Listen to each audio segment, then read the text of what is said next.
A very warm good morning to everyone. I, Tarun Sharma, PhD scholar from the Division of Agronomy.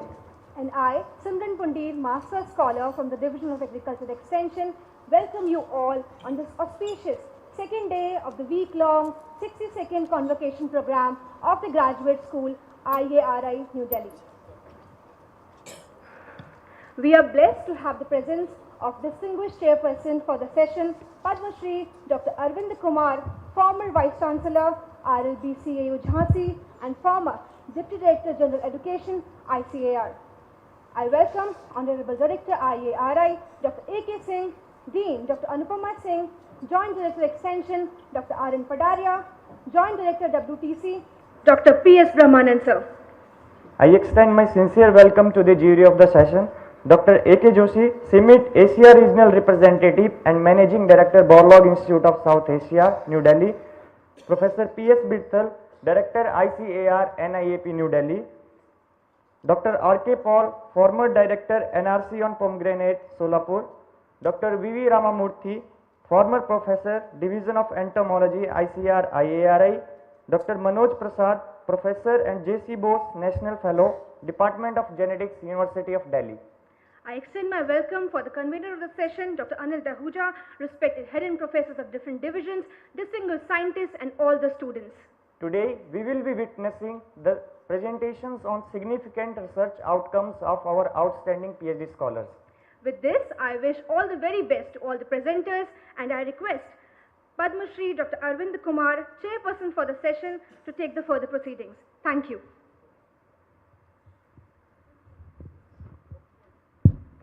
Good morning to everyone. Friends, yesterday we had a presentation by the MSc students, and today we have the presentation by PhD students.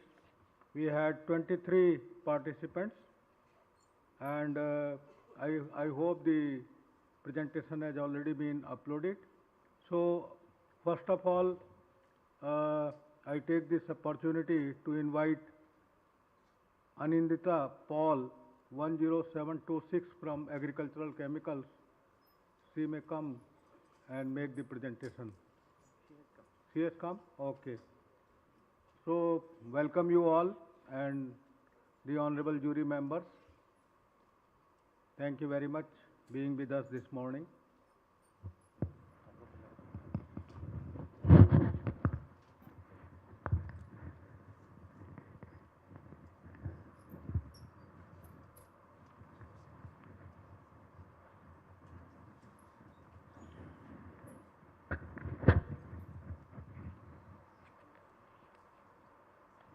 Yeah, please, go ahead.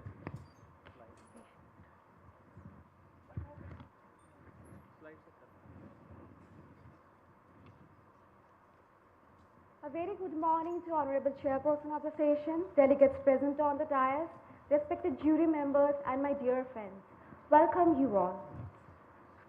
Couple of decades ago, could you imagine in our blissful nature, a deadly virus can grip our lives? Yes, here we are, grappling with a zombie-like COVID-19 taught us a profound lesson. Go with the nature. The importance of healthy lifestyle to save our earth is nature. Nature with go by foods or goods with edible colors. The hues of color and craze of the hues are in every industry, food, pharma, nutraceutical, and so on. Here emerges out the world of natural food colorants. Let's learn to paint with anthracene. The global natural food colorant market excels in a new dimension of $3.66 billion by 2030 with CAGR of 9.31%, and it is an increasing trend. In coming years, Indian nutraceutical market will come across approx $100 billion, and among this, anthracene shares 29.6%. This water-soluble pigment excels in a dimension of 4.8% CAGR rate, and apart from its eye-appealing natural color, it is as functional as superfood, all together in a single plate of anthracene. But unfortunately, my friends, its purification is real challenge as significant amount of phenolics and sugar lowers its recovery, and that's why it necessitates cost-effective industrially scaled purification technology as the existing one quite intangible. Addressing this quest, research was conducted on appraisal of resin acetate purification mechanism of anthocyanin with the objectives of study the anthocyanin purification mechanism of anthocyanin with adsorbent anion exchange resin, to investigate the purification mechanism, to assess the effect of COEX tactics, and finally to validate the efficiency of finalized resin. Under first objective, two types of anthocyanins were taken, acylated and non-acylated anthocyanin. Here lies one of the novelty of our work. 3 adsorbent and 3 ion exchange resin were screened for the preferential absorption. Anthocyanin extraction was done following this standardized protocol, which is industry scale and green technique. The chemoprofiling of 4 anthocyanin extract through UPLC TOF HRMS revealed the molecular identities of the compounds. A total of 60 compounds were identified by their mass fragmentation pattern, which reveals the number of phenolics in rows are more, and the identified anthocyanins present in black rice and rows are non-acylated in nature. The number of identified anthocyanins present in black carrot are acylated in nature and more, and also the presence in black carrot and black purple cabbage are acylated in nature. And the acylation is mainly observed of formic acid, ferulic acid and synapic acid. We have again unveiled the chromatic symphony of 5 across different rose varieties. For static absorption study, equilibrium amount and time were optimized, and it reveals that the faster equilibrium achieved for ion exchange resin with smaller amount quantity. For different screening of the resin done based on the absorption capacity, and it reveals for black carrot and rose, it get higher amount of absorbed with similar amount respective to the other sources, and it reveals also the among adsorbent resin XCD16 DNHP20 and among ion exchange resin octopollinines here the best performing resin due to its least desorption and highest anthocyanin absorption efficiency.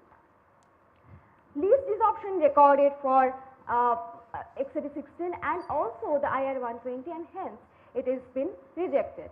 Hence octopollinine is the most effective resin due to its least desorption and highest anthocyanin absorption efficiency. The isotherm absorption study for acylated anthocyanin reveals that both the sources strongly binded on ion exchange resin and particle diffusion may predominate. For non-acylated anthocyanin also it follows the same pattern, and it unveils that the maximum anthocyanin absorption takes place on cation exchange resin irrespective of type of anthocyanin. Now the isotherm prediction model again revalidated by the error function values, which prevails that the Friendlich model exhibited lowest chi-square and AIC values with highest R-square adjusted values, and hence Friendlich model is best to describe the absorption behavior. Now let's look what are the pores of the looks like of the microporous resin.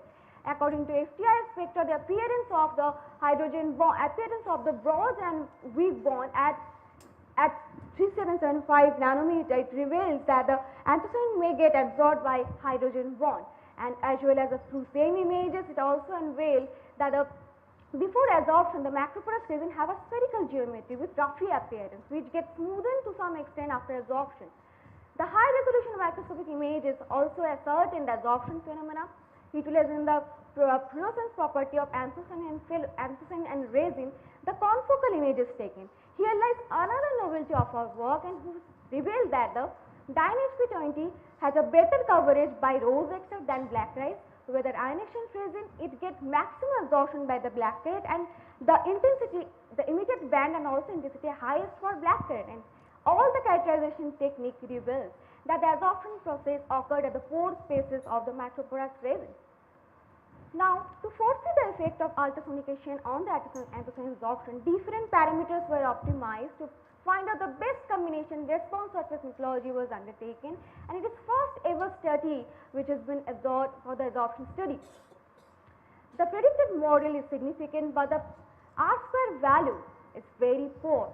To improve the predictability of the model, RSM cum genetic algorithm hybrid approach was undertaken, and the contour plot shows the absorption parameter quite interacted very well. The GA-based model given a better prediction value of 0.761, and the absorption behavior quite well predicted by the lab study, and it is unveiled that the 91.6% can be achieved. Now again the RSM cum GA driven artificial intelligence can be successfully employed under green ultrasonication assisted anthocyanin absorption. Now let's look what is the mechanism behind absorption. For this, absorption kinetics has been determined, which unveils that the absorption particle diffusion is not a predominant step and also rate limiting step. Pseudo-second order model is better in explaining the absorption kinetics for both type of anthocyanin. Till now we have seen what is the mechanism behind the absorption, but what about the effect of co-extractives on the anthocyanin? For this comparative study of anthophenolic sugar unveiled that diN-HP20 equally absorb acylated anthocyanin and phenolics, but for optiform 3 it is preferably absorb acylated anthocyanin but not phenolics, but equally observe on the contrary non-acylated anthocyanin and phenolics. It also unveils that the desorption parameters also reveal that anthocyanin desorption is very least and sugar is highest, and hence optiform 3 is best present in observing acylated, non-acylated anthocyanin and its phenolics. Now, adsorption isotherm study for anthophenolics and sugar unveil that both the sources of anthophenolics quite well predicted by Frenlich model except sugars, and also the Frenlich model very effectively can be utilized for black-carrot phenolics, as well as the rose phenolics is strongly binded than its anthocyanin, but it is very reverse for black-carrot phenolics and anthocyanin, and hence Frenlich model is mediated. Comparative absorption is the better mechanism or the predominant mechanism for anthocyanin and phenolics as well. Now, the effect of the pH and temperature on absorption were evaluated. The absorption kinetics and the amount of absorbent been depicted in the picture. pH 3 and 4.5 is optimum for adsorbent and pH 4.5 and 6 for optimum for ionization present. The negligible desorption takes place across all pH, hence the absorption is maximum pH 6 to 7. Variation of temperature does not affect absorption much on the absorption. Thermodynamic stability reveals that the absorption process is endothermic, spontaneous and random in nature. The molecular simulation study on optical 9-3 unveiled the absorption status and energy and thermodynamic stability of the system. At 2:1 ratio, 6 molecules of antho and 3 molecules of phenols get binded through different non-bonding interaction depicted here. The thermodynamic stability is highestly recorded for acylated anthocyanin but least for phenolics. The resin anthophenolics ternary complex unveiled the absorption energy quite compromised when C3G get coexist with Q3G. Now it's time for validation. The lab validation study revealed that the pure anthocyanin get absorbed with equal amount, but during competitive absorption Q3G gets more absorbed than C3G. So pure anthocyanin is preferably absorbed along with the phenolic compounds. Now to fulfill the last objective and industrial feasibility, bulk purification done utilizing all the standardized parameters for both the anthocyanin or the finalized resin. So black carrot anthocyanin get highest purity improvement while black rice get lowest. So above all, and also the HPLC chromatograph says the purity improvement of all the anthocyanin extracts, where the GC chromatogram says the removal of sugar, and above all the absorption parameters optimized and yields the highest purity improvement for acylated anthocyanin. In nutshell, Optifor 9-3 is the most effective resin. The absorption process is maximum at pH 6 to 7, which is endothermic, spontaneous and random in nature. Ultrasonication assisted anthocyanin extraction can be achieved with a faster rate than the conventional, and highest anthocyanin purity achievement can be possible by acylated anthocyanin. And at last, the optimized absorption parameters is cost-effective novel purification technology for large-scale production of anthocyanin. Practical utility can be possible by resin-assisted industrial-scale green purification technology can be utilized in nutraceutical industry for commercial exploitation. Combining these two pillars together, we are still looking forward for biofunctional product development. Out of our research work, we have developed 5 processes and methods which are as follows. Our work got recognized in Journal of AOAC and Chemical Education with NAS rating of 8.03 and NAS rating of 9.21. These are under review. These are my other research paper with NAS rating of more than 9 or 10. I have participated 2 international and 3 national conferences. Our work got recognized as Best Oral Award in 16th Agricultural Science Congress as Best Oral Award. And I have participated many extracurricular activities and served as Secretary PDSS 2016-17. It's my glad opportunity to acknowledge all the correspondents of my study, including my chairperson, my guru, all advisory committee members, agriculture chemicals family, PD School IRA and parents and friends. Lastly, I'd like to conclude my presentation with a famous quote of Dr. Richard Feynman that it doesn't matter how beautiful your theory is, if it doesn't agree with the experiment, it is wrong. Thank you. Thank you, Ananta Paul, for a very nice presentation and very good work. You have a good publication also, so congratulations for that. May I request our jury, Dr. Paul, पूछेंगे. Hello, Anindita, congratulations and excellent presentation you made. And in fact, I have a small query. What is the recovery percentage of anthocyanin in carrot versus carrot and cabbage and rice? In terms of purity improvement, we have achieved for black carrot as 243.56% for black carrot, purple cabbage around 110% for purity improvement. And black rice also we have achieved around 40%, which is lowest. Out of this total recovery, what is the percentage of acylated and non-acylated? Yeah, for acylated we can say together for black carrot, because in black carrot the predominant anthocyanin are acylated in nature, so around 243%, so purity improvement. Okay, and about the purple rice? For the black rice it is 40%, so that's why acylated anthocyanin could be much been recovered fast and recover more than the non-acylated one. So what are the major uses of acylated anthocyanin in the food industry? In food industry, it is basically used for as a food colorant in candy preparation and all, because it is much more stable than the non-acylated one. That's why it can be used in different ice cream industry or the confectionery items for as a food colorant. At what temperature this acylated anthocyanins get break down? We cannot go beyond 40 degrees centigrade. So then how can we say that it will go for confectionery? Because baking temperature is very high?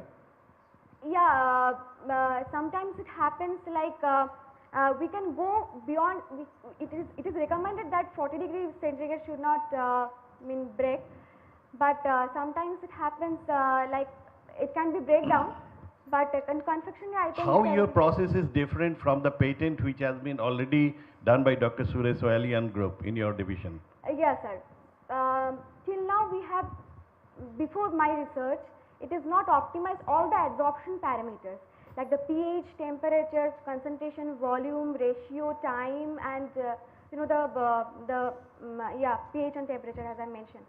So all the standardized parameter we have utilized for the resin assisted column purification, and we have developed this novel technology. So altogether it is different from the whatever in our previous technology.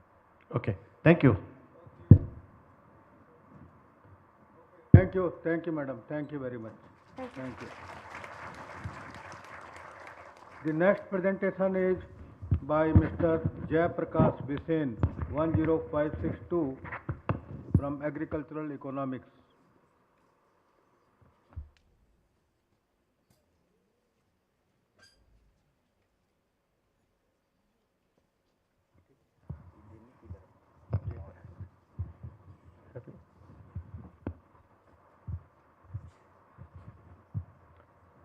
So can I start? Yeah. A very good morning to the respected jury, distinguished scientists, teachers, my dear colleagues and friends. I am Jayaprakash Bisen from the Division of Agricultural Economics. I welcome you all to my IRI merit medal presentation with a quote from Paul Sefo. The goal of forecasting is not to predict the future, but to tell you what you need to know to take meaningful actions today.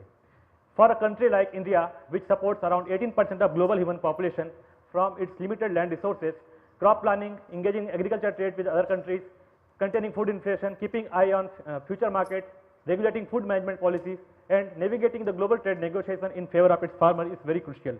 In this context, agriculture commodity market outlook plays a very important role in helping the policy makers in taking informed decisions. However, despite the importance of agriculture commodity market outlook, currently India doesn't have any such mechanism in place which can generate a regular market information in form of agriculture commodity outlook for different commodities. We are still relying on global agencies like USDA and FAO to get such estimates.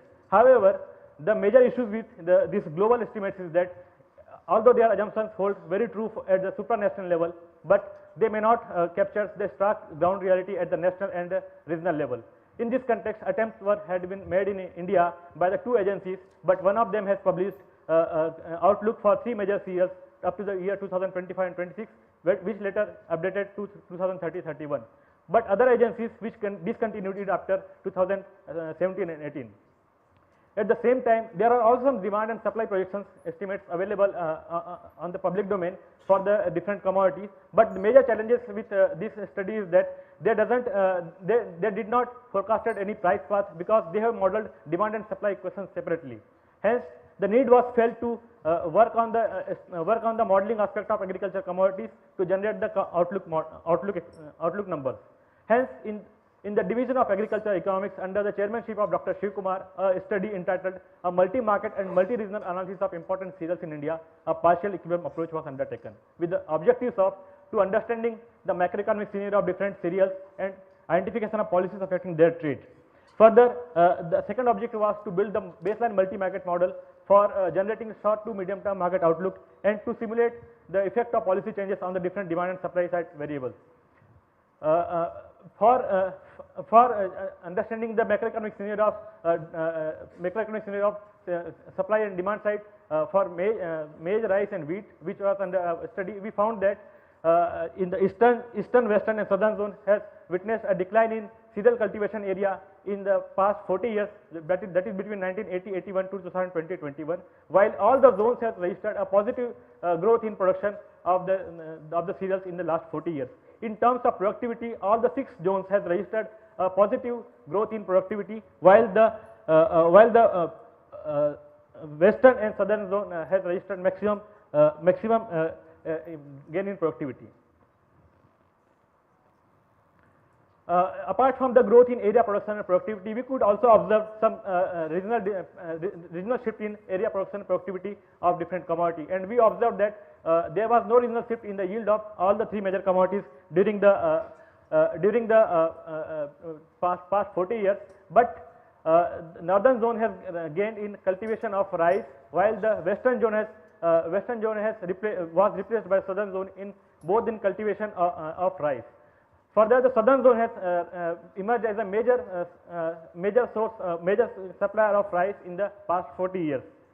Apart from the area production productivity, and we also observed that there is some change. Apart from the we could also observe that in the past 40 years the public stockholding of rice and wheat has increased by around 11 and 20 times, while the total market stock of maize has increased by around 25 times in the past 40 years. At the same time, in terms of trade, India has changed its status from being a net importer of wheat and maize and petty exporter of rice to the net exporter of all 3 commodities in the past 40 years. While the population projections suggest that by the year 2040-41, the Indian population is expected to reach around 1.59 billion people, while the real per capita income is going to reach about 1.6 to 1.92 times its 2020 value by the year 2040-41. And further, with the increase in real per capita income, the real per capita consumption of cereals is going to decline in the future. Apart from that, we have also identified different factors which affect the factors and policies which affect the trade of cereals, and we identified about 30 factors and which affect different 15 policies, and out of them the production support policy, logistic policy, environment policies, food security policy, food management policy and domestic socio-economic policies. These are the major policies which affect the trade of cereals. To take up the modeling exercise, we took partial equilibrium approach because of the ability of the partial equilibrium framework to produce a consistent result even with the minimum data set. So our model has 3 major components, that is producer code system, consumer code system and trade code system, and it takes care of and the model attains equilibrium under different dynamic scenario of different dynamic scenario of policy changes and demographic changes and socio-economic changes. All the 3 cores of the models are connected through the system of simultaneous equations, and from the supply side, area and yield equation were estimated for each commodity at the regional level, while using this area and yield equation, we got the production for each commodity at the regional level, which was aggregated to get the national output of each commodity. Further, the change in stock being the important component of total supply, we modeled ending stock equations at the national level and later added the change in total stock to total production to obtain the total supply of the commodity in the economy. Audience is requested to please stay silent. No? From the demand side, food, feed and other demand constitute the major portion of the demand in the economy. So we modeled food and other demand equation for all the three commodities, and then later multiplied it with population number to obtain the total food and other demand, and later added the feed demand in this total food and other demand to obtain the total aggregated demand of the commodity in the economy. From the trade side, we have modeled import and export equation separately, and by considering the different domestic and international prices and tariffs into the consideration. Our model also interlinks different regional and national market of different commodities under study through the price linkage equation, because all the agriculture markets operate under the law of one price. Further, the model attains equilibrium when the demand is equal to supply. So, for the model closing, we have equated the total demand and total supply of the three commodities in the economy. To check the validity of our projections, we used mean absolute error and mean absolute percentage error, and we found that for all the variables, the mean absolute percentage error was below 10%, except for the stock and trade. The national market outlook for rice suggests that there is limited possibility of area expansion in rice in the coming years, and the total output growth would be the yield driven only.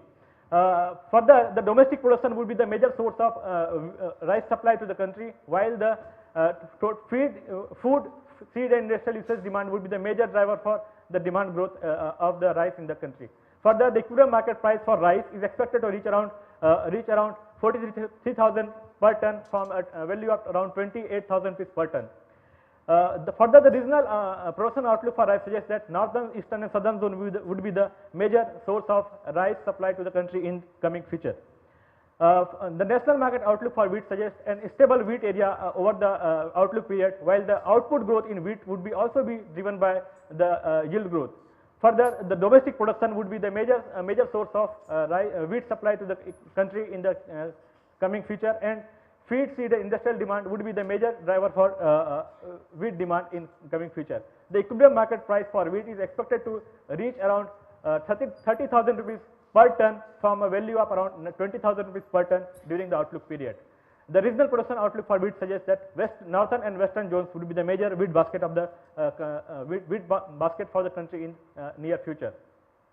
From the national market outlook for maize suggests that the output growth in maize would be both area and yield driven, while the domestic production of maize would be the major source of supply for the country.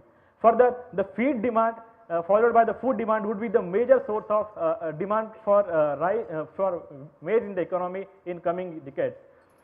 Further, the equivalent market price for maize is expected to reach around 25,000 rupees per ton from a value of around 18,000 rupees per ton in the outlook period. The regional production outlook for maize suggests that western and the southern zones would be the major maize basket for the country in the years to come. Further, as an academic exercise, we have given two different policy shocks to assess the ability of the model to generate different scenarios and to know the impact of different policy shocks. We have given policy shocks in the form of increase in 5% MSP, and we found that increase in 5% MSP lead to the increase in supply, stock and trade of all the commodity except the consumption of maize and wheat declined, while the increase in real cost of cultivation by 5% was not sufficient enough to produce any effect except it reduced the supply of maize and consumption of wheat. The major contribution of the study includes develop the baseline model for development of agriculture market commodity outlook. The outlook number generated by the study would act as important input for the policymakers, and the price path would reduce the dependency of Indian traders on external markets. The major policy suggestion is that using some appropriate changes, this model can be used as a baseline for developing other model for different commodities. Once different models are developed, they need to be integrated together to increase the forecasting efficiency, and such powerful model should be institutionalized at the national level for generating the regular commodity exercises. I have published 2 research papers, 4 research papers, 1 policy brief and 1 popular article, and 2 are under review. And also out of 7 national international conferences attended, I have presented paper in 5 international national conferences. Also participated in 3 capacity building programs and different extracurricular activities.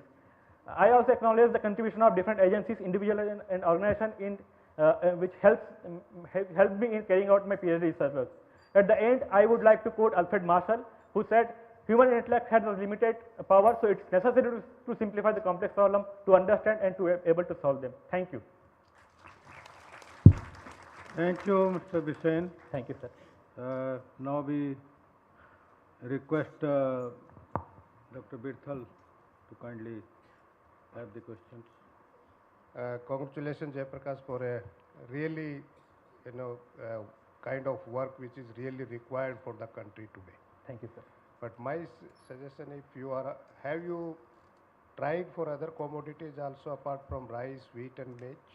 Sir, I have not tried for other commodities. So why did you leave that? Sir, actually, the basic thing was that I want to learn this model while my PhD. So I started working on rice, wheat and maize, which has already been worked by NCAP, so that it would be useful for me to understand whether my projections are in line with that or not. So I understand now you are transferred to ISR. Yes. I tried to get you in my institute, but if you collaborate or for other commodities, Sure. so what will be your requirement? Because this is what is required by the Ministry of Agriculture time and again, and for other policy making agencies like Niti Aayog and all those kind of things. Anyway, one question particularly, I saw a sharp dip in area in 2028 in particularly maize and wheat. What is the reasons for this behavior? Sir, actually, there are some, so this model having some error actually, but that is below 10%. So maybe it's because of that. We can say that we don't say exactly what would be the reason for in future the decline in area, but maybe it's because of the model error. Is that? Okay, and again in case of your projections for maize, you said it is basically feed and food. Food. Hmm? Yes. But what about its other industrial uses? Now the government is emphasizing a lot on use of maize as ethanol. Sir, actually the major issue challenges with in the modeling exercise is the data, availability of data. Once we have the data, we can always incorporate this data, integrate the data, and we can generate outlook for different aspects, even for industrial usage also. But right now we are having very limited data set on this aspect. So that's why we have clubbed it together. Okay, for my final question, this is of course a kind of econometric model. If you have to go for artificial intelligence or machine learning, is it possible to validate yes, sir, this? obviously it can be done, sir. It can be done. Okay, congratulations once again. Thank you so much, sir. Thank you very much. Mr. Bisen, what may be the impact of diversification on the acreage of these two crops? What is the Sir, future? actually, the one thing is that we have observed that there would be surplus of rice and wheat in the particular rice in the country in the coming future.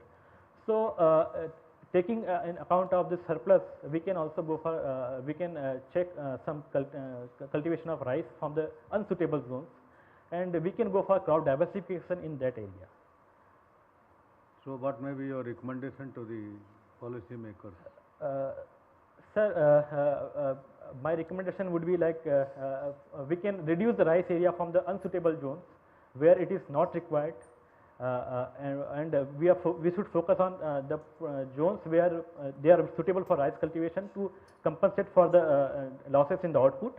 And in the freed zone, zones which has been freed from rice, we can go for other crops like pulses and oilseed, because we are depending on imports mostly for pulses and oilseed. So we can go for that crop as a crop option for crop diversification in that area. Okay, thank you. Thank you so much, sir. Thank you, Mr. Bisen.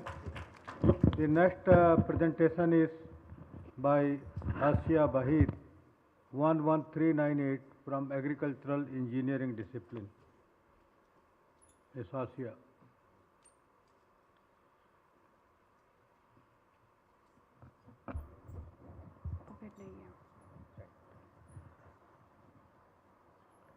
Good morning, everyone. Welcome to my merit medal presentation. Before we dive into the intrinsics of my research work, let me paint a broader picture of the landscape that led me to this scientific endeavor.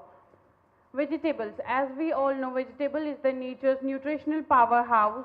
It is the stable across various cultures. It is rich in antioxidants, minerals, vitamins, promoting the health and preventing various diseases. India is the second largest producer of vegetables with approximately 138 million tons. The revenue of the fresh vegetables is around 70 billion US dollars, with the expected of growth of around 8%. And the market for leafy vegetables is around 4 billion US dollars in this year, and is expected to have a growth of 11.82% by the year of 2028. With all this, even we have such a huge production, huge market value, we still face the crisis of availability of fresh vegetables with us, and there is a huge loss in these perishabilities. Thus, increasing the shelf life will help every aspect of the food industry. Right now, everybody is putting stress on reducing the post-harvest losses, because the perishability of these vegetables has affected every one of us. It has affected the farmers, the retailers, the consumers as well. Each one of us has faced the consequences of this perishability. It directly affects the economy of our country as well, and also the inflation rate increases due to the post-harvest losses. To address these issues, we have worked on vacuum impregnation technology, which is a novel technology which introduces beneficial substance into the food material by placing it under vacuum. The solution that we desired substance can be introduced in the product with the desired output that we required. This technology works on the two basic principles, that is the hydrodynamic mechanism and deformation restoration phenomena, and it has three major steps, that is the initiation of the vacuum process, the impregnation of the solution into the food product, and the restoration period. With this, the research topic takes the center stage. With all these backdrops, my research topic takes the central stage. That is the development of vacuum impregnation technology for the shelf life enhancement of vegetables. Our objective first was to develop an impregnation system for the treatment of vegetables. Our second objective was to optimize the process parameters. Our third objective was to study the effect of impregnation on the quality and shelf life of the vegetable during storage. The flow process, this is the system that we have developed. It is made of an acrylic chamber of 25 mm of thickness, comprising of an automation system and a vacuum pump. Our next objective was to select the material. We have worked on broccoli, coriander, and iceberg lettuce. And our third was to optimization. These are the independent parameters that we have optimized during our study. And the fourth our objective was to shelf life and storage study. These were the parameters that were studied and seen during the shelf life of the product. This is our first objective, the developed system, which comprises of an automation system, a vacuum chamber, and a vacuum pump. This is the circuit diagram of our automation setup. We have used RSM box Bacon 29 design experiments with the four independent parameters such as vacuum pressure, vacuum time, restoration time, and the impregnation solution, which we have used ascorbic acid and calcium chloride solution. The total phenolic, TFC, ascorbic acid were the dependent parameters. We have also compared the modeling by RSM modeling and artificial neural network modeling, and these comparisons were done on the basis of error analysis and R-square values. Optimization process parameters, we have seen that impregnation increased the total phenolic content of broccoli by 62%, coriander by 57%, and iceberg lettuce by 38%. For the total phenolic content, there was 37, 56 and 42% increase. For the ascorbic acid content, there were increase of 69%, 82 and 58 compared to the control samples. For the broccoli, for the total chlorophyll content, we have seen that there was 35%, 82 and 26% increase in the impregnated samples.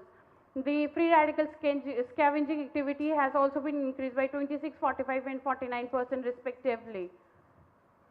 While comparing RSM and ANA modeling, we have seen that for broccoli, the ANA modeling showed better prediction while having minimum error.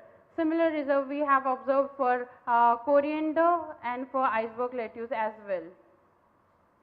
The optimization condition for the broccoli was seen with a vacuum pressure of 0.2 bar, vacuum time of 11 minutes, 12 minutes of restoration time and 1.5% concentration of the impregnation solution. For coriander it was 0.43, 3-minute time, 14 minutes of restoration time and 0.5% of the impregnation solution.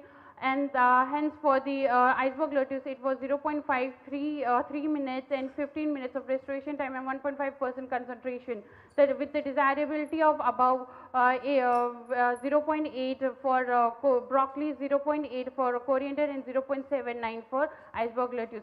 We have compared the control and impregnated samples for the FTR analysis to see the changes.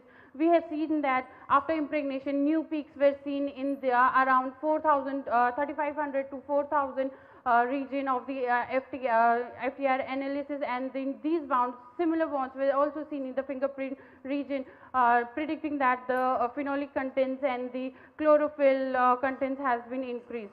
Similar results we have seen for the coriander and the iceberg lettuce.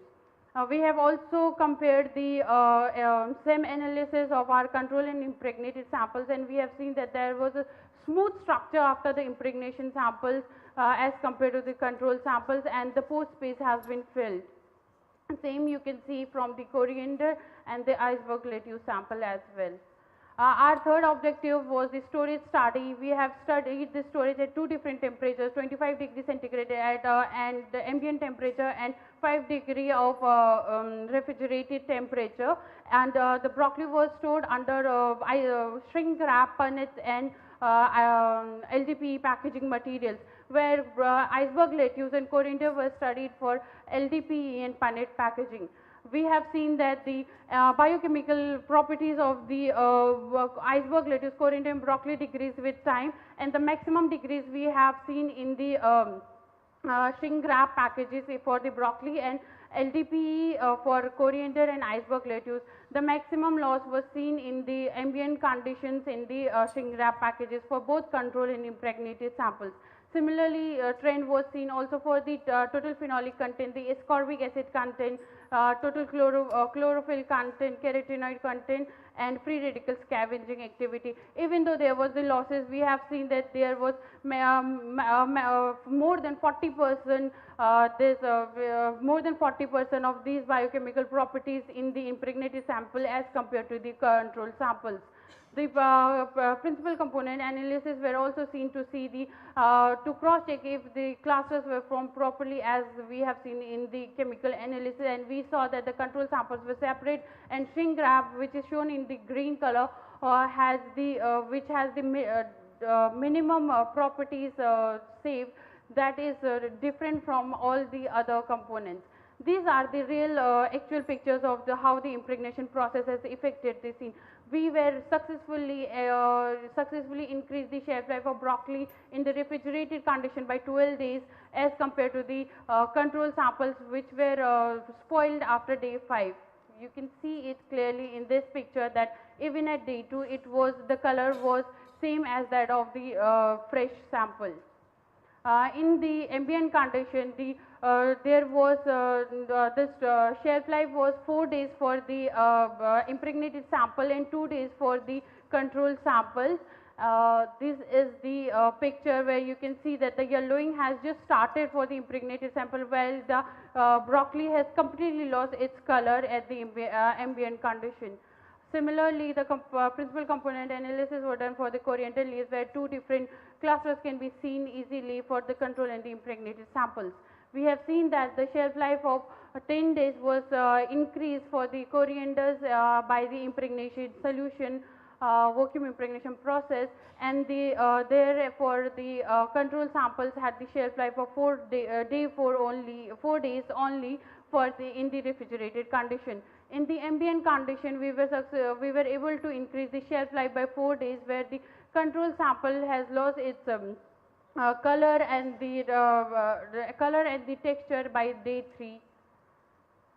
These are the comparative pictures which can give a clear result. And similarly for iceberg lettuce as well, we didn't find a significant result for iceberg lettuce at the ambient condition, but at the refrigerated condition we were able to enhance the shelf life by 7 days in the iceberg lettuce compared to the control samples, which get spoiled and started losing its color, started getting oxidized and losing its color by day 3. As I said that we were the results were not significant at ambient condition. It started losing its moisture at the ambient condition, and it was not significant. Silent findings: the vacuum impregnation of a system of 2 kg per hour capacity was developed with an automation system. We were able to enhance the shelf life by 12 days under refrigerated condition and 4 days in ambient condition for broccoli, and 5 days in compared to 5 days and 3 days of control samples. For the coriander leaves, we were able to successfully increase by 10 days in refrigerated, 4 days in ambient condition, and 4 days compared to 4 days and 2 days in ambient condition. For iceberg lettuce as well, we were able to enhance the shelf life by 7 days.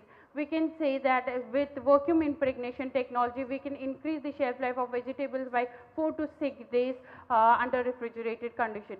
The future direction of the work: the physiologically active chemicals that we use in our studies, we can use different, can be explored further to improve it better. The optimizing process parameters can be studied individually, giving attention to each one of them. For the storage study influencer, the packaging effect can be further studied. Upscaling of the vacuum impregnation technology can be done. Publication: these are my research publication from my PhD work with a NAS rating of 11, 9.12 and 5.11. We have 2 other papers that are under review. And these are my other publications that I have done during my PhD work. These are the, I have also attended various national and international conferences and MP Young Scientist Conference, where I got the fellowship, 4-month fellowship for any training that I could have done. I have also got Best Thesis Award, and I was also the part of the organizing community members for the national conferences that held at ICAR CIE Bhopal. I would like to acknowledge everybody, everyone who was directly and indirectly being a part of my journey. Especially my chairman, Dr. Saroj Kumar Giri. With this, I would like to quote a study that in California there was a study was done in which they found that by increasing the shelf life of a strawberries by 1 day, they were able to save $10 million of US dollars by a year. So imagine if we could increase the shelf life of our vegetables, and how much $1 million we can save. Thank you very much. Thank you, Ms. Aisa, for the excellent presentation and very good work.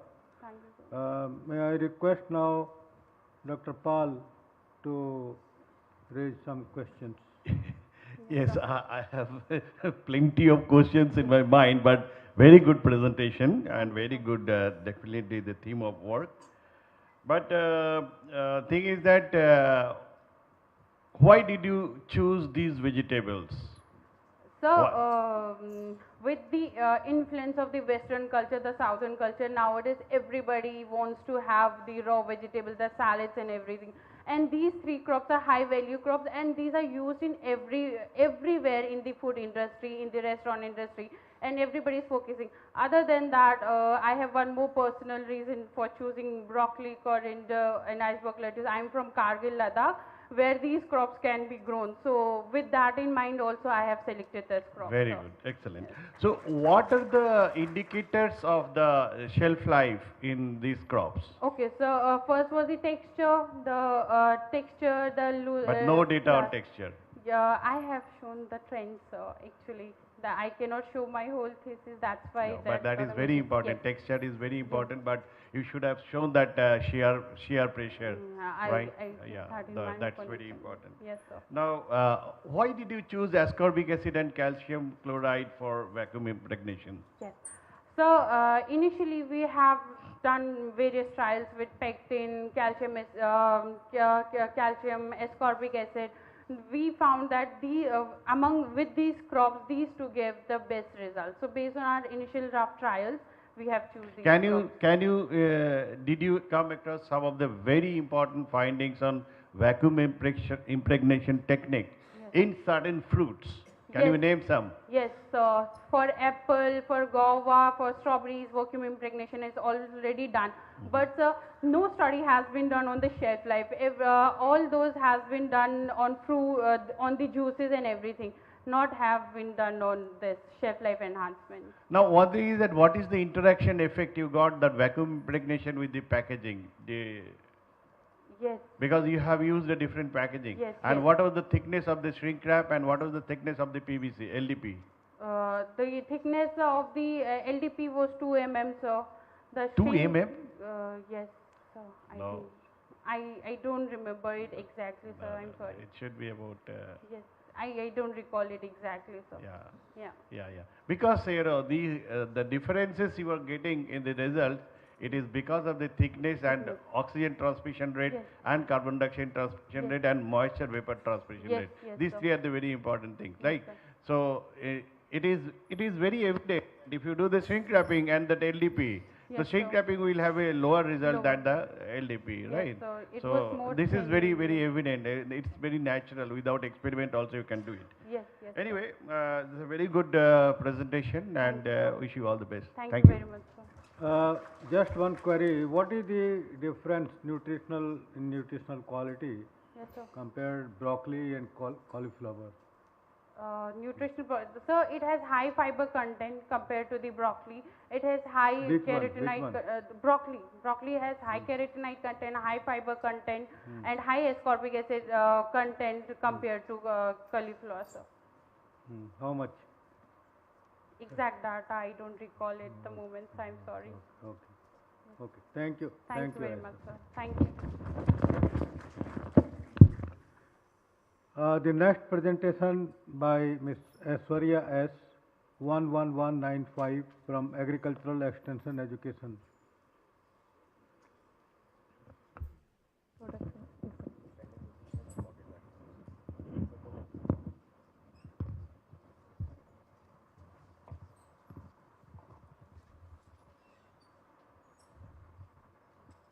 Respected dignitaries on the dais and off the dais, a very good morning to one and all present here. The International Union for Conservation of Nature has designated that 15% of the land and 7% of the ocean as protected areas. And it has been found that by 2050, the target is to increase 50% of the land for protected areas. Coming to the Indian context, we have Western Ghats, which is the world's biodiversity hotspot, and it is also known as UNESCO's World Heritage Site, and it is also considered as older than Himalayas with endemic species more than 7,000 flora and fauna species. It is also home to several indigenous communities such as Todas, Irulas, Kotas, Paniyas, Cholanaikar, etc. And this particular in Western Ghats, we have more than 60 indigenous communities, and among which 11 is considered under particularly vulnerable tribal groups. There are several newspaper reports highlighting the importance of conserving the Western Ghats, and because of that, there are several initiatives and the laws that are set up, and especially to the Western Ghats, there are certain committees, high-level committees like Madhav Gadgil's committee, Kasturi Rangan committee, which all focused only on the imposed conservation rather than human beings as an integral part of the conservation. Hence, There are many researchers that report that India's conservation model has really failed to recognize the fundamental and customary rights of indigenous communities who have inhabited these areas for centuries, and the climate change along with the rules and regulations of the protected areas will aggravate the situation by affecting the livelihoods of the local community and pose a threat to the biodiversity. And most of the researchers concerning the biosphere reserves have focused only on the problems of ecosystem management rather than humans as an integral part of the biosphere management.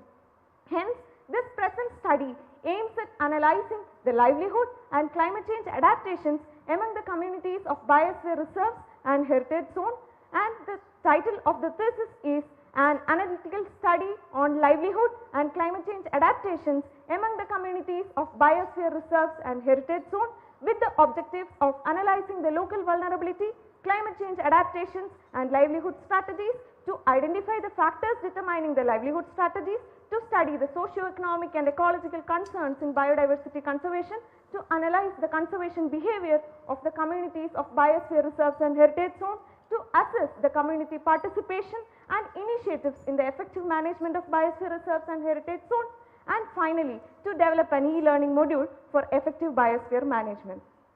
Nilagiri Biosphere Reserve and Agasimala Biosphere Reserve was chosen for the study, and from there Tamil Nadu, Kerala and Karnataka was chosen for the study.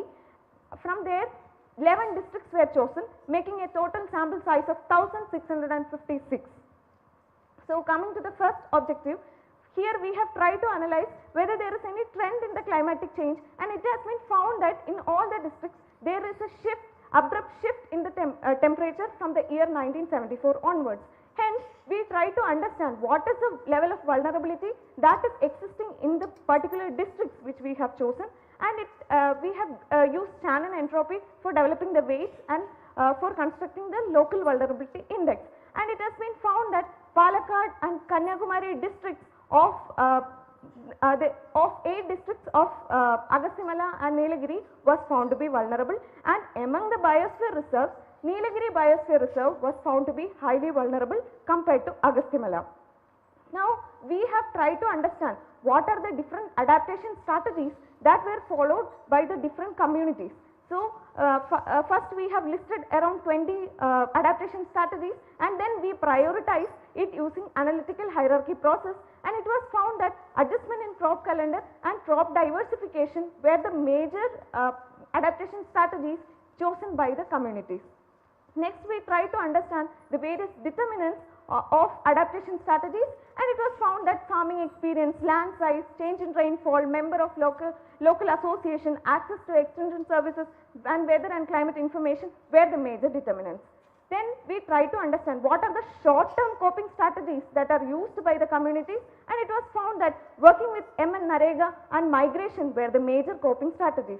Next, we try to understand what are the major livelihood options that were existing in that particular communities, and we used principal component analysis and cluster analysis, and finally we have developed an index using Herfindahl index.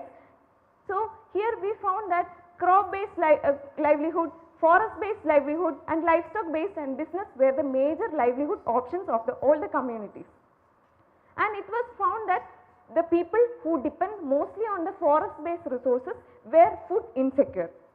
Now, we modified the sustainable development framework of DFID, and we have incorporated people park relationship as one of the indicators, and then the results of the multinomial logic regression revealed that business for the people who wanted to choose business, education, annual household income, credit use were the major determinants, whereas for the forest, education, distance to nearest forest, land ownership were negatively affecting the choice of forest based livelihood strategy. Next, we try to understand what are the major socio-economic and ecological concerns. First, we try to understand what are the existing concerns that are there in the secondary literature.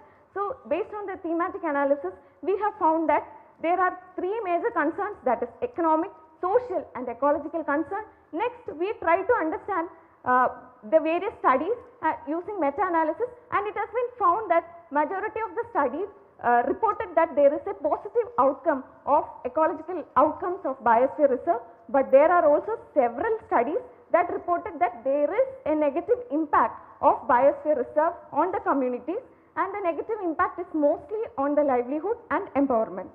Now we try to understand what is the existing socio-economic and ecological concerns of the Nilagiri and Agasthyamala Biosphere Reserve, and it was found that human-wildlife conflict was a major concern that is existing in both the Biosphere Reserve. Now the main conflicting animal which was found to be elephant, and it was causing a crop damage of more than 80%. Now we try to understand what is the conservation behavior of the communities using protection motivation theory and trans-theoretical model. So here it was found that perceived severity, response efficacy, perceived vulnerability and self-efficacy were affecting positively and significantly to the conservation behavior, whereas response cost was affecting negatively to the conservation behavior. Similar trend was observed in case of Agasthyamala Biosphere Reserve. Now we try to understand what is the level of participation, and we have done the stakeholder analysis. So based on the stakeholder analysis, we have found that the major stakeholders were tourism sectors, government agencies, NGO, researchers, tribes, religious groups, local media, tourists and non-tribes. And it was also seen that there was a strong negative influence that is happening between the government agencies and tribes. That is, there is a strong people-power conflict that is existing between the government agencies and the tribes. Now we compared the participation index and management effectiveness tracking tool, and it was found that Nilagiri was performing better than Agasthyamala in terms of participation and management effectiveness. Then we try to understand what are the determinants that affected the level of participation, and it was found that family size, education, distance from forest, restriction on the use of non-timber forest products and lack of incentives were the major determinants that affected the level of participation. Now we try to understand using fuzzy cognitive mapping what are the effective factors that led to effective management of biosphere reserve. So it has come out of the focus group discussions that were held, and we found that the facilitators were system level thinking, learning orientation, education and training, collaboration, incentives and interest. Then coming to the hindrances, it was found that non-equity, prohibitive governance, top-down conservative approach, conflict of interest were the major hindrances for the effective biosphere management. Now based on this, we understood that there was a need for capacity building of the tribal communities.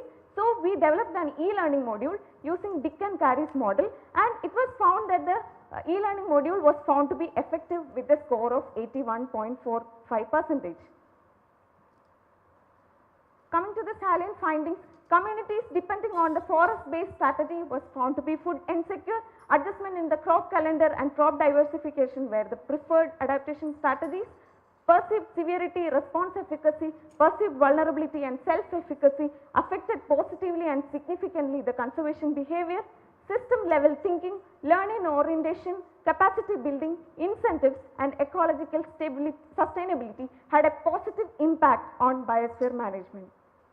So the policy implications are, there is a need to strengthen the local institutions and practices to enhance community engagement and co-management based governance. There is a need to integrate and upscale the local ecological knowledge and skill across the scales of governance and economy. There is a need to incentivize and capacity build for conservation stewardship, self-regulation of resources and sustainable adaptation. There is a need to promote diversified livelihood options like handicrafting and eco-certification and value addition of non-timber forest products for controlling people power conflict and to enhance the coexistence. There is need to emphasize on welfare schemes to address social issues like migration and translocation. Out of my PhD work, 2 are published in Current Science and Journal of Community Mobilization, and 4 of my papers are under review, that is under final review stage with impact factor more than 4. I have also participated in several national and international conferences, and I have won the Best Presenter Award in International Conference on Climate Change held at Sri Lanka and a conference held in Jaipur. I have also been recognized as for my PhD work as a keynote speaker, country coordinator and oral presentation at various international platforms. And I have also participated in many trainings and workshops. I have also served as the Literary Secretary of PGSSU, National Treasurer of All India Association of Agriculture Students, Divisional Board of Studies Student Representative. Finally, I would like to thank each and everyone who supported me in this study, and especially the tribal communities and the communities who are residing in that area, without whom my work would have been incomplete. Finally, I would like to complete my presentation with the quote of, "Listen to what the indigenous people have to say. They have kept the natural balance for millennia without creating biological disruption. Let's get back to that holistic management and harmony with the nature." Thank you. Thank you, Ms. Aishwarya, for a very thoughtful study, good presentation. Now, may I request Professor Birthal to initiate some discussion. Congratulations, Aishwarya, for a kind of study which is somewhat, different, from other aspects, which integrates climate change, ecology, and livelihoods of the people living there. A couple of observations. You shown that in all these districts there was an abrupt increase in temperature after Yes, sir. 1970s. Yes, sir. Have you verified it from other sources? Yes, sir. Actually, the data was taken from, extracted from the CRU, Climate Research Unit, and from there we have tried to extrapolate, and we have also asked the communities whether they have perceived really.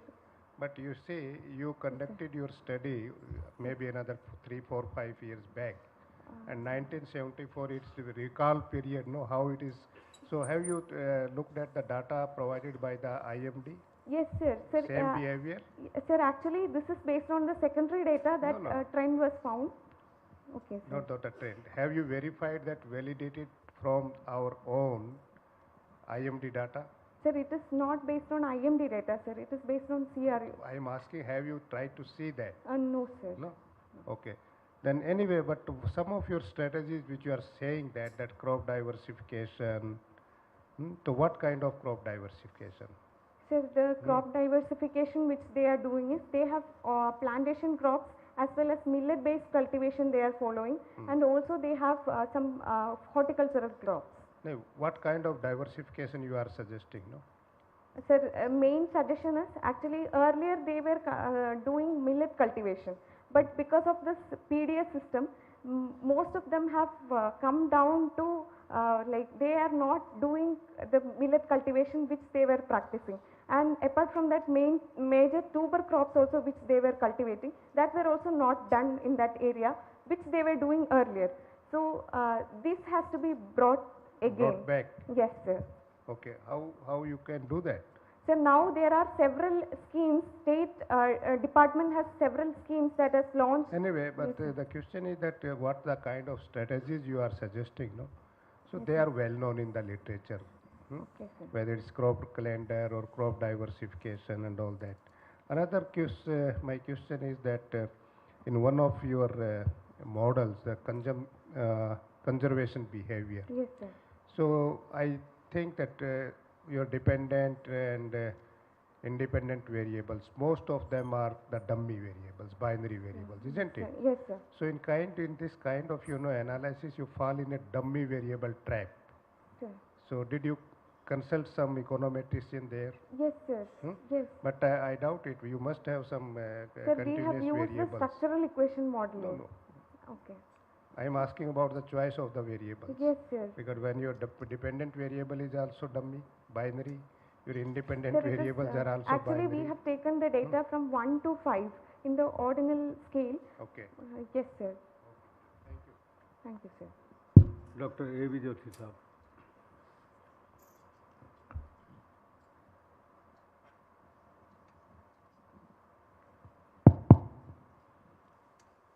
Thank you.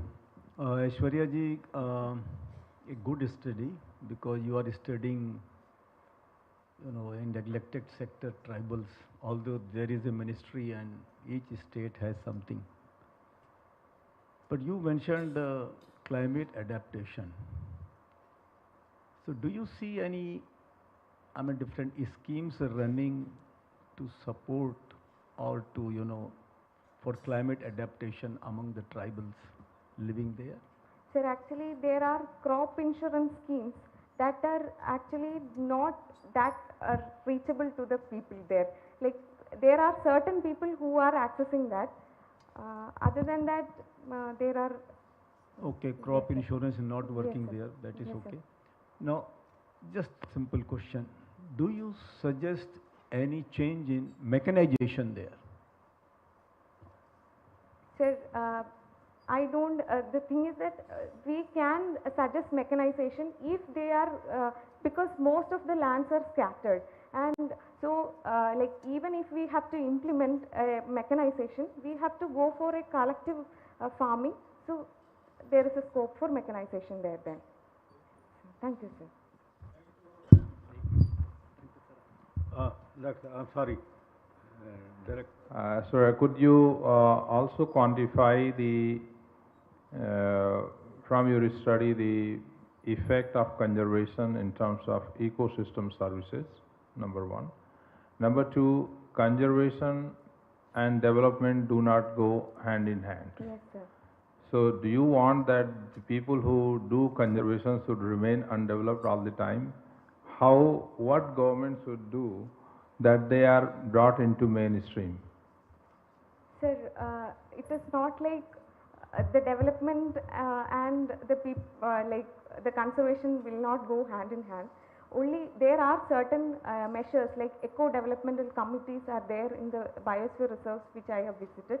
So they are looking into all this construction of roads, because there are certain people who are residing inside the forest where they don't have access to the like even the road and the like whatever we are blessed with.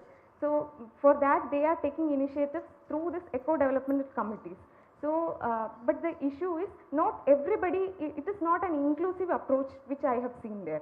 So we have to be more inclusive, and it has to be planned properly, because they are really dependent on the forest products, because they have been living there since years.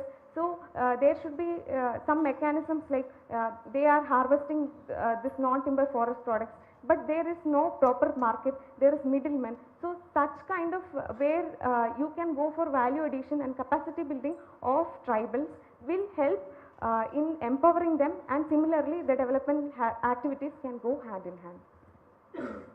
Okay, thank you very much, Aishwarya. The next presentation is by Mr. Ram Narayan Singh, 10968, from Agricultural Physics.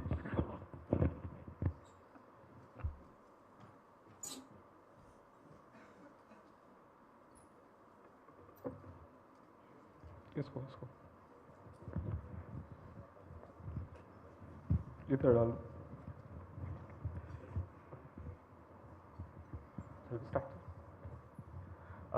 Respected Chairman of the session, jury members and all dignitaries in the House, a very good morning to all of you.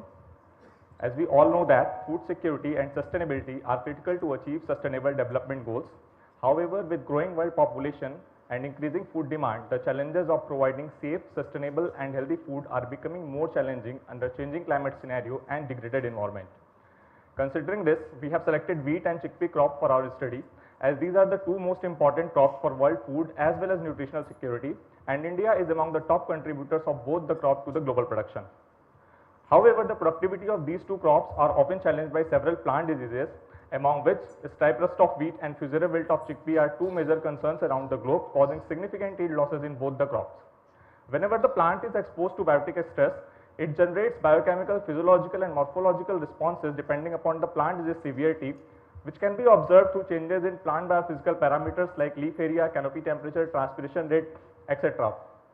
Therefore, it is essential to estimate plant disease severity and quantify its impact on the biophysical parameters to understand plant, pathogen and environment interaction and to provide suitable management.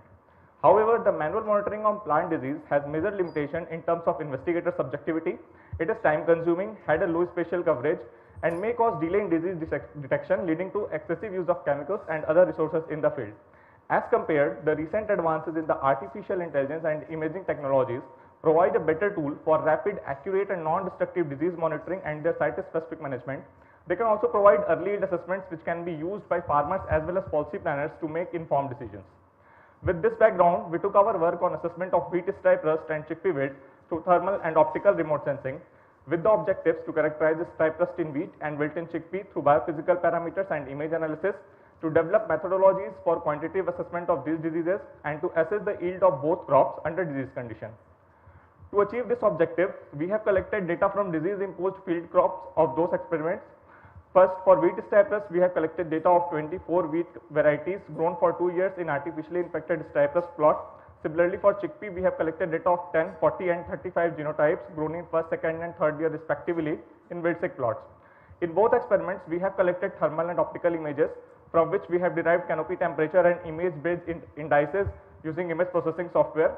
We have also measured biophysical parameters including NDVI, LAI, photosynthesis, intercellular CO2, transpiration, membrane stability index and relative leaf water content, along with the visual scoring of the plant disease severity in both crops.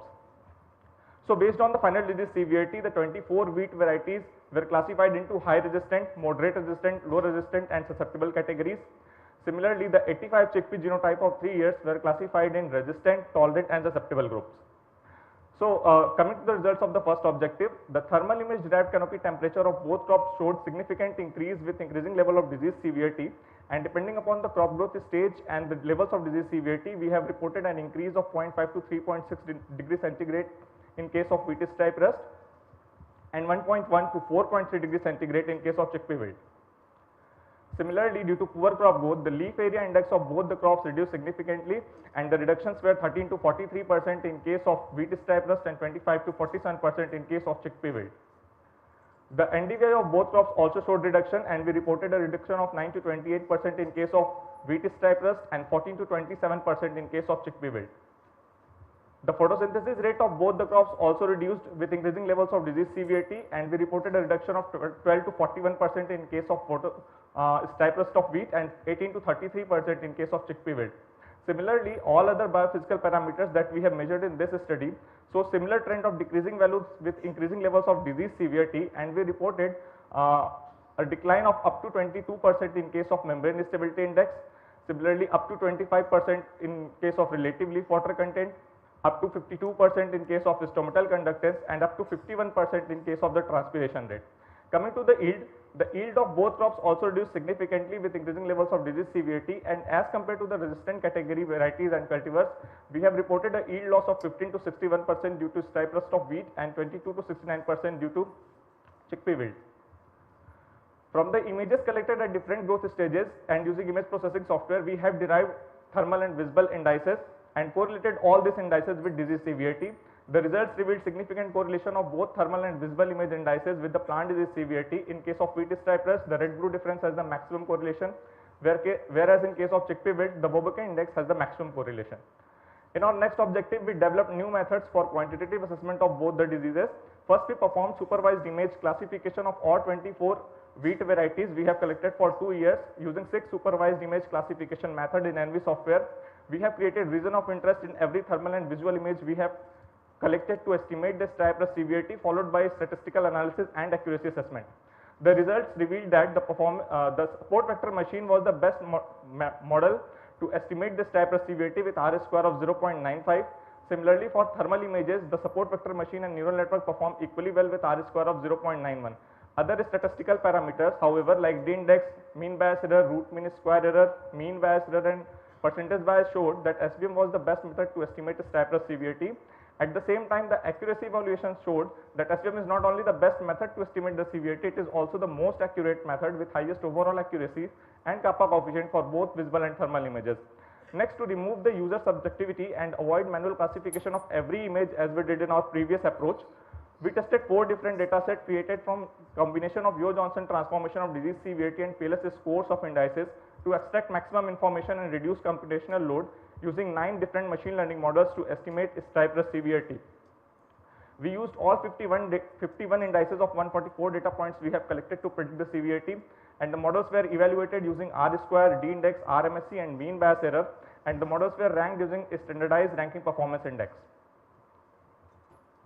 We tested all 9 different machine learning models with 4 data sets that generated 36 scenarios, and ranking them showed that the cubist model constructed using Rust CVAT and indices dataset was the best predictor of the wheat step Rust CVAT with R square of 0.97 during calibration and R square of 0.63 during validation. Now to further improve the prediction of the machine learning models, we employed 12 new model combination techniques to combine the outputs of the machine learning model to further improve the disease severity of chickpea wilt.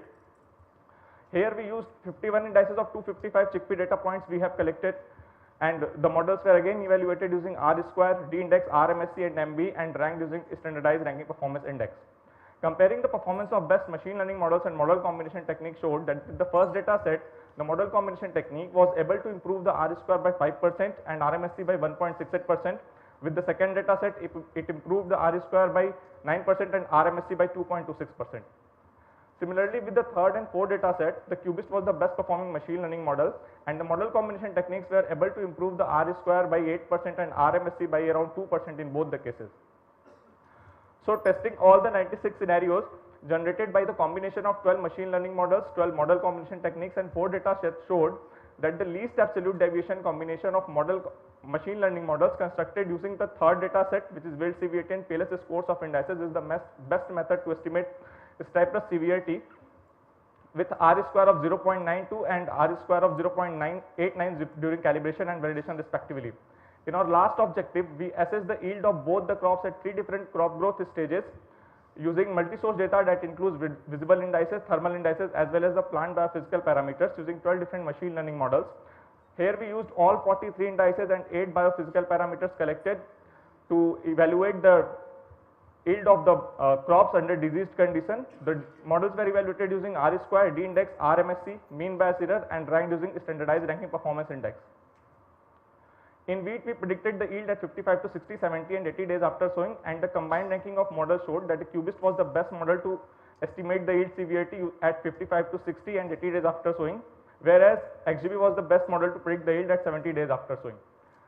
The statistics of best performing machine learning models showed that as we move towards the harvest, the accuracy of the models improved with better statistical outcomes. However, the early stage prediction obtained at 55 to 60 days after sowing will be more useful for policy planners and farmers to make informed decisions. Next, we predicted the yield of chickpea at 85 to 90, 100 to 105 and 115 to 120 days after sowing. And again, the combined rank of the model showed that XGB was the best machine learning model to predict the yield of chickpea under wild conditions. Again, we got the similar result that as we move towards the harvest, the accuracy of models increased. However, the early stage accuracies with acceptable accuracies we have obtained at 85 to 90 days after sowing will be more useful for different stakeholders. Coming to the conclusions, we quantified the plant biophysical parameters and identified sensitive thermal and visible indices for wheat stripe rust and chickpea wilt. We developed methodology for estimation of wheat stripe rust severity using supervised image classification. We developed machine learning models and identified model combination techniques for estimating disease severity. We developed machine learning models for early prediction for wheat, stripe rust and chickpea wilt affected crops. In future, image fusion and transfer learning and deep learning methods can be explored to improve disease severity estimates and crop yield predictions. Coming to the practical utility, the quantified changes can be incorporated in simulation models for assessing the disease impact. The indices can be used to screen large number of genotypes. The machine learning models can be integrated with mobile apps for real-time crop management and also for yield prediction. Till date, we have published 4 articles out of our work. The first 2 are published in Ecological Informatics with NAS rating of 11.1. The third one is published in GeoCarto International with NAS rating of 9.8, and the last one is published in Scientific Reports with NAS rating of 10.6. Our 5th paper is still under review in Agricultural System, that has also NAS rating of more than 10. From our work, we developed methodologies for estimation of wheat stripe rust severity using image classification methods, methodologies for estimation of both the disease severities using image analysis and machine learning, and methodologies for prediction of yield of both the crops under disease condition. Similarly, we also developed machine learning models for estimation of stripe rust severity, for estimation of chickpea wilt severity, and yield prediction of both the crops under disease condition. I have also presented my work in several seminars and symposiums.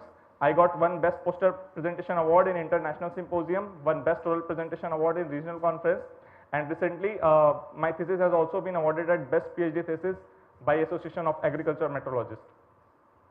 In last, I would like to acknowledge everyone who has been the part of my PhD journey. Thank you. Thank you everyone for your patience listening. Thank you very much for an excellent work. Good presentation, Mr. Ramnaran Singh. Thank you, sir. Dr. A.K. Joshi Sahab. Thank you. Ram Naranji, Yes, sir. good work.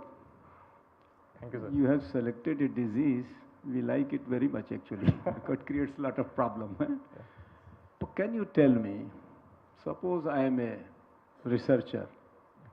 I want you to use your technology to record my plots. Yeah. So in wheat, stripe rust, how many plots you can record in one day? Sir, that depends on the sensor we are using. As we are using handheld camera, in one day we can record almost around 100 plots or 150 plots we can record. And So- if we change the spatial resolution, suppose we are doing it with handheld camera, if we took a drone sensor and mount our sensor on that drone, we can capture large field in very short span of time. And if it is further scaled to the remote sensing level, within a one click we can do, sir, for all large geographical areas. Thank you. Please do something, add something. I have 60,000 plots in my farm. Yeah, I want in one day. Thank you very much. will be done, sir. Ramamurthy Sahab. Any special reason that you have selected stripe rust? Any special reason that you selected stripe rust and wilt and the crop wheat and chickpea? Sir, we have selected because these are two major problems of India in both the crops. Wilt is the most devastating disease of, sir, chickpea, and similarly the stripe rust of wheat is also the most economical damaging crop in India. Is there any mechanism available to you so that your models can be immediately forwarded to the end user? Sir, we have to develop an app. We have the models, they can be integrated in app, then they can be used. You mentioned that it can be used for remote sensing. So is there any interface available No, for sir, you so that you can tap it immediately? Sir, I have developed the models. These models can be developed in forms of apps that can be used using the phones even only. We can use the RGB camera phones to assess the disease severity. Thank you, Mr. Ramnaran. Thank you very much. Thank you, sir. Sorry. I just wanted to know which one was more challenging for you, the wilt or the rust? Sir, wilt. Wilt was challenging? Yeah. Oh. Sir, because Why? the I thought because wilt, the plots are killed and aerial survey or satellite imaging or even drone-based camera, it's easier to find wilt killing than to find rust infection which is happening on the lower leaf and otherwise. That's Sir, more challenging. Sir, when we want to estimate the disease severity to very nominal scales, usually people do like it is resistant or it is susceptible. But when we have to do it like 10%, 20%, 30%, we have to capture close images. So those close images, when we take the wilt in chickpea, the leaves are so small. So it is very difficult to identify those symptoms from the images. We need more high resolution imaging. As compared the wheat, sir, the leaves are wide, so we can easily detect the symptoms and progress of the rust, sir. Can your image differentiate between the physiological changes due to the color changes and due to the rust? Sir, the thermal we are using is capturing the changes which is physiological only because of the changes in the transpiration rates and respiration rates of the plants when it is infected by disease. The thermal emissions change, and that we are capturing through the imaging. And RGB are capturing the changes in the pigment concentration of the plants. So thank you, Dr. Saab, for a very good work. I hope this will pay dividends to you. Thank you. Next presentation is by Mr. Sandeep Garai, 11710 from Agricultural Statistics Discipline.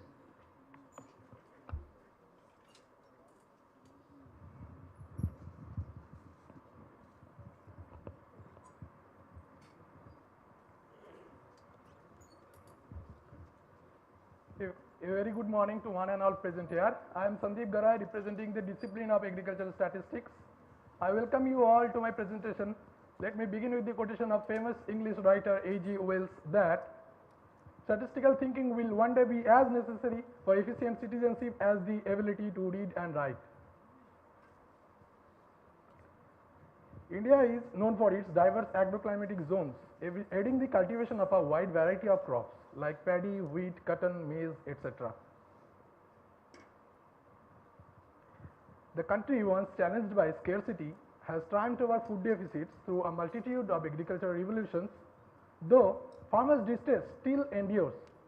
Some of the reasons may be debt burden, dependence on monsoon, market fluctuations and price volatility, crop failures and pest attack.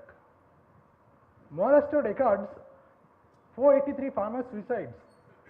In the 6 months of 2023, NCRB has also reported the death of one farmer or farm laborer every hour in India. So, government has taken several measures like AIBP for improved irrigation facilities, Mausam mobile app and Panchayat Mausam Seva portal for timely weather update, Digital India Drive and Kisan Credit facilities. But there are some issues which can be mitigated using statistical technologies which will be helping for farmers or producers as well as consumers. A statistician does price forecasting by fitting time series models. Accurate and timely price forecast is needed for farmers to decide when to sell and how much to sell, government to formulate policies, and for agribusiness industries. Government of India's think tank Niti Aayog has also recommended accurate and reliable price forecasting. But there are several difficulties in time series modeling. In the era of data, heteroscedasticity, nonlinearity, non-stationarity and seasonality comes into picture. So what should be the way out? Well, data decomposition, feature selection, model hybridization and optimization may be considered together. With this motivation, I have formulated my research title as a study on wavelet-based nonlinear time series models for capturing volatility in agriculture under the chairmanship of Dr. Ranjit Kumar Paul.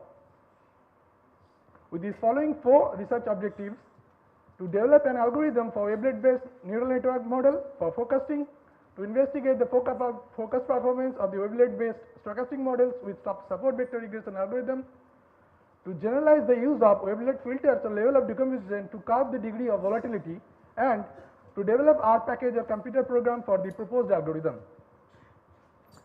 Well, wavelet, or most popularly known as multi-resolution analysis, decomposes an original signal into detailed and smooth subseries. The smooth subseries is further decomposed, and this decomposition goes on and depends upon the number of observations in a series. 4 wavelet filters, namely best localize, coeflet, Dowiesis and least arithmetic, have been used in our study. First 2 objectives lead to 2 hybrid models, namely Varigan and Varigas respectively. First, time series is decomposed using wavelet, then the smooth subseries are fitted into Garth models, then if the residuals are nonlinear or non-white noise, then they are considered along with detailed subseries for feature selection. The selected features are then fitted into NN and SVR models separately, and all the predictions obtained are optimized to getting final prediction. We have used 4 machine learning algorithms in our study, like MARS for feature selection, ANN and SVR for prediction, and PSO for optimization. In our analysis, weekly market arrival price of potato from January 2011 to December 2022 have been considered for 5 major markets in India like Agra, Bengaluru, Delhi, Kolkata and Mumbai. In this table, we can see that all the price series are highly volatile and nonlinear in nature. BDS test also confirms that all price series are nonlinear at 1% level of significance, and in this table, in these empirical illustrations, we have fitted all the price series into Garch, ANN, SVR, Varigan and Varigas models, and for the comparison of these models, 8 matrices have been considered. For first 5 matrices are expected to be lesser and the last 3 are to be higher. From these best matrix values, we have decided best models for this price series, and Varigan and Varigas models are found to be best. MCS has also confirmed that these Varigan and Varigas models are ranking 1 and 2 respectively. Taylor diagram has also confirmed these results. Now it's time to see the actual versus predicted plots. This is for Agra market. The green box is training and the yellow box is testing. For all other series also, Varigan and Varigas models are performing very well. To see how does these models perform on rainfall data, we have used annual rainfall data from 3 subdivisions in India, and similar kind of results have been obtained.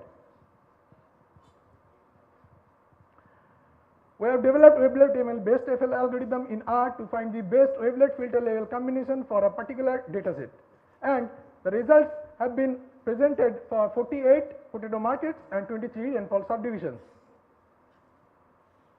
Carrigan and Carrigas hybrid models have also been developed based on Simdon methods. Simdon performs at par with wavelet for potato price series and rainfall data. Till now, wavelet filters and levels of decomposition are chosen on trial and error basis. So there is a need to generalize this knowledge based on the degree of volatility. Therefore, we have considered time series data with particular number of observations with specific CV values and simulated 1000 times each to generate 36,000 series. Then wavelet ML based FL algorithm is used to find the best filter level combination. Here are the results. Best filter for a particular N and CV. For N is equal to 100 and 200, D is performing very fine, and for N is equal to 500 and 1000, BL and C for less volatile data and LA for more volatile data. Best levels of decomposition for a particular filter N and CV. Green color represents for N is equal to 100 and 200, yellow color for N is equal to 500, and red color for N is equal to 1000. Relevant computer programs have been developed to aid the analysis in R for wavelet and Simdon based methods. From our research work, accurate predictions have been obtained for price trends and rainfall patterns. Simulation study helped in generalizing the wavelet based modeling, and there is a myth that to use highest wavelet decomposition level, but we have found that it is wrong. Several software packages have been developed for predictive modeling using wavelet and Simdon methods. Our research frameworks can be used to forecast nonlinear or non-normal agricultural commodity prices to aid farmers, and they can also be applicable on weather variables like temperature, rainfall, etc. Our research work can be extended to explore alternative decomposition methods for data denoising, to investigate the potential of deep learning algorithms, to assess the effectiveness of different other feature selection and optimization techniques, and to consider additional data characteristics to choose optimal filter level selection. We have published our works in several national and international journals. Some other publications have also been done during my academic session. I have attended several national and international conferences like International Indian Statistical Association and statistics organized by ICAR. I have participated in several extracurricular activities. I have served as prefect for Sukadme and Panse Hostel in ICAR ISRI, and I also took part in organizing 16th National Statistics Day celebration. Finally, I would like to acknowledge all the persons who have directly helped me or indirectly helped me, like my chairperson and advisory committee, the graduate school ICAR IRI, ICAR JRF and SRF for supporting me during my academic works, ICAR ISRI for giving me the facilities, and my family, seniors and friends. Finally, I would like to conclude my presentation with the famous quotation of the evergreen Professor M.S. Swaminathan that if agriculture goes wrong, nothing else will have a chance to go right. Thank you.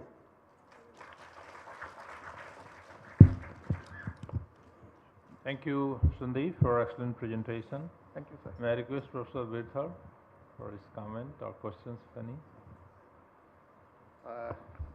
Congratulations, Sandeep, for a good work. Have you just, what are the prices? Are they wholesale prices in the markets or the consumer prices? Sir, wholesale prices. Wholesale prices. Yes, sir. Then have you considered other variables also, because volatility is a function of not one, but there are several variables. But Yes. this you shows only the behavior. What is the what are the underlying factors, for this volatility? There may be, say, arrivals, or maybe seasonality, or maybe climatic factors, or maybe the stocks or hoardings and all those kind of Yes, things. sir. There are in number of features, So sir. it's okay, but this is kind of exercise. It's good, it provide, but until unless you consider Yes, sir. all these kind of things, which is giving rise to this kind of volatility, that would have been much more useful in this. Now, one thing that based on this, what kind of recommendations you give it to farmers or policymakers or the traders? Yes, sir.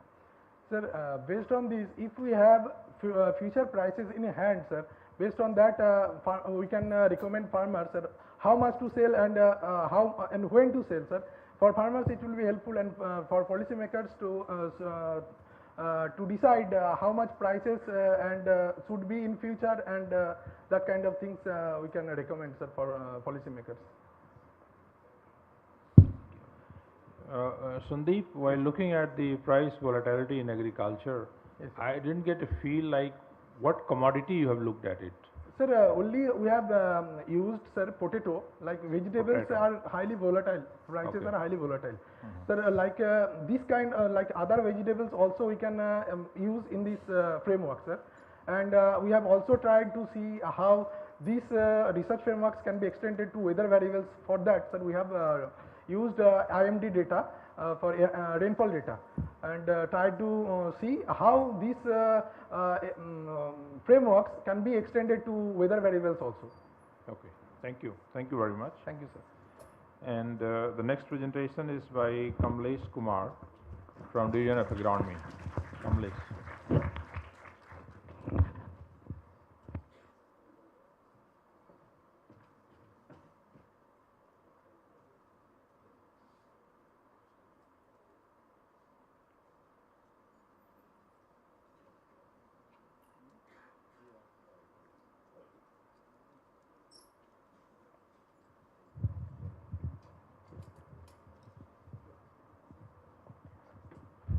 Respected chair of the session, jury members, dignitaries on and off the dais, ladies and gentlemen.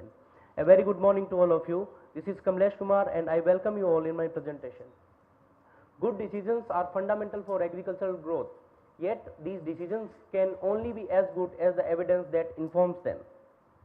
So, to start with the background issues, I would like to highlight the role of an agronomist, which is to provide the evidence-based decisions. We are well aware of the complexities and interconnectedness in the genotype, environment and management interactions. But the question is, are we recognizing this interconnectedness? And if there is any mechanism which can translate this dynamic system into a single package.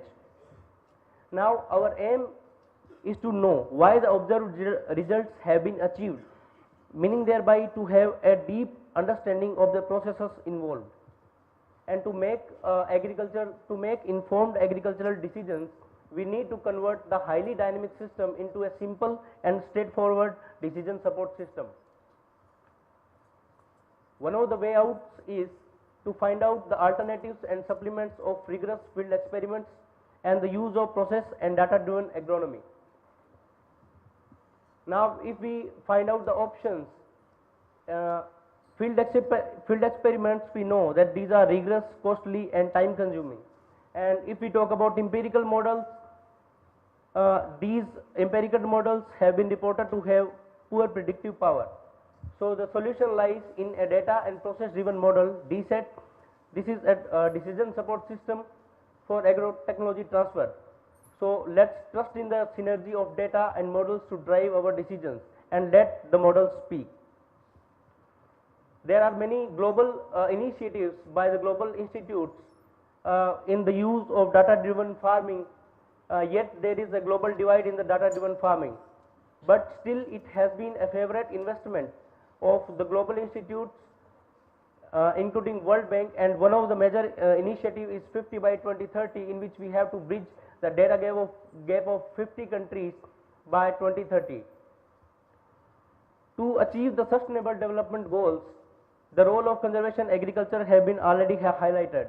The basic three principles of conservation agriculture have been discussed extensively, but as suggested by eminent scientist and IRI alumnus Dr. Ratan Lal, there exists a fourth principle of conservation agriculture, that is nutrient management with a special focus on nitrogen. Understanding and managing nitrogen dynamics in conservation agriculture is quite complex, but at the same time we do have a lot of data which have been generated from long-term field experiments. But how can all these research outputs can be translated into an effective decision support system in a data-rich country like India? So one of the options can be the use of a process-based model, series maize and series wheat, which are embedded in the DSET model. It is a dynamic and mechanistic model which calculates phenological growth and development in response to environment and management factors. So by making a comparison between observed values from the field experiments and simulated values from the model, the validation can be done, and by the use of further data, the validation of the model can be done, and then we can have some real-time management of important inputs including nitrogen. But it has been more than 35 years of this model development, but still it has not been evaluated in India, especially under conservation agriculture. So in this backdrop, we have visioned our research entitled Modeling the Impact of Tillage and Nitrogen Management on Yield and Nitrogen Dynamics in a Long-Term Conservation Agriculture Based Maize Wheat System. Objectives were to evaluate the DSET series maize and wheat model for growth, yield and nitrogen dynamics, to assess the yield, farm profitability and nitrogen use efficiency, and to evaluate the trade-off between different nitrogen options for higher yield and lower environmental footprints. The experiment consisted of 3 tillage methods, including conventional tillage, permanent bed and zero tillage, and among nutrient options we included controlled recommended dose of nitrogen and the use of urea supergranule. The resulting 15 treatment combinations were laid out in a split pro design having 3 replications, and PMH1 for maize and SD2967 variety for wheat was used.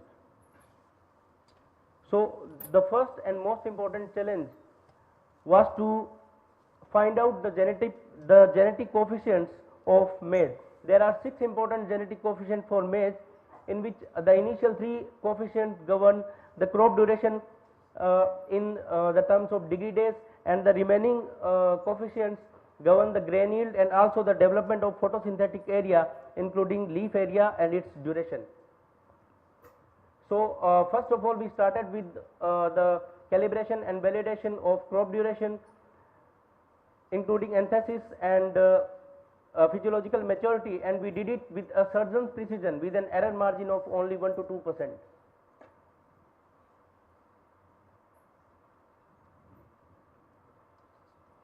Then we went for other parameters like leaf area index, nitrogen uptake and soil nitrate at different stages, and we also did it with an error margin of 5 to 10% in almost in all the parameters except soil nitrate, where the error margin was slightly larger than 10%. Similarly, for wheat also we developed some genetic coefficients including and these are calculated using GLUE, that is generalized likelihood uncertainty estimator, and trial and error method. So for the crop duration, we calibrated and validated the model for anthesis and physiological maturity, and we did it with an error margin of only 1 to 2%. Then for other parameters like leaf area index at certain growth stages, then nitrogen uptake and soil nitrate, a very low value of different statistics like RMSE and normalized RMSE indicated a goodness of fit between obtained and simulated parameters.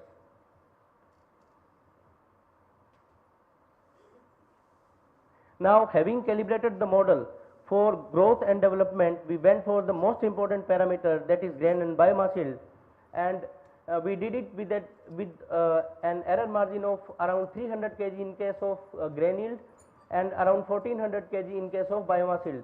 In case of wheat also, the error margin was around 400 kg for grain yield and around 600 kg for biomass yield. Now, among nitrogen options, the highest grain and stover yield of both the crops were recorded with the use of urea supergranules across the years, and the highest net return was observed with the use of recommended dose of nitrogen, which was at par with the use of urea supergranules. Now, different nitrogen use efficiencies were also calculated, and it was found that urea supergranules recorded the highest nitrogen use efficiency in the terms of agronomic efficiency as well as apparent nitrogen recovery. This is a system diagram depicting the nitrogen module which we have used to simulate the nitrogen dynamics, and the model simulated the soil nitrate at different stages and also the nitrogen uptake, and it was found that almost at all the stages simulation was in agreement with the observed values from the field experiment, and in case of nitrogen uptake, urea supergranules recorded the highest nitrogen uptake by the crop. In case of wheat also, at all the stages simulation showed a goodness of fit with the observed values, and urea supergranules in case of nitrogen uptake observed the highest nitrogen uptake by the crop. Now, different loss mechanisms in the form of ammonia volatilization and nitrate leaching were also simulated, and it was observed that there was a significant difference between the nitrogen options, and conservation agriculture based zero tillage observed lower ammonium and nitrate leaching losses. Similarly, in the wheat crop also there was significant difference between the nitrogen options if we talk about the nitrogen losses, and conservation agriculture based zero tillage observed lower losses. Ammonium nitrogen content was also simulated. It was nearly identical in both the conservation and conventional tillage systems, but due to rapid nitrification after some time of the fertilizer application, the content of the ammonia was quite negligible in the soil.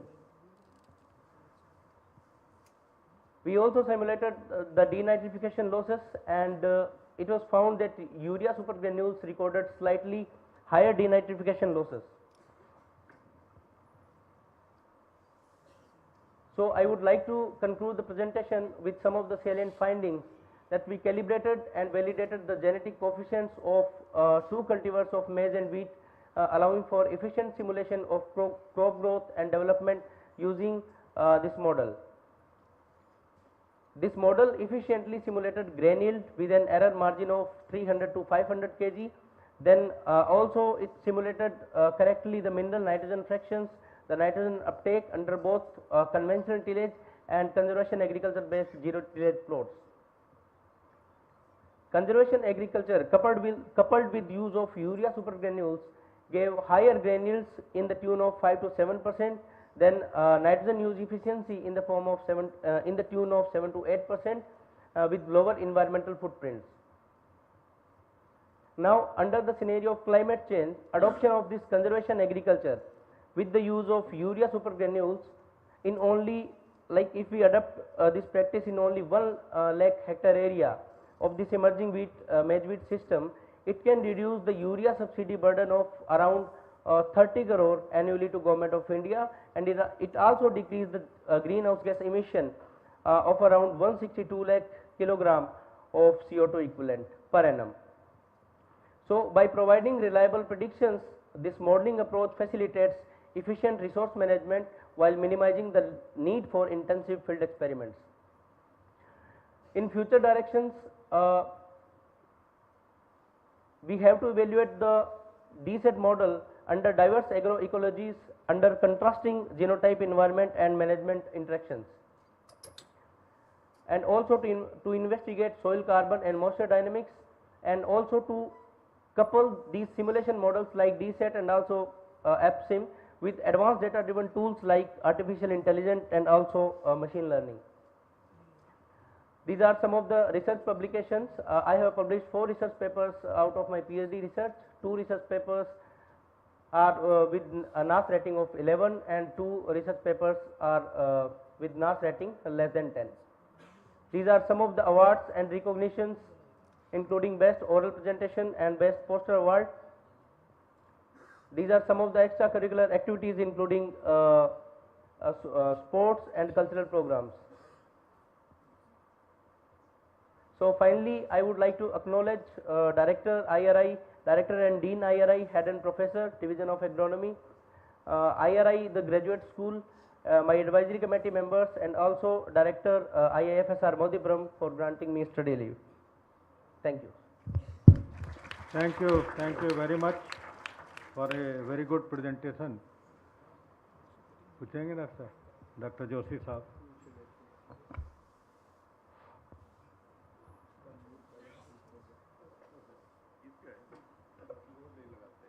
नहीं, जोर लगाया था. Thank you, इसका mood ठीक है.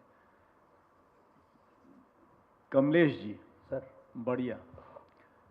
Can you forecast using this tool yield in a larger area?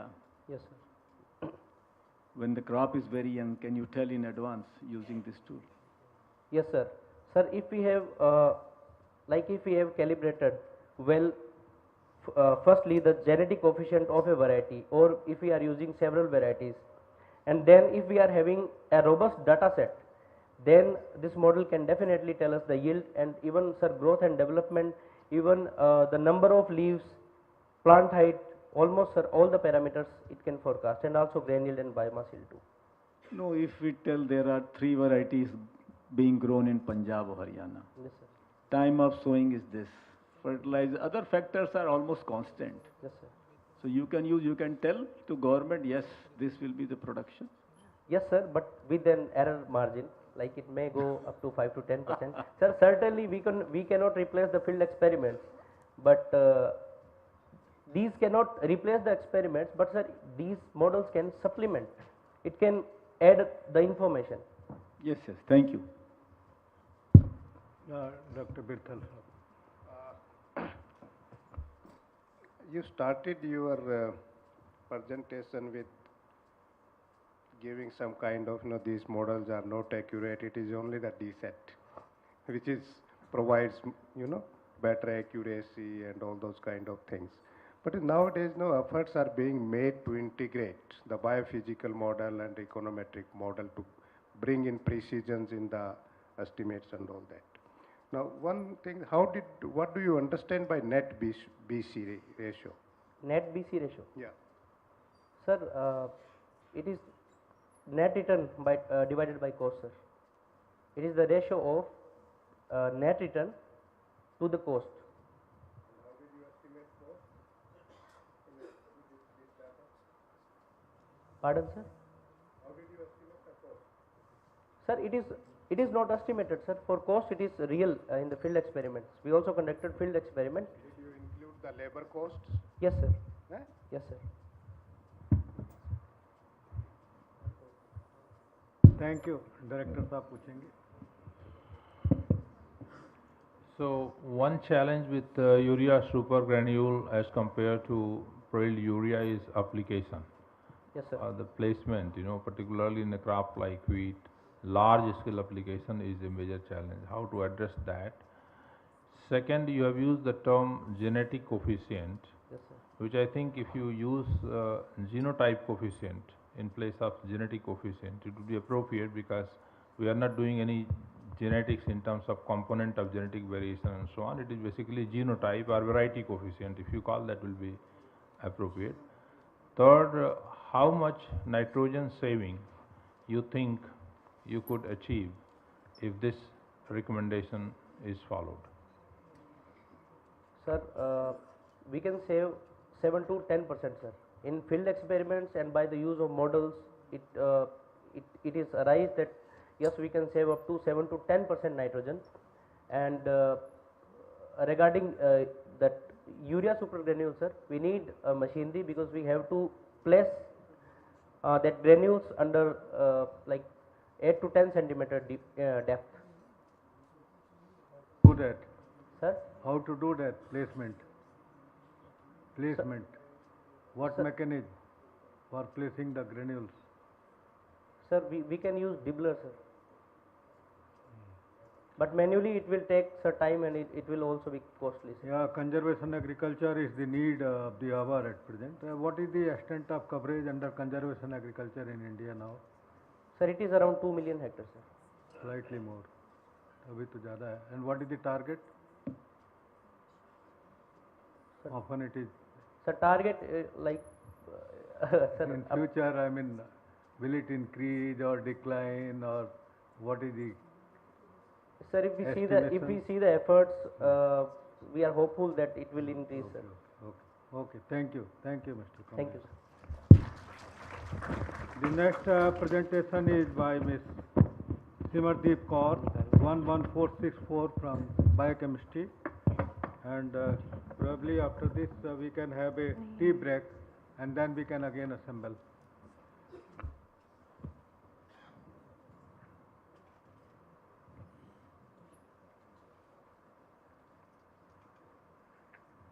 Good morning, respected chairman, jury members, and welcome all of you. I, Simardeep Kaur from Division of Biochemistry. Welcome again for my IRA presentation. We know that rice is one of the most important cereal crops cultivated worldwide and accounts for the staple food for more than half of the world's population, and thus having a paramount role in global food and nutrition security.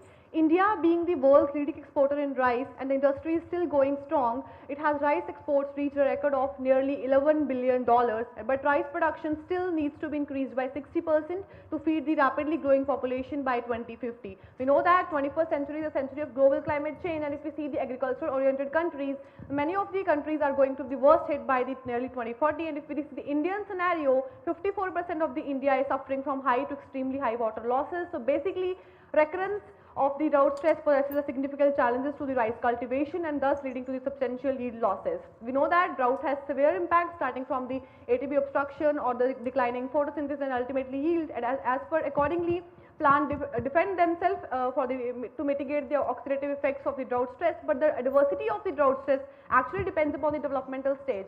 And if we see in case of rice, reproductive stage drought stress is the most destructive as it leads to the reduced seed set, affects the pollen formation, pollen viability, disturbed metabolic processes, and ultimately reduced yield. However, how this drought tolerance has been controlled. We know that this is a very complex, very multigenic trait controlled at various tissues and genotype specific level, but it is controlled by fine tuning of certain coding as well as the non-coding regulators. If we see the non-coding regulators, microRNAs are one such molecules, 90 to 21 nucleotide long, synthesized in the nucleus and come out of the cytoplasm and target their gene either through the mRNA cleavage or through the partial complementarity and ultimately repress the expression of the gene. So basically, when we were reviewing the literature, we have seen that majority of the studies have been focused on the early stages of growth, that is vegetative stage, seedling stage, and so on, and very few studies have actually correlated the expression of the microRNAs and their target genes along with the agronomically most important tissues, that is panicle and root, and there is no comparative analysis of myrnome and intranscriptome profiling have been done. Also, in case of rice Mirbase, we have seen that only 738 microRNAs have been registered, which are merely just 2 to 3% of the total genes in rice.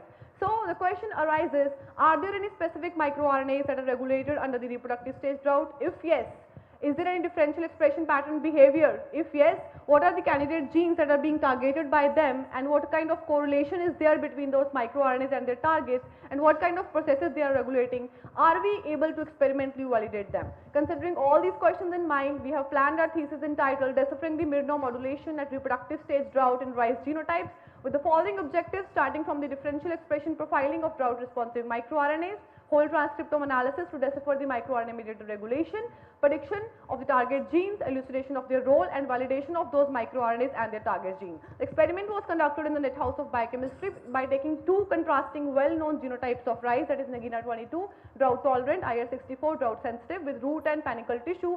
The wet lab experiments were conducted in plant epigenomics lab, division of biochemistry, and bioinformatic analysis was conducted at Utah State University, USA, as a part of my PhD work as a Nehru Doctoral Fulbright Fellowship for a period of 9 months.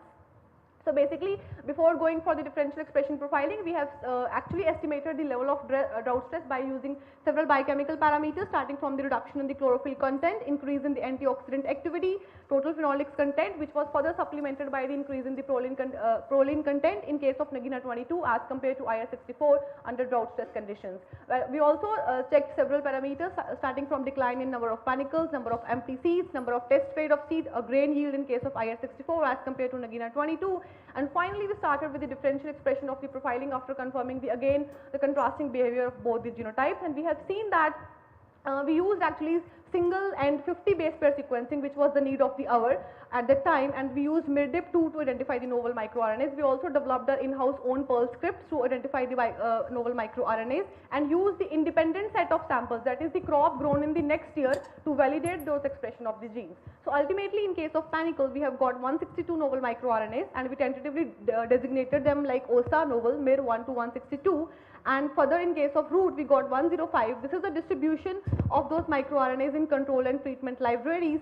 And when we see what kind of known microRNAs are found, to be in agreement with the earlier research findings at the earlier stages, we have seen that 166, 812, 167 and 156 were the most prevalent microRNAs, and all the novel microRNAs that have been identified were randomly distributed on all the 12 chromosomes of the rice. And during the stress condition, we have seen that in case of Nagina 22, 52 known and 33 novel are like induced after the reproductive stage stress. These are the microRNAs which were not earlier present in the control conditions, and this induction was more in the Nagina 22. So it indicates that several microRNAs are yet to be identified, and the tolerant genotype showed more induction of microRNAs as compared to the sensitive one during the drought stress conditions.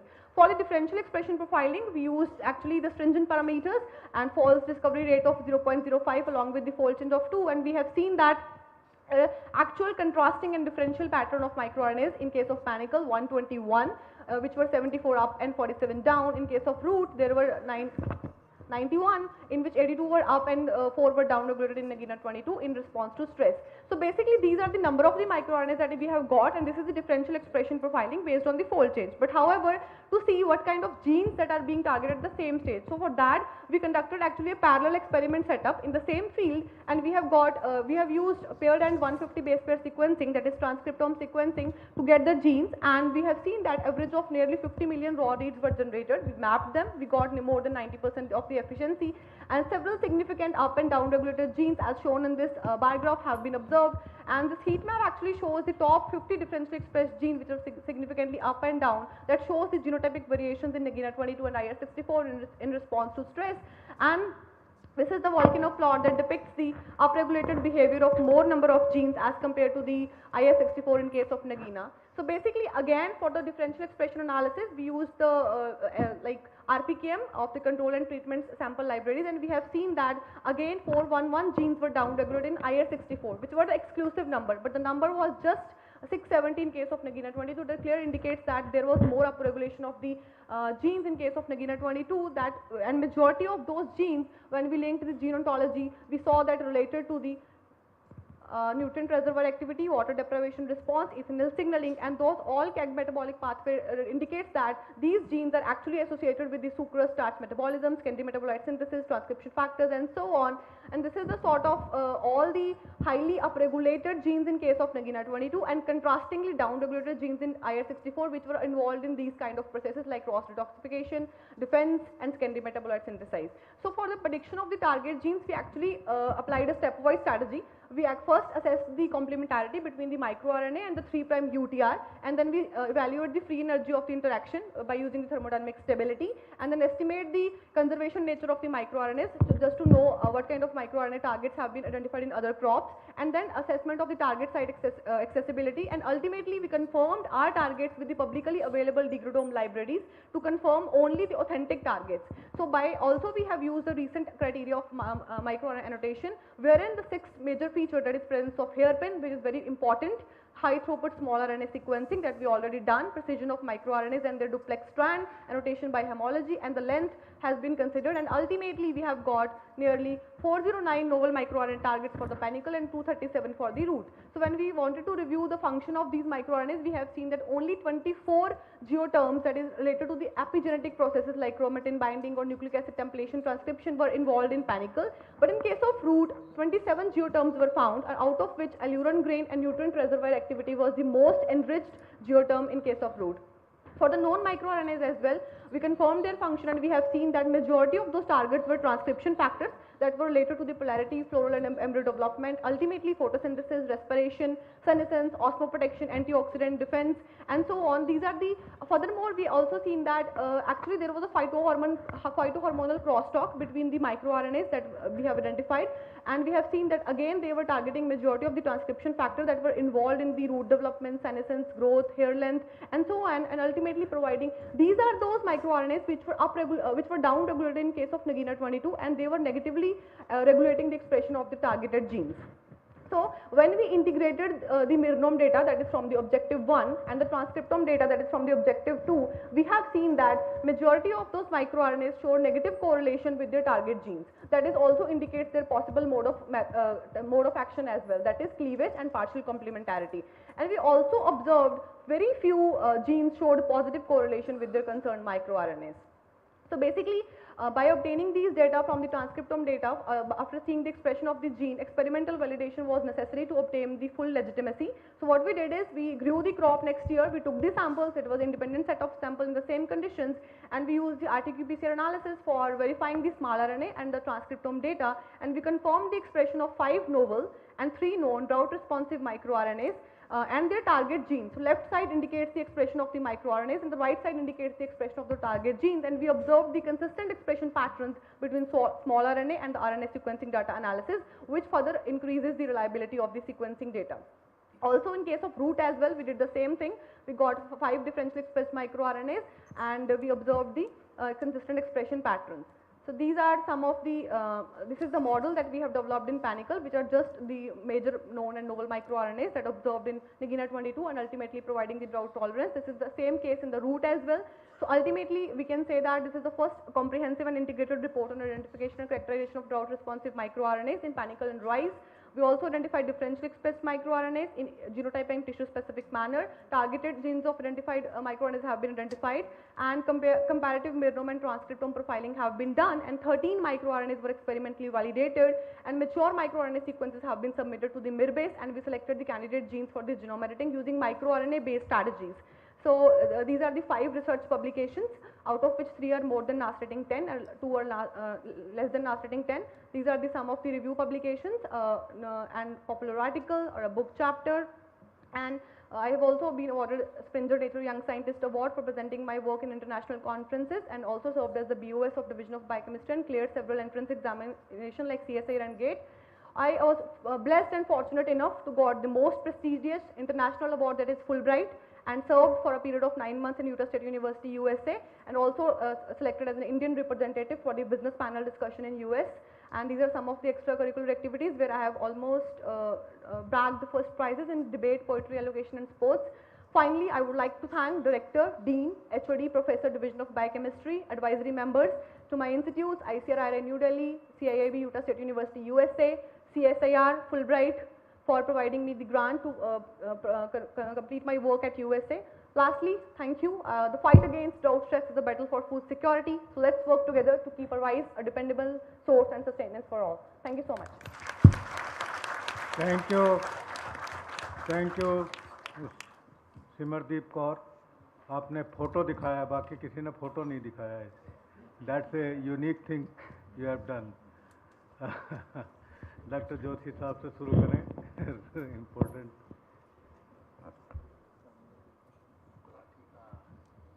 Thank you. Okay, your name is Simardeep.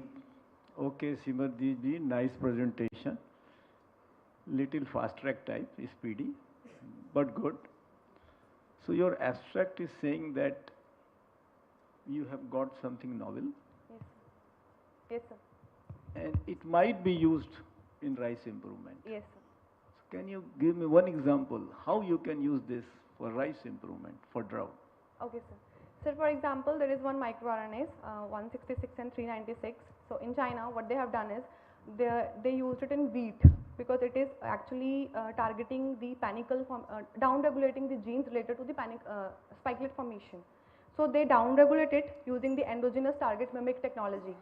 So when they down regulated, the expression of the gene was enhanced to nearly 12-fold. So there was improvement in case of the heat tolerance or drought tolerance in case of wheat.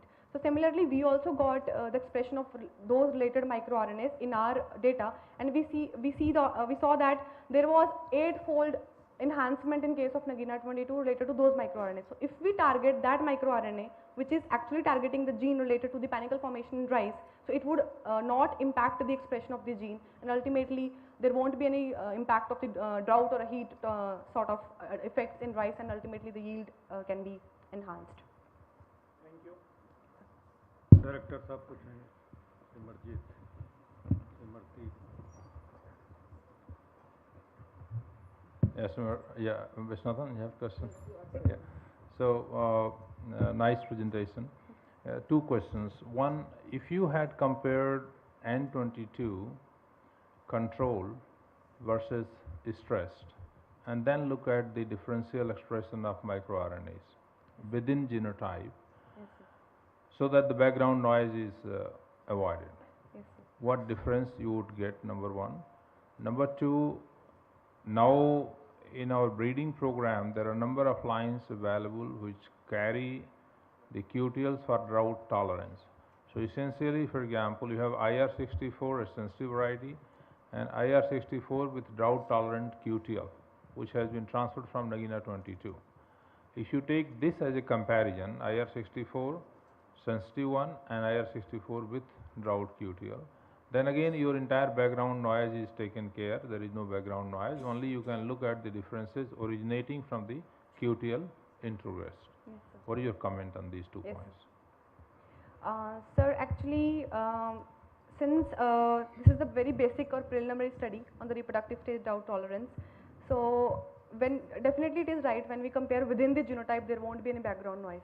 But sir, for making the robust, we actually did the experiment in triplicates, so that when we are comparing the contrasting pair, that is tolerant and the sensitive, so we are getting from the values from the we are getting reads from the 3 different libraries. So when we are aligning those libraries on the genome, we are able to avoid those background noise when we are comparing inter-genotype interactions or inter-genotype differential expression of those microRNAs. So this is the same thing that we have also taken care of. And the second thing is, yes, we can do that. IR64 normal, drought sensitive, and IR64 with the QTL of drought tolerance.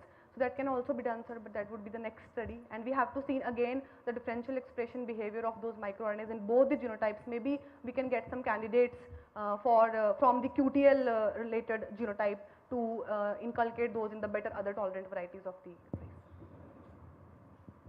rice. Thank you, sir. Thank you for the excellent presentation. I have 3 questions. One is, did you compare the tissue water level before taking the sample for the microRNA? And the other one is the IR64 and Nagina 22, they differ in phenology. So when you take the panicle sample, how did you manage? And the third question is related to what Dr. Joshi sir has asked on the targets of novel microRNA. You have shown all the targets of only the known microRNA. You have predicted the novel microRNA. What are their targets and how they are related to stress tolerance? Thank you. Sir, regarding the first question, we actually measured the physiological that parameters, relative water. I have not seen the tissue water status. You have shown Sir, chlorophyll content and all those things. In the first slide it was there, wilting, rolling, soil moisture content and relative water content. Okay. Yes, sir. In the smaller box it was there. Because sir. I could not see that one. The So that tissue was- water status is important. Otherwise you will Yes, not be able to compare. That was taken care of, sir.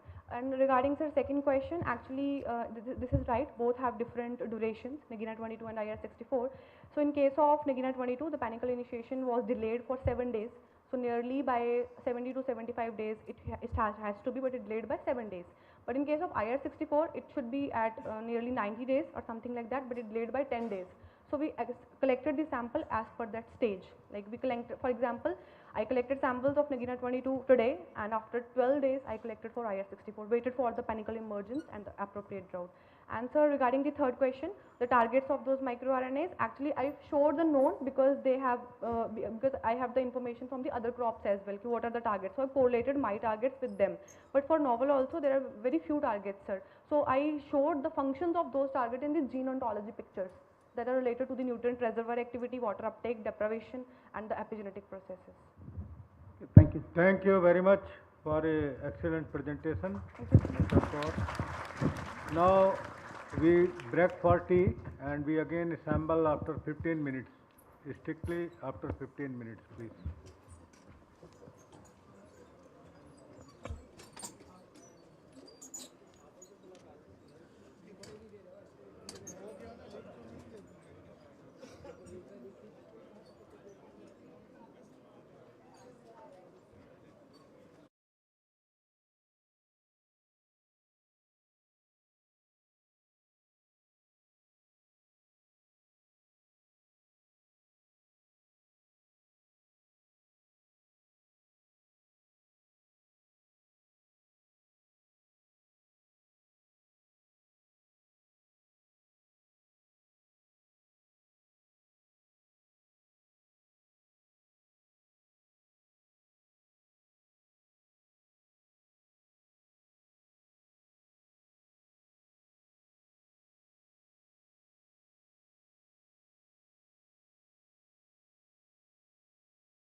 after the tea.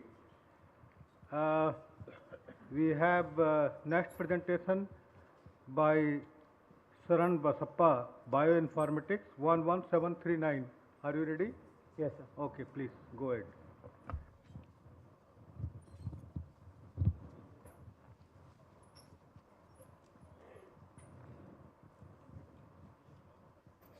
Respected Chairman, jury members of the session, distinguished scientists and dear friends, a very good afternoon to all of you. Myself Sharan Basappa, PhD student representing the discipline of bioinformatics. I welcome you all to my presentation.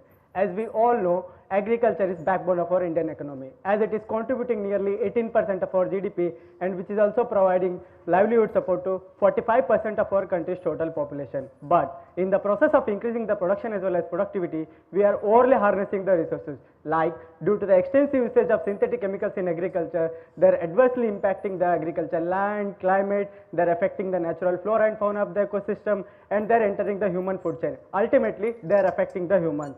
So what is the way out, or what is the alternative for this one? The answer for this question is use of natural products. Natural products are any substances which are produced from living organisms. They can be available in all the forms of life, that is plants, animals, insects, microbes, and then can be used for a diverse purposes, such as biopesticide, biofungicide, or food and flavoring agent, for bioremediation, nutraceutical, and many more purposes.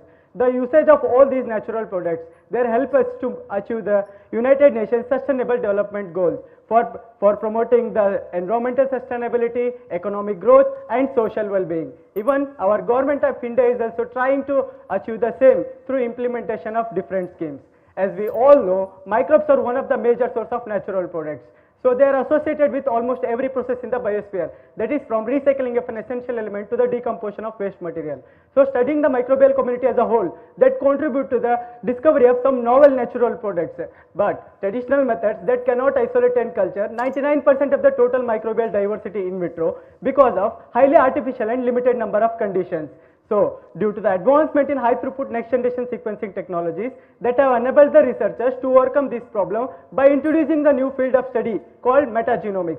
So, metagenomic sequencing produces mixture of reads. We are talking about natural product identification. How to identify natural products from the mixture of reads? For that, the primary or the fundamental step is separation of these reads into different groups, where each group representing the genome of the either individual organism or a group of related organisms. For that process, we call it as binning. But the available tools of binning as well as natural product identification, they have limitations with respect to their prediction accuracy, time and cost, most importantly availability of reference data sets. So we found the motivation that there exists no particular study which have a complete framework for binning and identification of natural products from the bins of metagenomics data, especially when the reference data set is not available. So, but in nature, the microbes produces n number of natural products. Can we identify all the natural products? The answer is no. For that, we specifically targeted these 5 classes of natural products. So, how to address these gaps and to achieve our motivation? The only solution we have is the usage of artificial intelligence techniques. Then what are the different techniques available? How to use artificial intelligence techniques? To answer this how and what, we introduced the thesis titled Computational Intelligence in the Discovery of Natural Products from Agriculturally Important Metagenomics Data under the dynamic chairmanship of Dr. Vijay Chandra Mishra.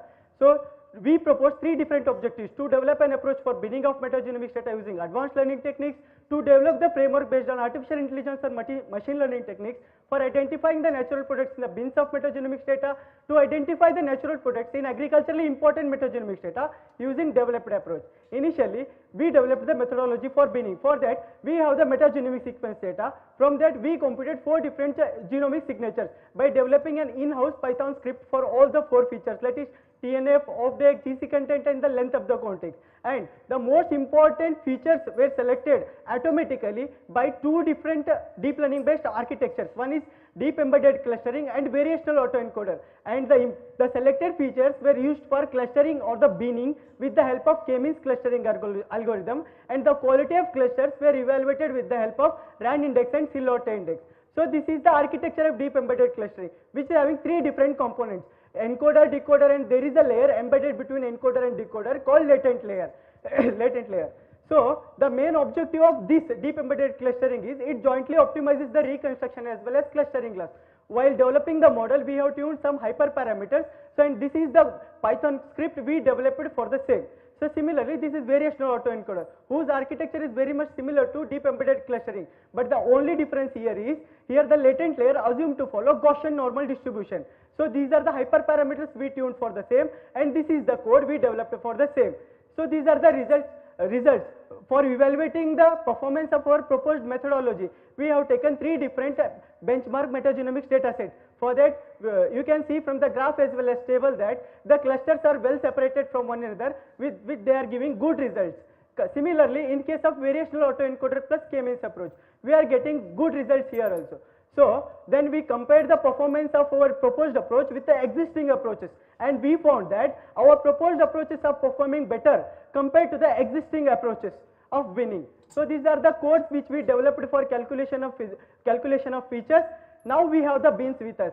Then we have to identify natural products from those beans. Then we developed the methodology for natural product identification. For that, we collected the natural product data from the public available MeBig database. Then we have extracted the protein sequence from each of the GBK file. On the extracted protein sequence, we have done 2 different things. We have applied natural language processing technique for 3 different natural language processing techniques, and on the same sequence we have employed we have calculated or computed 8 different physicochemical properties, and we have done on final feature matrix, since we have taken different number of observations for different classes. Then we have experimented with the oversampling technique called SMOT, that is with and without SMOT. On that, we have trained and tested 9 different machine learning models. On that, one which is giving the highest accuracy, that we found as the best model. So, this is the experimental setup. So, these are the natural language processing techniques: count to vec, TF-IDF, that is term frequency, inverse document frequency, and word to vec. Similarly, these are the 8 different physicochemical properties which we have computed, and similarly these are the 9 different machine learning models which we have used in our studies. So, these are the evaluation measures which we have calculated for each of the developed model based on this confusion matrix. So, these are the results we obtained under count vec with SMOT and without SMOT. In both the cases, logistic regression model was performing better, and in case of word to vec, in both the cases SVM model was performing better.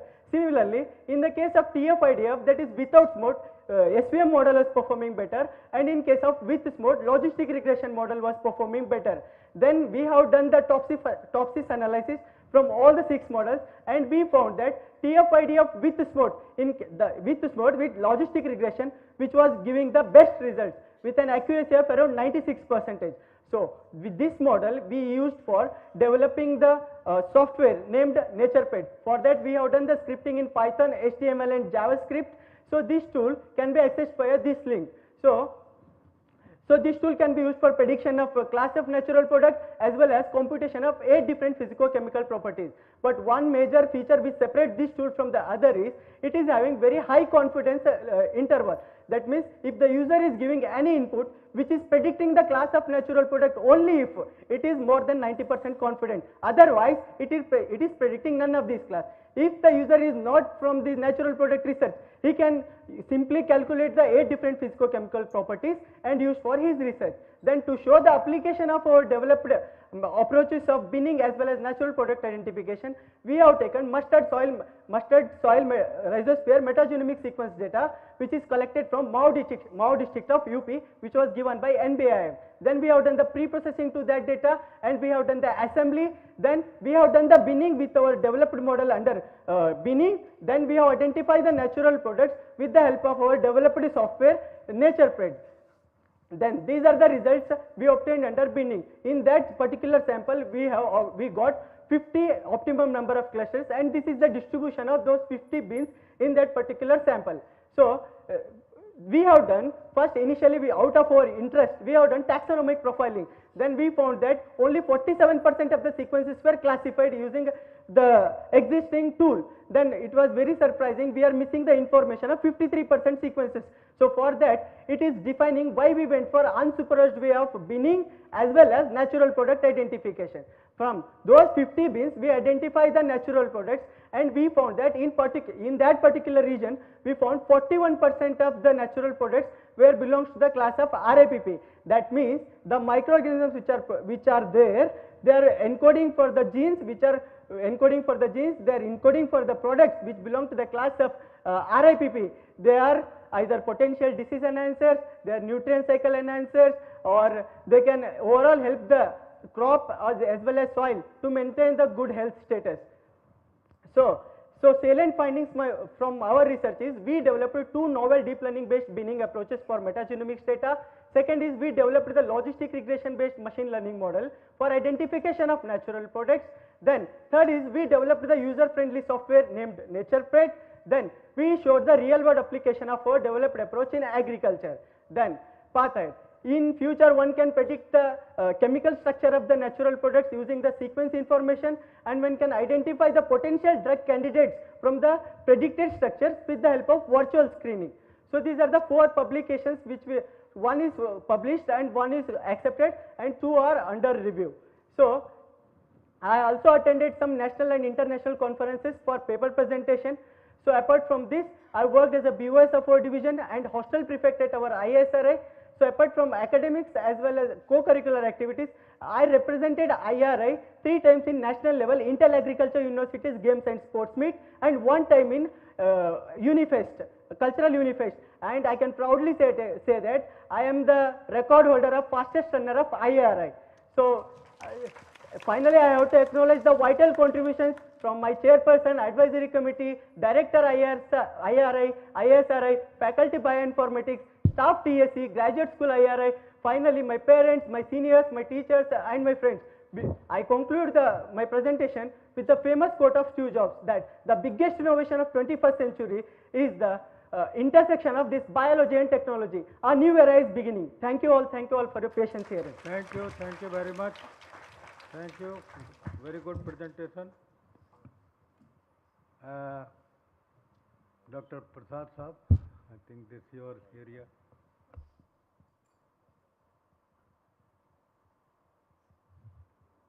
So, Sravadda Basappa. Sir, Sharan Basappa. Sharan Basappa. Yes. So, good presentation, but tell me one thing that this metagenomics data has been widely used nowadays. Yes, sir. So, what are the challenges in using this metagenomics data one has to encounter? Sir, first and foremost, the availability of reference genome is one of the major challenges, sir, in case of metagenomics data. So this is one challenge, sir. And first, one more basic challenge is the sample collection steps, sir. So basically, the sample collection is very much important, sir. And one more is the experimental design. How you are designing the experiment, and what are the different objectives, like for what purpose you are taking that sample. That is also very much important, sir. So these are the 3 different challenges which one can face, sir. So during your study, you have write a script of Python, I think. Yes, sir. So, huh? Yes, sir. So how robust this script is for identification of this natural product? Sir, we actually, sir, we have used the techniques of this natural language processing, sir. So natural language processing, what it separates from the other Python scripts or the algorithm is, sir, it actually captures the semantic relationship or the syntactic relationship within the amino acid, sir. Then what we developed the model, that is logistic regression based model, which is giving an accuracy of around 96%, sir. That means it is having which is very versatile tool and used for very diverse purposes. Did you publish this thing? Yes, sir. It is already available in online mode, sir. No, but published in some it is under review, sir. It is under review. It is already published. That is the real test, because yes, once people will use your script, yes, sir, to identify the natural product, yes, sir, by using the Python script, and how much different natural products can be identified, yes, sir, by using your script. Yes, sir. We have given it for copyright as well, sir. We have submitted it 4 or 5 months back only. So hopefully we will get the results very soon, sir. Thank you. Thank you, sir. Director साहब पूछेंगे.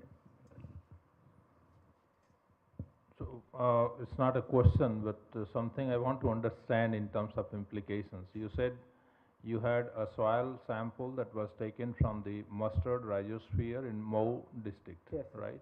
There must have been some variety, specific soil conditions and so on and so forth, and from that the data was available which you have used for analysis purpose, Sir, right? to be very frank, the sample we taken, that he did not given any information about this one. Just we want to show the application of our developed approach. For that reason, we have taken that metagenomic sample, sir. So, Sir, so it is from that metagenomic sample, for Yes. example, what natural products you were able to identify using your script? Sir, from our research, we found that RIPP class, that is ribosomally synthesized and post-translationally modified peptides, that class, the microbes which are present there, they are encoding for that class of natural products, around 41%, sir. What it is representing is the microbes which are present there, or which are producing a special kind of peptides. They are either potential disease enhancers or nutrient cycle enhancers, or they are helping the soil as well as plant to maintain the good health status. Okay, thank you. Okay, thank you. Please Thank you, take sir. your seat. Thank you very much. Thank you.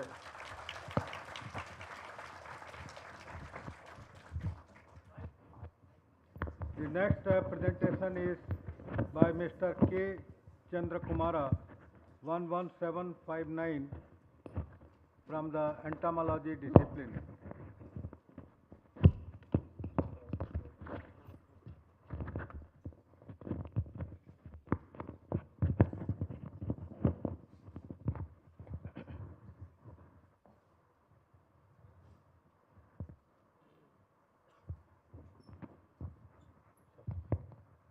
Good afternoon, everyone. I am K. Chandrakumara from Division of Entomology. A warm welcome to all of you for my presentation. As we know, India is the major importer of edible oil, and 50% of the domestic demand is met through import itself. So there is a recent concern to increase the overall oilseed production. In overall oilseed production, Indian mustard, that is Brassica juncea, has significant contribution, as it is cultivated across 8.06 million hectare area with production of 11.75 metric tons and productivity of 1458 kg per hectare. However, this productivity is less as compared to the world average productivity. So, to increase the productivity, there are two ways. First one is to enhance the yield by developing hybrids or by developing improved cultivars. And another one is to mitigate the yield loss caused by biotic and abiotic stresses. Among biotic stresses, mustard aphid, that is Liphopis cerizumi, is a key hurdle in mustard production, and which causes 10 to 61% preventable yield loss. Currently, these aphids are managed by the insecticidal application. However, we know insecticidal application has negative impacts like 3 R's, that is residue, resurgence and resistance. To overcome this, the best alternative could be integration of the pest management tools. Among different tools, host plant resistance, that is use of insect resistant cultivars, is the most promising and effective tool. In order to develop insect resistant cultivar, first and foremost thing is to have the precise knowledge on the available source of resistance. So in India, there are several high yielding cultivars which are in seed chain and also in great demand by the farmers. So if you see the reason for the demand, whether these are preferred only because for the yield or the presence of the tolerance in these cultivars against the mustard aphid. And till now, there are no effective source of resistance against mustard aphid, and to unveil the level of tolerance exists among these cultivars, we have selected these 23 cultivars as source material for our study. And also there are research gaps like little information is available on the host selection, population buildup and biodynamics of the Liphopis cerizumi on different cultivars, and also limited knowledge available on the implication of various constitutive and induced nutritional and anti-nutritional elements in Brassica juncea cultivars against Liphopis cerizumi. And third one is scanty knowledge and understanding on the photosynthetic pigments and enzymatic response as a consequence of Liphopis cerizumi feeding. In this context, the title of the thesis was framed as elucidating biological and biochemical interactions between popular cultivars of Brassica juncea and Liphopis cerizumi with three objectives. First one is to evaluate Brassica juncea cultivars for resistance against Liphopis cerizumi, and second one is to conduct biological and preference studies on Liphopis cerizumi in Brassica juncea cultivars, and third one is to identify biochemical factors impacting differential reaction of Liphopis cerizumi on Brassica juncea cultivars. For better understanding, I have combined laboratory and field studies, and I have put into four different experiments. Here, in insect plant interaction, first and foremost thing is host selection.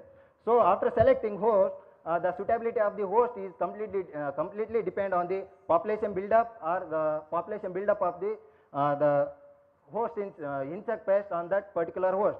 And here this population buildup can be well studied through the life table analysis or the bionomic studies, and variation in the bionomic parameters can be attributed to the variation in the levels of biochemical factors.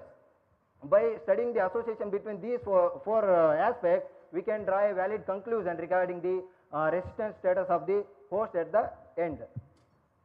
Coming to the first experiment, that is the host preference and population buildup.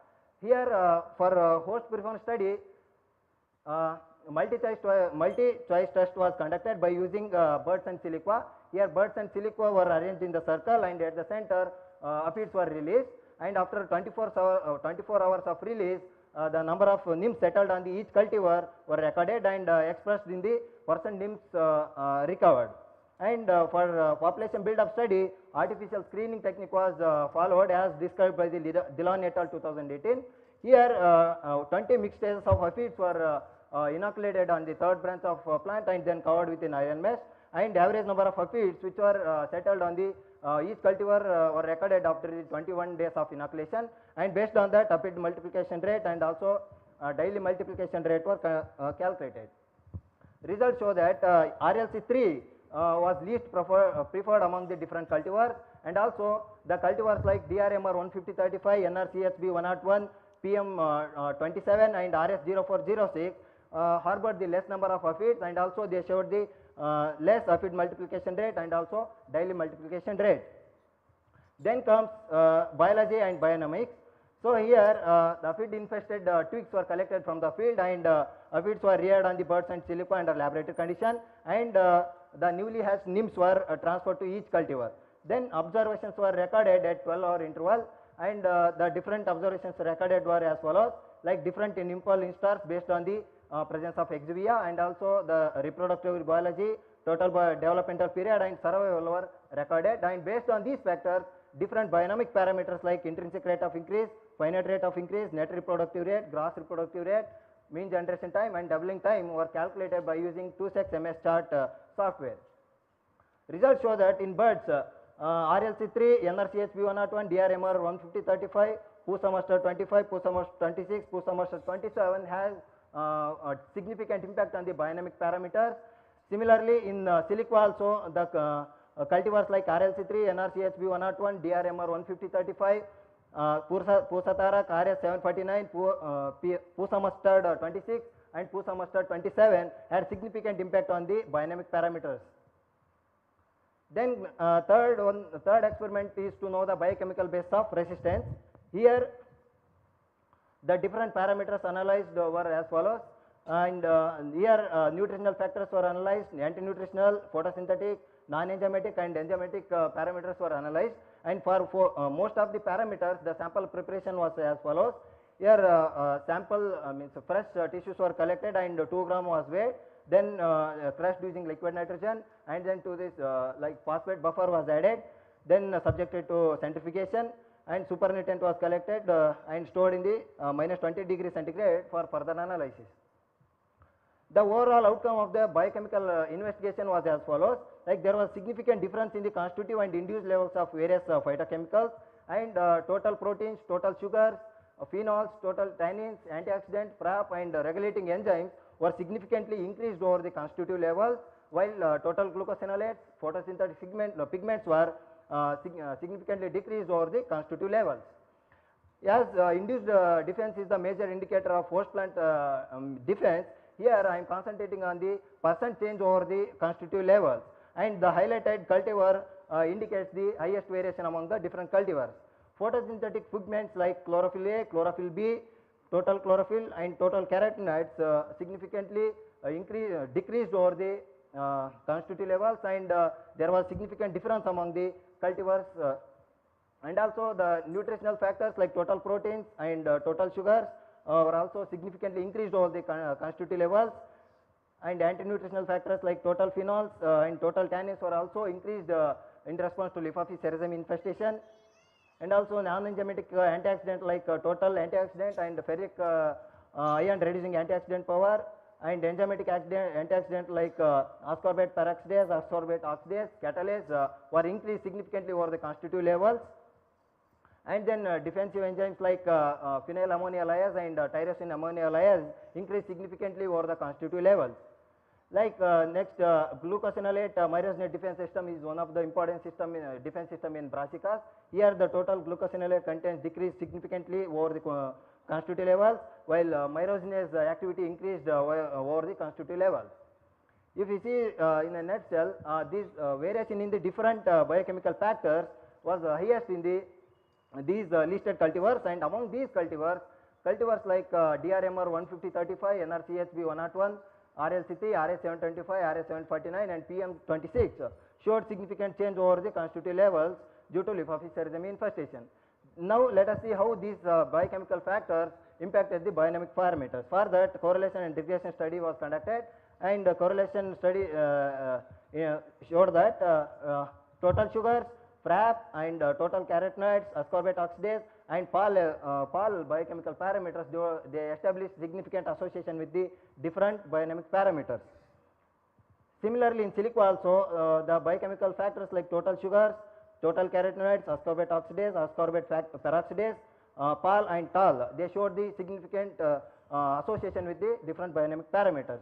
Means to know the contribution of each biochemical parameters, multiple linear regression were performed, and they contributed, the contribution of the different biochemical factors varied from 60 to 82% in birds and 65 to 87% in case of silica. And among different biochemical factors, these are the some of the factors which contributed significantly towards the biodynamic parameters. In birds, the variability ranged from 40 to 80, and in case of silica it was ranged from 49 to 85. Then coming to salient outcomes of the investigation, from our investigation it came to know that RS0406, RLC3, DRMR 15035, PM25, NRCHB 101, PM27, RS749, PM28 and Pusatarak preferred least by the Liphophy cereus, and also they harbored the least number of aphids. While these cultivars like DRMR 15035, PM25, RLC3, NRCHB 101, PM27, RS749, PM28 and Pusatarak, they significantly affected the biodynamic parameter, and also the aphid induced levels of phytochemicals, they like total sugars, tannins, total chlorophyll, total glucosinolates, FRAP, AP, APX, PAL and TAL, they had a significant impact on the Liphophy cereus. And also regression analysis suggested that various biochemical factors, they contributed 40 to 85% variability for the host preference and the biodynamic parameters of the Liphophy cereus. Overall, DRMR 15035, RLC3, NRCHB 101, PM27, RS749, PM28, PM25 and RS0406 had negative impact on the biodynamic parameters. Coming to the overall like practical implication of our investigation, from our investigation we come out with the biochemical markers and also source of resistance, and these two can be effectively used in the Brassica improvement program to develop insect resistant cultivars. So from our thesis, 2 papers have been published and 2 papers have been accepted, and another 2 are under review. And apart from academic career, I am also involved in the extracurricular activities. And I would like to thank my chairperson and other advisory members, and also the lab members, IRI members, and also CSIR for various facilities. Thank you. Thank you very much for a very exhaustive work and very good presentation. I request Dr. B.V. Ramamurthy ji to kindly interact. Chandra Kumara, it's a good way of presenting routine work done on varietal resistance. Thank you. A lot of work has been done on varietal resistance in mustard. So, in what way your work stands different from the studies which have been already done? Can you tell in 1 or 2 sentences? Yes, sir. In earlier studies, the first is the source of material. Material what they have considered was very lesser. Means they have considered only up to 5 or 6 or maximum 10. And here we have considered the use the maximum 23 cultivars we have selected. And also earlier studies they have only concentrated on the field screening, means they have not described any the biophysical or the biochemical factors which are responsible for the resistance against the Lipophis cerezonis. See, mechanisms of resistance are known in terms of non-preference or preference, antibiosis and tolerance. Yes. So I would have been happy had you put your material under these things and said, yes, in mustard we analyze these parameters and then these contribute to non-preference, these contribute to antibiosis, and these ones contribute to tolerance. That would have been much better way of presentation.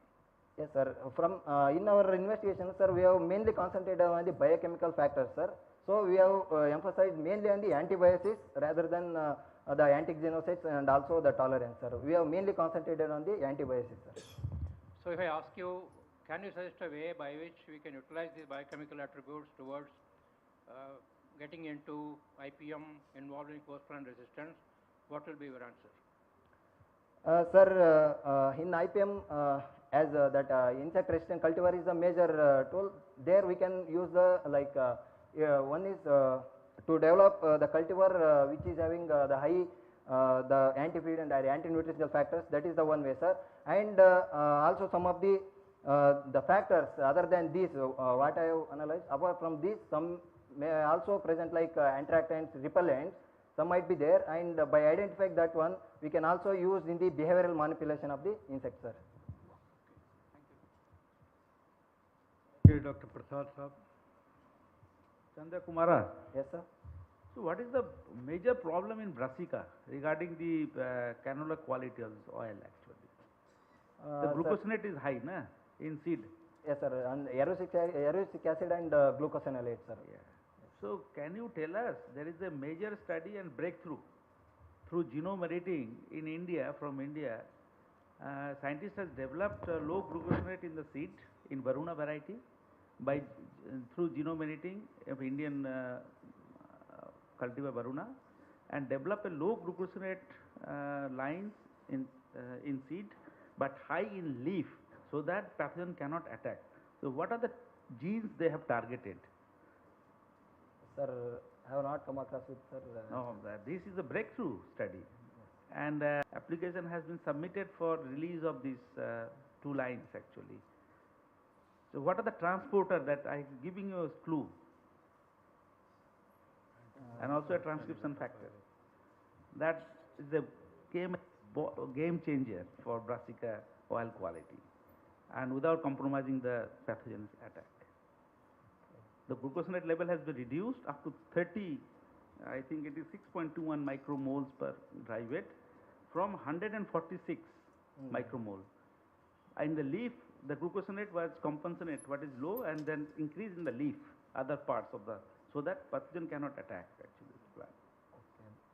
I will go through it, sir, because so GTR, glucosinate transporter 1 and 2. These two genes has been edited in Varuna variety. Thank you, sir. Okay, you can interact further. Anyway, this is a very interesting topic. I may have so many questions, but because of the paucity of time, I may not ask.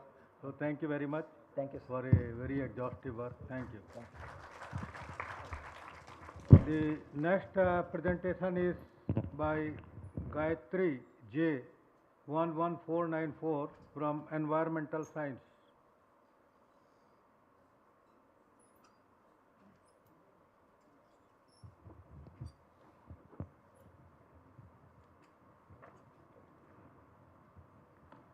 A warm good afternoon to one and all present here. Ecosystem services are the components of nature that benefit human by providing goods and services directly or indirectly. Nowadays, these ecosystem services are taken for granted.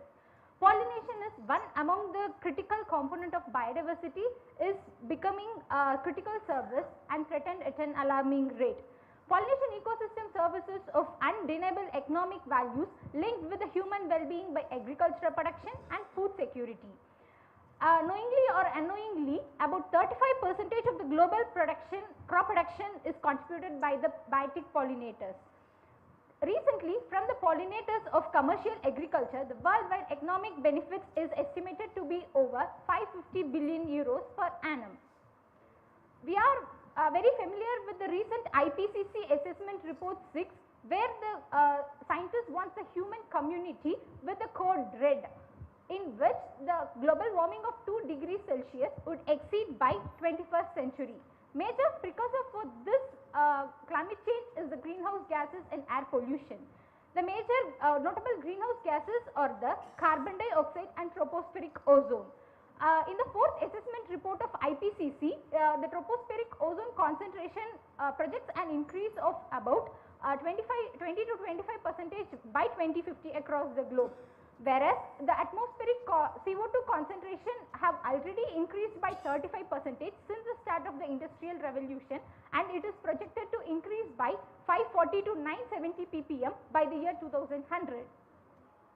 India, being the 4th largest vegetable oil economy in the world next to USA, China and Brazil, where around 60% of the domestic demand is met through imports, where among them rapeseed is one.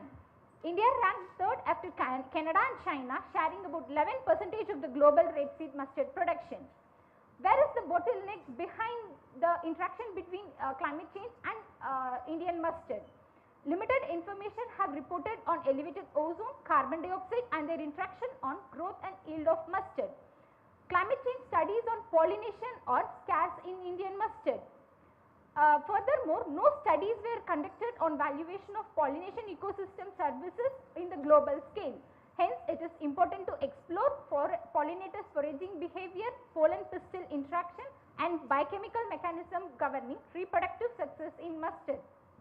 With this introduction, I would like to introduce myself. I am Gayatri J, representing Division of Environment Science, and I am here to present my research title, Impact of Elevated Ozone, Carbon Dioxide and their Interaction on Pollination Ecosystem Services in Indian Mustard.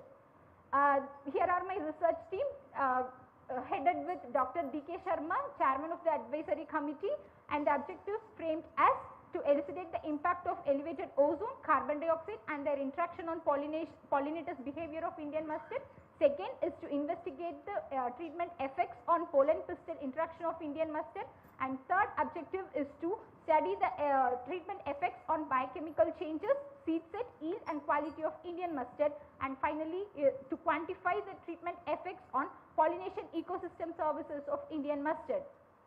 The experiment was conducted under free air ozone enrichment, free air carbon dioxide enrichment, free air ozone and carbon dioxide enrichment, that is the interaction, and finally the ambient under open field. Coming to the first objective, the major pollinators, hoverflies, aphis species and black flower wasps have been identified and their foraging rate have been recorded.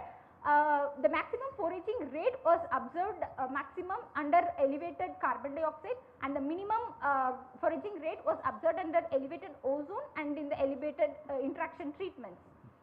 The dominated order throughout the research period were Hymenoptera followed by Diptera and so on.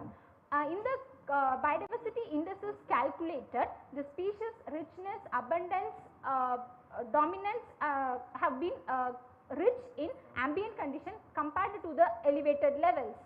Coming to the second objective, stigma receptivity and pollen viability have been, experiment was carried out here, where maximum receptivity was observed under the control condition and the minimum receptivity was observed under elevated ozone and the interaction treatment.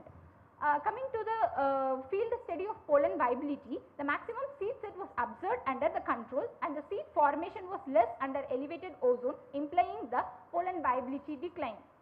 The pollen viability study under FDA staining and pollen tube growth revealed a significant decline of pollen viability in elevated ozone treatments. The maximum total antioxidant capacity of pollen and pistil in Indian mustard were high in the elevated ozone and followed by the interaction treatment.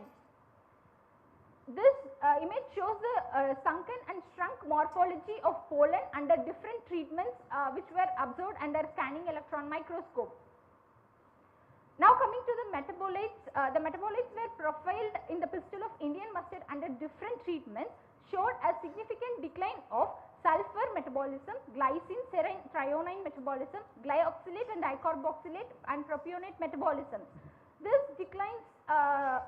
also declines the biogenic volatile organic compost emission from the flowers, which resulting in the negative effects of foraging rate of the pollinators. Now coming to the third objective, where the photosynthetic significantly declined under elevated ozone and increased in the elevated carbon dioxide treatment. Now coming to the stomatal conductance, under elevated ozone a maximum decline was observed and followed by the interaction and carbon dioxide treatment. The antioxidant enzymes such as the catalase, superoxide dismutase, ascorbate peroxidase were found high in the elevated ozone, carbon dioxide and the interaction treatment. Considering the seed quality parameters, the fatty acids, total glucosinolates, seed sulfur were declined under elevated ozone followed by the interaction treatment. Under the seed yield traits, a maximum seed yield decline was observed under elevated ozone of 28% and followed by the interaction treatment of 17%. A seed yield gain was observed under elevated carbon dioxide. Coming to the fourth objective, where the provisioning services and the regulating services were quantified from the valuation of followed by Food and Agriculture Organization. The parameters considered for the quantification of pollination ecosystem services were taken from the first two objectives. The quantified provisioning ecosystem services showed a significant monetary loss in elevated ozone and a monetary gain was observed under elevated carbon dioxide. Under the pollination ecosystem services of different treatments, a monetary loss was found under all the three treatments compared to ambient conditions. Now coming to the conclusion, the foraging rate and color intensity significantly declined under the elevated ozone treatment and the contrasting results were obtained under elevated carbon dioxide treatment. The pollen viability, stigma receptivity, pollen production and pollen quality declined under elevated ozone followed by the interaction and carbon dioxide treatment. In order to justify my research title, the quantified pollination ecosystem services revealed a significant loss of 32,000 per hectare from elevated ozone followed by rupees 16.4 thousand per hectare under interaction treatment and a minimum loss of 4,000 hectare per hectare under elevated carbon dioxide. Our study suggests the policymakers to identify suitable technologies to reduce ozone impacts on crops and to develop ozone tolerant varieties by strengthening research activities. My study, the future perspectives from my study the researchers may focus to study the climate change impacts on different food crops and quality of quantified pollination ecosystem services, then the pollination quality assessment on nectar and pollen metabolite profiling under different climatic conditions need to be documented. The targeted metabolomic study for impact identification need to be recorded, and finally the valuation of pollination ecosystem services will aid policymakers in developing a appropriate framework for the preservation of agro ecosystem by recognizing the pollinators regulators. Here are my publications, and I have participated in various international and national conferences, and I have been part of IRA activities in Invocation Song, and I have been part of Pusa Samachar. And finally, I would like to thank Chairman, Advisory Committee, Director, Dean of IRA for giving me this wonderful opportunity. And I special mention to Dr. Madhulika Agarwal from BHU Varanasi who were guiding throughout our research period, and none other than parents, seniors, friends and juniors. Finally, I would like to wrap up my presentation with the words of Nobel laureate Albert Einstein: if the bee disappeared off the face of the earth, man would only have 4 years left to live. Thank you. Thank you. Thank you, Ms. Gayatri. Professor Rama Murthy ji. It's a good study to find out the effect of what do you call environmental problems with respect to pollination. would like to know, can you recommend some more pollinators rather than the traditional pollinators like bees with your study? Is there any pollinator which is irrespective of the environmental problem is able to successfully do pollination? Sir, in our case, this is the we are proud to say that this is the first study in the world to conduct from our division, and since this is a preliminary study, and we have explored on the dominated pollinator species, so we have not explored on the other pollinators more. You have data, I think. You have data on Diptera, then Coleoptera, the other pollinators also, in addition to the traditional Hymenoptera. I think with your data you can interpret and then find out, irrespective of the environmental problem, elevated levels, which one is performing better. Sure, sir. Sure. And based on your studies, can you effectively, quantitatively say that if there is an increment of elevated carbon dioxide to this level, this is the level of pollination that will be affected in terms of quantitative terms? Sir, in case of quantity, can you quantify the pollination that will be affected by a particular increase in level of carbon dioxide? Sir, it is like in this case what we have did is we can't quantify exactly the non-marketable.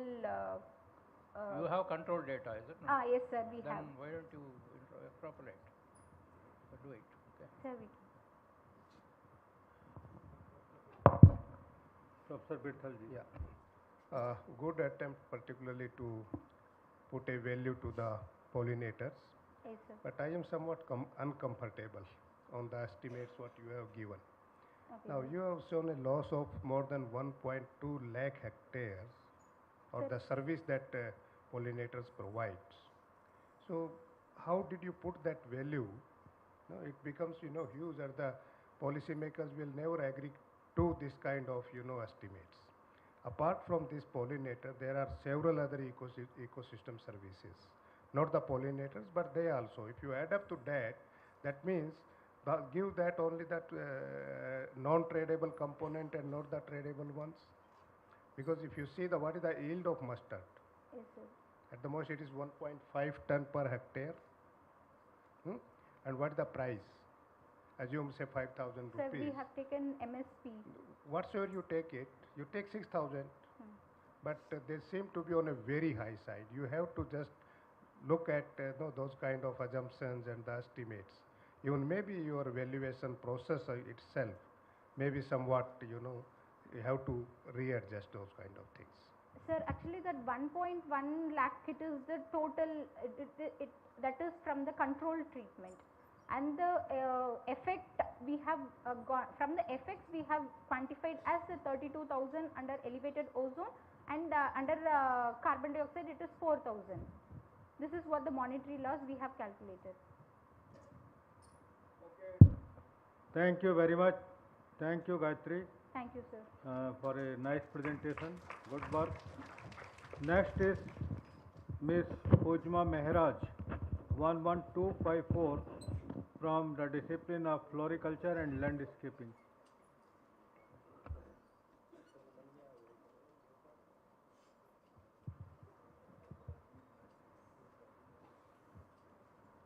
Respected Chairman, sir, jury members, distinguished scientists, and my dear friends, a very good afternoon to one and all.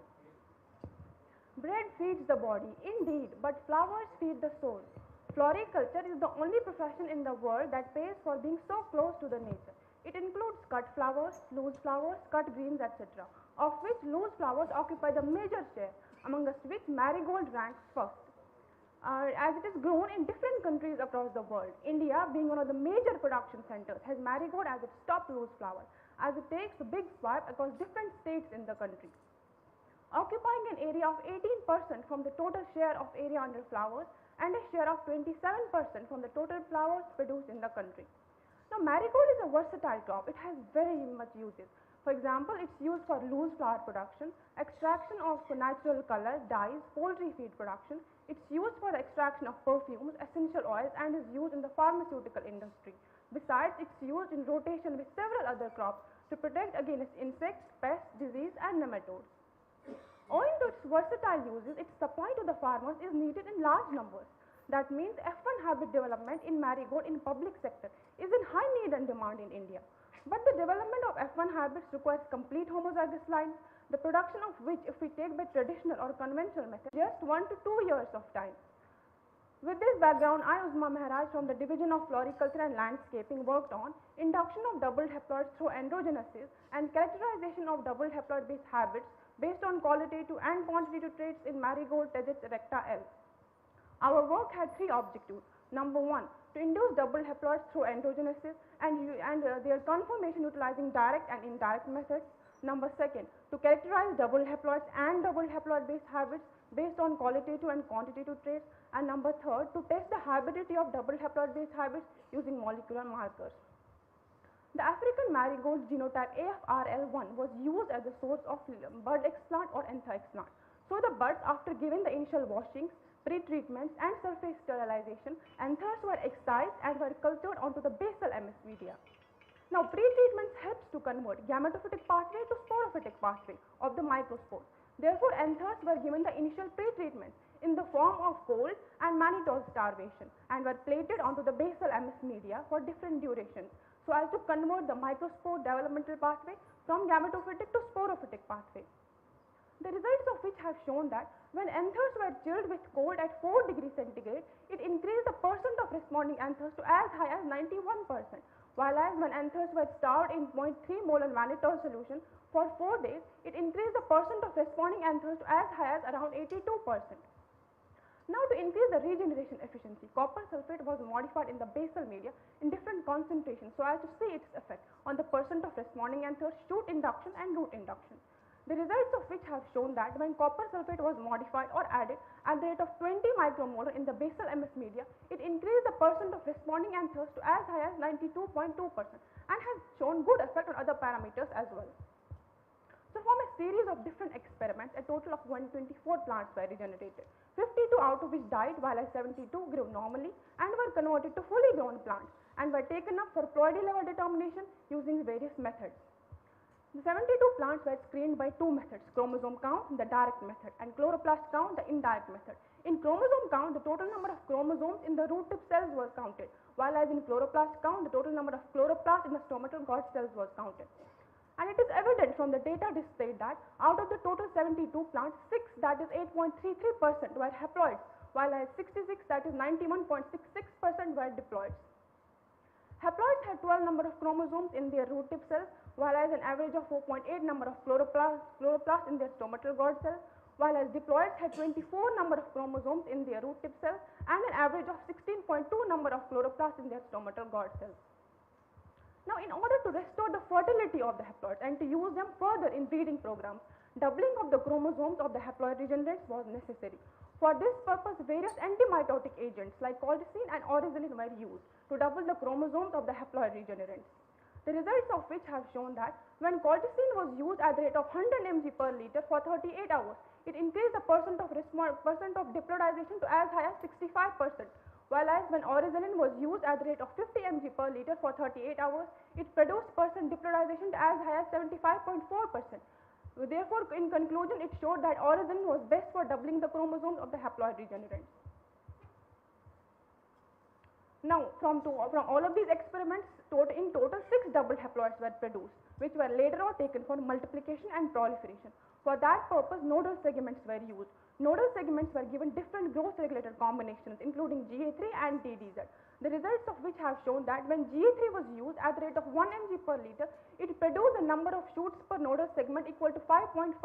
While as when TDZ was used at the rate of 0.5 mg per liter, it produced a number of shoots per nodal segment equal to 5.7 to 5.8, which was produced to be the highest, hence concluding that GA3 and TDZ are best for multiplication of the double haploids. Now the plants grown under in vitro conditions are grown under optimum conditions. That means they are grown under low light intensity, aseptic conditions, nutrient-rich media and high humidity, which may result in them developing certain abnormalities, which may result in transplantation shock, desiccation, wilting and ultimate death. Therefore, in vitro hardening of the double haploid regenerates was done, wherein after successful regeneration, the plants were subcultured, after which they were multiplied. After successful multiplication, they were given the hardening treatments. at which stage they were gradually exposed to external conditions. With the result, they became ready for outside environment in just 10 to 15 days of time. Now 6 double haploids were grown in the field of division and were characterized for various qualitative and quantitative traits. The results of which have shown that 2 double haploids, that is DH5 and DH6, showed excellent performance in the field on the basis of having short height, more spread, more number of flowers and early flowering. Now these 6 double haploids were crossed with 3 male strain lines to produce 18 double haploid based hybrids.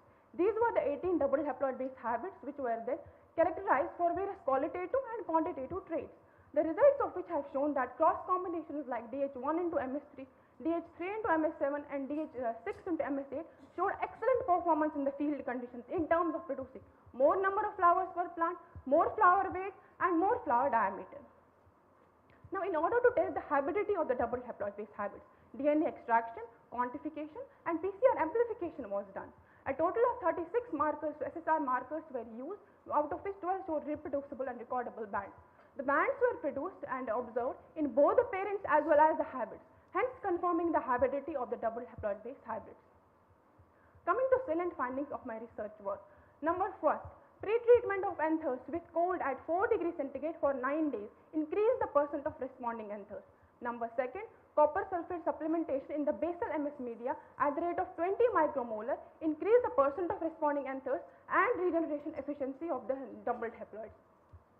Colchicine at the rate of 100 mg per liter for 38 hours and orezolin at the rate of 50 mg per liter for 38 hours were essential for doubling the chromosomes of the haploid regenerants. GA3 at the rate of 1 mg per liter, TDZ at the rate of 0.5 mg per liter were essential for multiplication of the double haploids.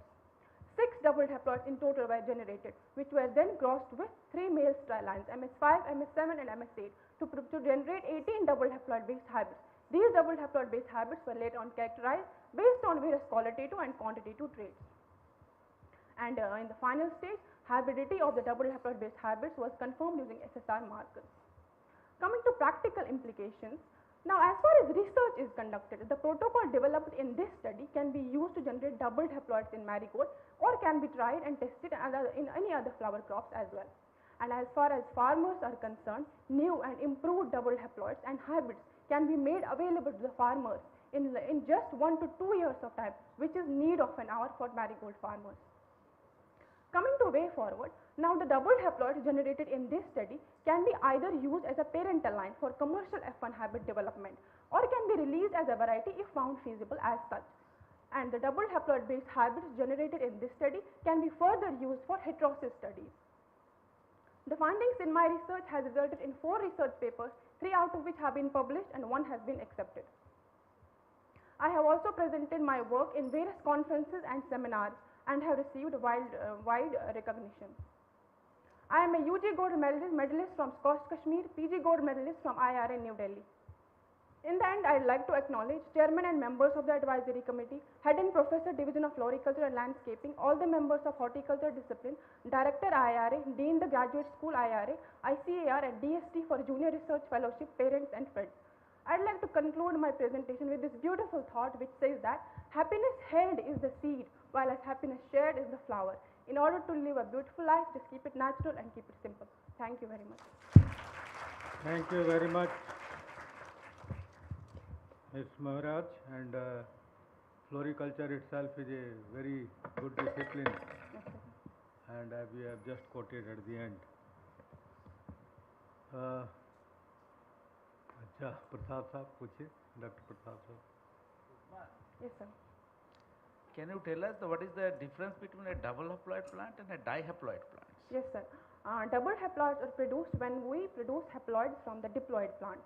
The one result we get are double haploids. But when we try to same technique for tetraploids, in that case the haploids are called as dihaploids. So who discovered this double haploid technology? Yes, sir. It was first of all tried, it's proud to announce that it was tried by Indian scientists only. Guha and Maheshwari, it was tried in maize. The first time it was tried in maize and was successfully adapted. Very good. So what are the advantage of these double haploids actually? Yes, sir. First of all, if we take the heterozygous material and we have to develop a hybrid, F1 hybrid. Now, if we go by the conventional methods, by inbreeding and homozygosity, mean breeding, it will take us 7 to 8 generations, that is 7 to 8 years to develop a hybrid. But if we go for double haploidy, we can achieve the same result, same 99.9% of homozygosity in just 1 to 2 years of time, which means new and improved hybrids, they can be made available in the public or to the farmers in just 1 to 2 years, sir, as compared to 7 to 8 years. So the large importance is the time gap which it saves. Any other? Yes, sir. Besides that, we can use it for mutational studies, like we can fix the recessive mutations. If we couple the double haploidy and in vitro mutagenesis, we can fix recessive mutations. Further, it can be used for evolutionary studies, cytogenetics studies. It has many other uses. What about CMS line? Yes, sir. Cytoplasmic male sterility can also be fixed. So that is actually a benefit in marigold, because marigold is having male sterility as But well. when I see the literature, there are several reports of double haploid production from anther culture for marigold.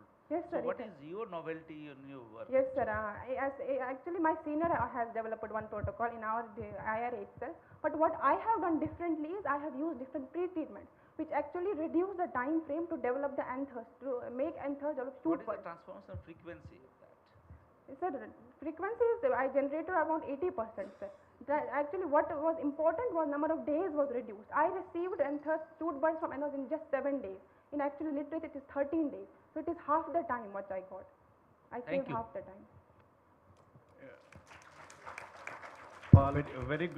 Very good presentation. Thank you, sir. Now, what are the quality aspects of the flower marigold you are considering for developing a hybrid? Sir, yes, sir. Marigold, because it is highly used in India by Indian farmers. If you can see, nothing in India is incomplete without marigold flower.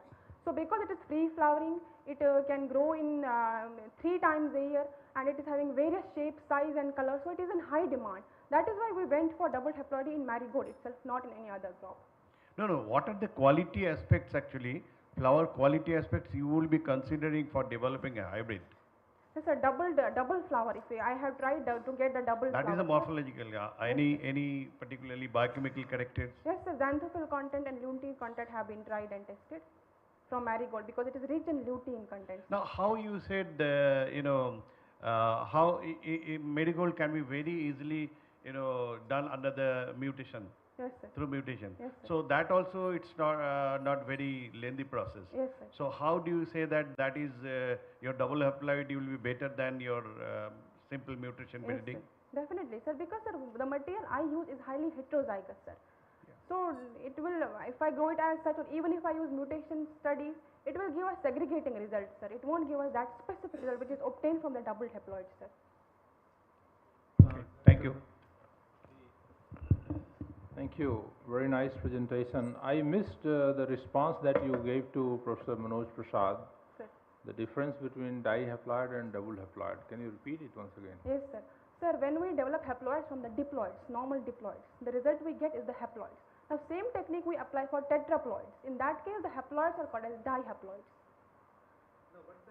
So, just whether double haploid is a haploid or diploid? From double haploid is, sir, haploid, when haploids are double, Double it produces haploid double is a haploid or diploid? Sir, it is double, sir, diploid, sir, but homozygous chromosomes, not No, different. listen, chromosomes. then answer. Yes, sir. Dihaploid is a haploid or diploid? So dihaploid is diploid of tetraploids, not of haploids. Dihaploid is a diploid or haploid? Sir, haploid, sir. But of Dihaploid is, tetraploid. dihaploid is a Haploid haploid. of tetraploid. And double haploid is a diploid. Yes, sir. Okay. Yes, sir. Right. Now, second, the second question he asked, Guha and Maheshwari, Yes, sir. that classical paper, which crop you said? Maize, datura, sir, sorry.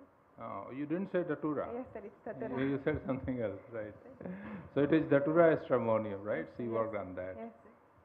And for developing double haploid, your source material was a hybrid or it was open It was pollinated? open pollinated. Open pollinated, Yes. right. I think ideally, generally when we go for double haploid development, Yes, sir. it's ideal to take a hybrid which is Hybrid. highly heterotic and Yes. then fix from that Yes, sir. double haploids and develop inbred, which can be later used for development of Yes, sir. hybrids. Thank you. Thank you. Sir. Thank you. Marigold is very important. Yes, sir. Thank And you. you need to add fragrance to it. Okay. Yes, sir. Definitely. Thank you. Thank you. Sir. Thank you. So one more. Okay, thank you. One more presentation we will take before lunch, and remaining two will be taken up after lunch. So the last presentation before lunch is from Thanavai M, Fruit Science 11038.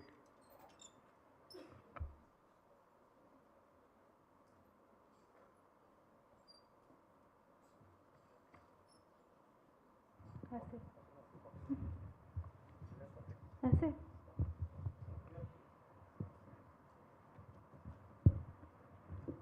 I request students to be seated, please. It's a question of only 10 to 15 minutes. The most respected dignitaries on the dais, of the dais, the scientific community present here, myself Deivane, I welcome you all to my merit medal presentation. Fruits are the essential components of human diet, which can be evidenced by the declaration of United Nations 2021 as an International Year of Fruits and Vegetables. Among fruits, citrus are considered as an immunity booster, which can be evidenced by the recommendation of citrus fruits during COVID-19 by World Health Organization. Globally, citrus is grown in more than 140 countries. However, in the recent years, there has been a significant resurgence in seedless mandarin trade. In this context, besides indigenous mandarin ecotypes, Kinno mandarin, introduced from California, has revolutionized the citrus industry of India. However, this beautiful mandarin is having huge potential, but because of surplus production and poor demand, its tremendous potential is not utilized in consumer as well as processing industries. The single most reason is high number of seeds, which limits its preference. Since country lacks female sterility based stable seedless types, even after attempting conventional mutagenesis, the alternative protocol, that is in vitro mutagenesis with a target of solid mutant induction, was initiated. With this background, the research entitled In vitro mutagenesis and validation of mutant using molecular markers in Kinno mandarin was proposed with following three objectives, that is to standardize in vitro multiplication protocol, mutagenesis protocol and its regeneration, followed by morphological and molecular validation. In objective 1, to get high efficiency regeneration, 5 explants were examined. However, the detailed investigation for more than a year resulted in 3 different explants that represent vegetative, reproductive and juvenile phase failed to give the expected level of high frequency indirect somatic embryogenesis. However, simultaneously, the somatic embryogenesis protocols were attempted using Nucellus and embryogenic calais-based protocol standardization. In case of Nucellus explants, the reported problem was browning of isolated Nucellus. To overcome that, the alternative protocol, that is in vivo Nucellus, was targeted. To get solid mutant induction and high true to the type regeneration, the optimization of ovules with respect to liquid endosperm, intact Nucellus and complete migration of embryos towards micropylar end needs to be standardized. For that, the different ovules collected from 5 to 45 mm fruit size were examined using stereo microscope, and it has been identified that stage 2 and stage 3 were having optimum size, but the complete migration of embryos were unable to see during stereo microscopic examination. Hence, they were subjected to histology. Then we have concluded that the third stage was better. So, the third stage ovules were taken and in vivo Nucellus explants were prepared and inoculated on induction medium. The results showed that highest direct somatic embryogenesis can be induced from the inoculated in vivo Nucellus on SE4 treatment. Further, subjecting these SE4 embryos towards various germination maturation medium resulted in identification of GM3 as a best medium for high efficiency germination as well as bipolar conversion. The bipolar converted seedlings were subjected to PBR-free liquid and solid medium for high efficiency establishment, where we could able to see liquid medium is best for better than the solid medium for high efficiency establishment, and it can aid the acclimatization also with potting medium P1. Overall, the in vivo nucellus based direct somatic embryogenesis protocol can yield 85 plants within 255 days, and it was termed as DSC system. Similarly, in another explant, that is embryogenic calais, which was initiated from the non-transitional in mature non-desiccated seed embryos, were showed high variability on solid medium. Hence, we have subjected them to PBR-free habituation and suspension. The results showed that highest somatic embryogenesis can be obtained on basal medium without any growth regulators. Subsequently, the embryos obtained were transferred for maturation and germination, where we could able to identify SSEM11 and SGM6 are the best treatments for high frequency embryo germination. Further, the germinated embryos were subjected to our already standardized DSC system protocol, and here we could able to find through this protocol we can achieve 60 plants within 307 days, and this was termed as ISC system. Now, to identify the single cell origin of the explants, both the explants which were frequently sampled after inoculation and subjected to microscopic studies, and results showed that in case of DSC system, the single cells were present 45 days after inoculation of ovules, and further developmental stages from the globular to cartilaginous stage can be seen after 65 days of sampling. Similarly, in case of ISA system, these cell suspensions were loaded with single cells and small clumps after 7 days of second subculture, and further frequent sampling shows that globular developmental to hard stage. So, these two systems confirms that these protocol is showing single cell origination. Further, the regenerated plants were subjected to genetic fidelity testing for that edible mandarin specific ISSR markers, which were 8 highly polyformic ISSR markers, which were selected and subjected to testing of regenerance. So, results showed that DSC system had completely stable plants, but while in case of ISA system there is a slight changes, which can be identified using UBC 855 and UBC 864 markers. Further, so in case of second objective, that is to standardize induced mutagenesis, the optimized explants of DSC and ISC system were subjected to gamma and EMS treatment. The results showed that in case of gamma irradiation, where we have subjected 8 different doses, although explants can survive up to 140 gray and 100 gray in case of DSC and ISC system, the LD50 was observed at 65 gray and 54 gray respectively. But based on the embryogenesis efficiency, we could able to identify 80 gray and 100 gray were optimum doses for DSC and ISC system. Further, for regeneration of high frequency M1 population, the embryos were subjected to germination efficiency test, acclimatization test, and further similar way in case of EMS treatment, the 3 different duration and 3 different concentration were tested. Here we could identify more than 1% in both the system the explants cannot survive. However, the LD50 was observed at 0.3% for 5 hour in DSC and 0.1% for 3 hour in case of ISC system.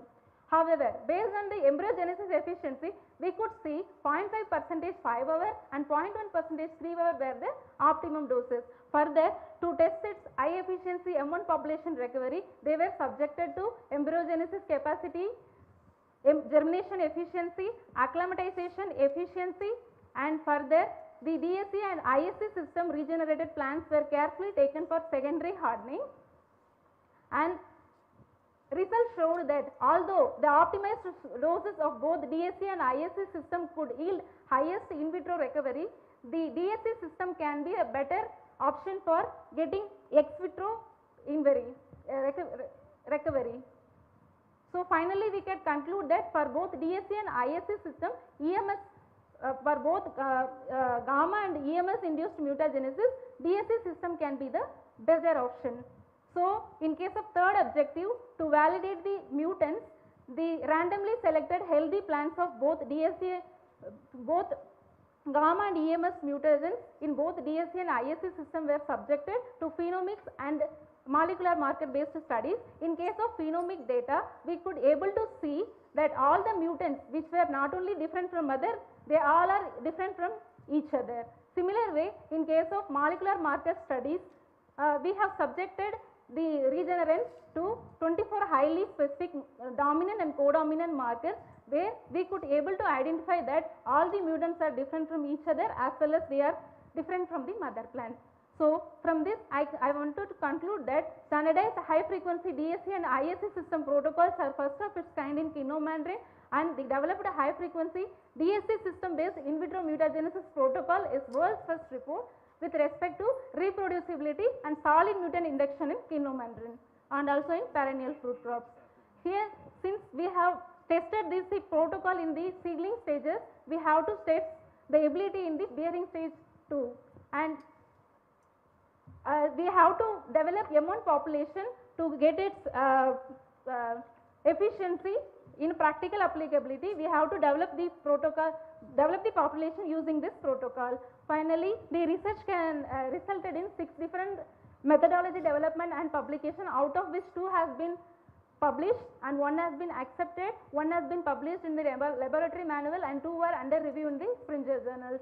And I have received several oral presentation awards out of this research, and since the research work was impressed by the citrus breeder, world recognized citrus breeder Dr. Michael Roos, he has offered us free of cost analysis of our developed mutants, because since he is working on the seedlessness, he has developed SNP data array based tools.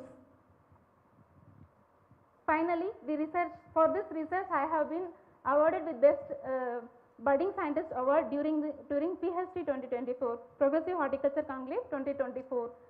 I have undergone several trainings with respect to my field of specialization, and also I am the member of different horticulture societies, and also I have involved in the PG teaching, where I could demonstrate my protocol which we have developed to the scientific faculties as well as the students. Finally, I want to acknowledge all the members whomever with me for this wonderful journey, and thank you one and all for your patience listening. Thank you, madam. Thank you very much. We may have question. Prasad ji पूछेंगे कुछ, doctor Prasad. Devani, so you have used to test the genetic fidelity by using ISSR markers. Yes, sir. So it's a dominant marker or codominant marker? It is a dominant marker. Then why you used that ISSR? Sir, since we have chosen tissue culture based protocols, so it will be a highly suitable system because transposable based and also wide availability in the genome. But ISSR are not robust actually. Yes, sir. Then But for tissue culture protocol, it can be utilized, sir. Since transposable elements can occur during the regeneration process, we thought it will be a optimum source, and it is recommended for national genetic fidelity testing also in India. Any other marker choice? Yes, sir, we can go. Which one? IRAP markers we can utilize, sir. IRAP. Yes. So because this is not consistent, the ISSR. That Yes. is, I think 20 years back people used that. Yes, sir. But now Sure. nobody use that dominant marker for testing the genetic fidelity actually. Yes, sir. My second question is, what about the somaclonal variation? Somaclonal variations.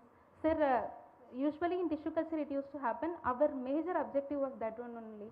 We have to avoid somaclonal variation at any cost. So care has been taken in each step, sir. But whenever we are using indirect somatic embryogenesis protocol, definitely it end up with somaclonal variation. Yes. So our protocol was always concentrated on the direct somatic embryogenesis.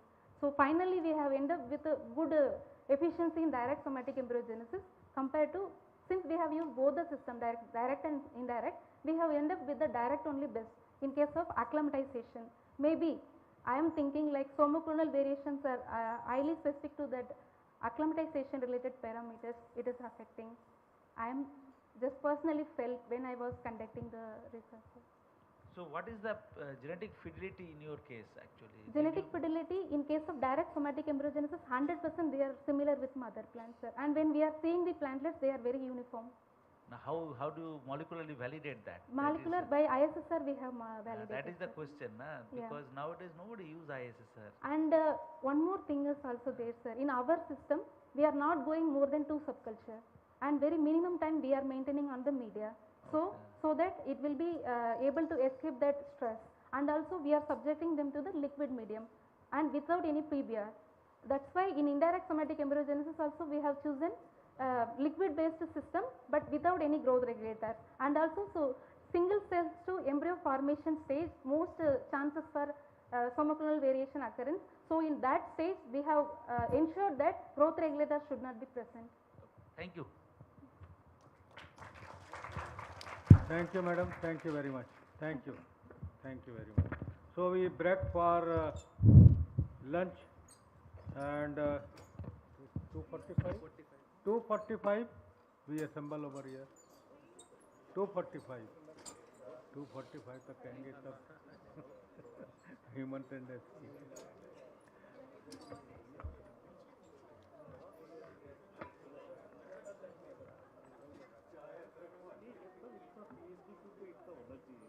PhD में थोड़ा सा तो record होगा ही, थोड़ा सा तो time है, वो चाहिए जो टाइम दिया मेरे हिसाब से ना, वो तो ना क्यों MS अरे हम तो सोच रहे थे कि लंच के बाद चले जाएंगे कुछ काम करेंगे, चलो टारगेट रखा है ना, रात 12 बजे तक खत्म हो टाइम हो जाए तो आराम अच्छा रहता है।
Ashwin Kumar Cottrell 11275 from Genetics and Plant Breeding.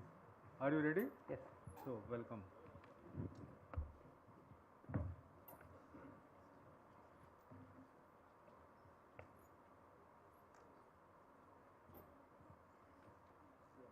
Respected Chair, the jury members, distinguished scientists and friends, I welcome you all to my presentation. Food security is attained only when all people get access to sufficient, safe and nutritious food for an active and healthy life. Though we have achieved self-sufficiency in food grain production, micronutrient malnutrition still remains a greater concern. It is important to note that our country, India, featuring alarmingly high magnitude of malnutrition due to deficiencies of multivitamins and minerals, causing significant socio-economic losses. Maize has been a popular choice for biofortification due to wide diversity and versatile end uses for both food and feed. A considerable progress has been made in maize biofortification in India since long, and the most significant one is the recent release of multivitamin hybrids by ICAR, which are getting more popular with record 24 licensing for commercialization to generate revenue of 64 lakhs to ICAR. However, bioavailability of these improved multivitamins in human body is a concern needs to be addressed scientifically. We are aware that oil enhances the bioavailability of fat-soluble vitamins like vitamin A and vitamin E, and generally traditional maize has less than 4 percentile as compared to more than 6% of high-oil maize genotypes. Oil coupled with enhanced unsaturated fatty acid, maize oil offers great health benefits, but due to lack of awareness and lack of locally adapted high-oil germplasms, this was not attempted. Therefore, enhancement of oil content and quality are the next major targets for maize biofortification. When we look at global maize breeding efforts, after 100 generations of selections at University of Illinois, oil content reached 20%. Similarly, other two experiments also highlights the complex quantitative nature of the traits. With advancements in sequencing technology, few major genes governing higher oil content and quality have been reported. The gene DJT1 has to increases oil content and oleic acid, fat B reduces the formic acid, making them potential target genes. However, in the National Maize Breeding Program, we do not have maize genotypes with high oil content and good quality. These traits being complex, phenotypic selection is time and resource consuming. Allelic status of these genes governing oil content in Indian maize germplasm is not available, and no efforts have been so far made to introverse them in elite genotypes and to combine them with existing multivitamin hybrids for enhancing the bioavailability. Based on having this in background, the research was conceptualized as endless subgenetic variability, molecular characterization and marker-assisted enrichment of kernel oil in maize with the 4 following objectives. Objective 1 was accomplished in 2 different activities. In activity 1, 292 diverse maize inbeds were screened for functional genomic reasons of 4 genes, DJT1, Fat B, wrinkle 1A and Ghent embryo 2 governing oil content and quality, and also studied the interaction among them. Based on the marker profiles, we could group into different genotypic classes. The less number of inbeds with favorable alleles of Fat B were observed due to ancestral nature, and Fat B is due to its recent origin, and most importantly, we could clearly establish the frequency of unity for ZM wrinkle 1A shows the conserved nature of the gene. And also lack of interaction among the target gene products indicates the synergistic enhancement of kernel oil content and quality. From objective 1, we identify the inbeds with favorable alleles of these key genes governing high oil content and quality, and that can be used as a user for donors in broadening the genetic base. So this work has been published in the journal Gene with a NAS rating of 9.5. For activity 2, characterization of full-length gene sequence of DGAT1 and Fat B were carried out in wild types and mutant types to study the allelic variation and to establish the phylogenetic relationship. Nucleotide polymorphism for both the genes was observed, for which we designed indel markers, and these indel markers were clearly grouped diverse maize genotypes into different classes based on oil content and fatty acid composition. These newly developed markers can be used for haplotyping of unknown genotypes. With this, we could conclude that breeder-friendly marker developed in the study can be used for selection of maize genotypes in the future high-yield breeding programs. This work has been published in the journal Frontiers in Nutrition with the NAS rating of 11.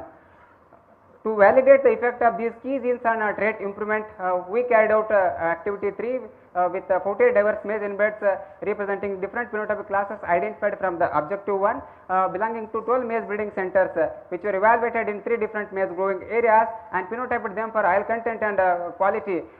Significant differences were observed due to genotypes, location and genotype into location with wide variation for all the traits. Across the locations, the genotype belonging to class A possessed high oil content and quality compared to class C and D. Class A and C possessed low formic acid due to fat B genes, and double mutant possessed high oil and low formic acids. With this, the stable genotypes with desirable trait expression can be used as potential genetic stocks in the future maize breeding program. In activity 4, to dissect the genetics of embryo size and weight related traits to contributing to oil, we made 3 crosses among the extremely embryo sized maize inbreds and developed 6 generations for generation mean analysis. All the 6 generations of 3 crosses were evaluated in 3 different locations. And self-put seeds were phenotyped for 20 different embryo related traits.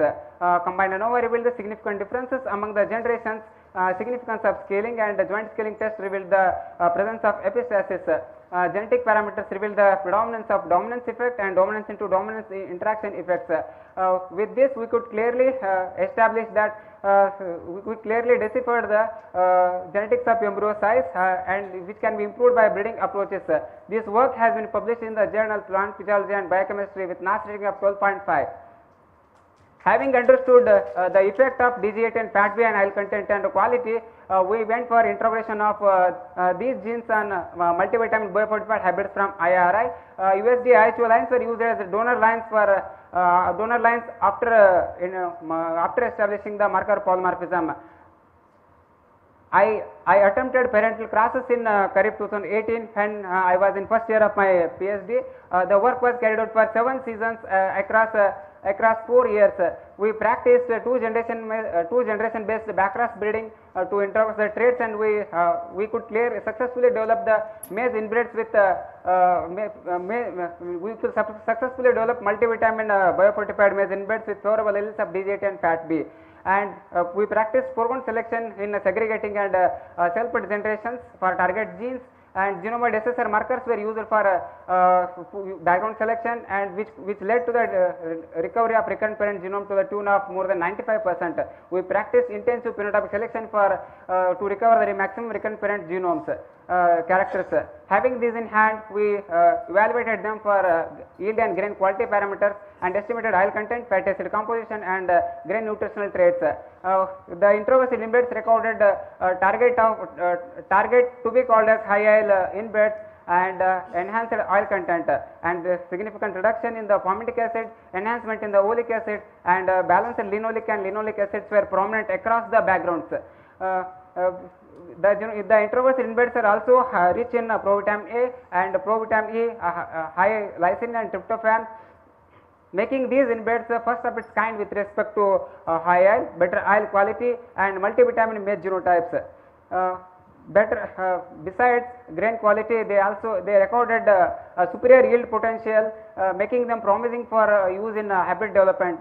With this, we reconstituted the hybrids and evaluated them in 3 different maize growing areas in India. The reconstituted hybrids showed significant differences for all the nutritional quality traits, and the reconstituted hybrid recorded more target level of more than 6% to be called as high oil hybrids. And this significant reduction in the palmitic acid, enhancement in the oleic and reduction in the linoleic acid were prominent across the backgrounds. Also, they are rich in provitamin A and provitamin E, high in lysine and tryptophan. With this, we could successfully develop the high yielding, better oil quality, multivitamin maize inbreds and hybrids through marker resisted backcross breeding. Having these high oil multivitamin rich hybrids, we intended to improve them for tocoquinols and phenolic compounds, which are potential antioxidants. Having potential gene and elite genotype with high trait expression are a prerequisite for any trait improvement. We went for exploring through genome association studies and genomic predictions. GWAS was conducted in large panel of diverse maize in beds and identified 64 marker traits for tocopherols and 20 marker trait association for phenolic compounds. Candidate gene analysis identified ZMET4 and ZMGLK are the potential candidate genes for improvement of these traits. Further, the genome prediction were carried out and prediction module demonstrated medium to high prediction accuracies for tocopherols and phenolic compounds. To summarize, the salient findings and practical implications of my research work identified inbeds with favorable alleles of these key genes can be used as potential genetic stocks in the Indian maize breeding program. The breeder-friendly markers developed in the study can be used for future selection programs. Genetics deciphered for embryo-related traits can help to design the breeding methods for high-yield breeding traits, high-yield traits. The stable, locally adapted high-yield and better oil quality inbreds can be used as donors in the maize high-yield breeding programs. Identified candidate genes and prediction models for antioxidants can be leveraged to identify the highlight antioxidant genotypes. Most importantly, developed inbreds which are yielding high yield, better oil quality and multivitamins can act as a potential donor for potential multi-trait donors for all key nutrient traits in maize biopurification program.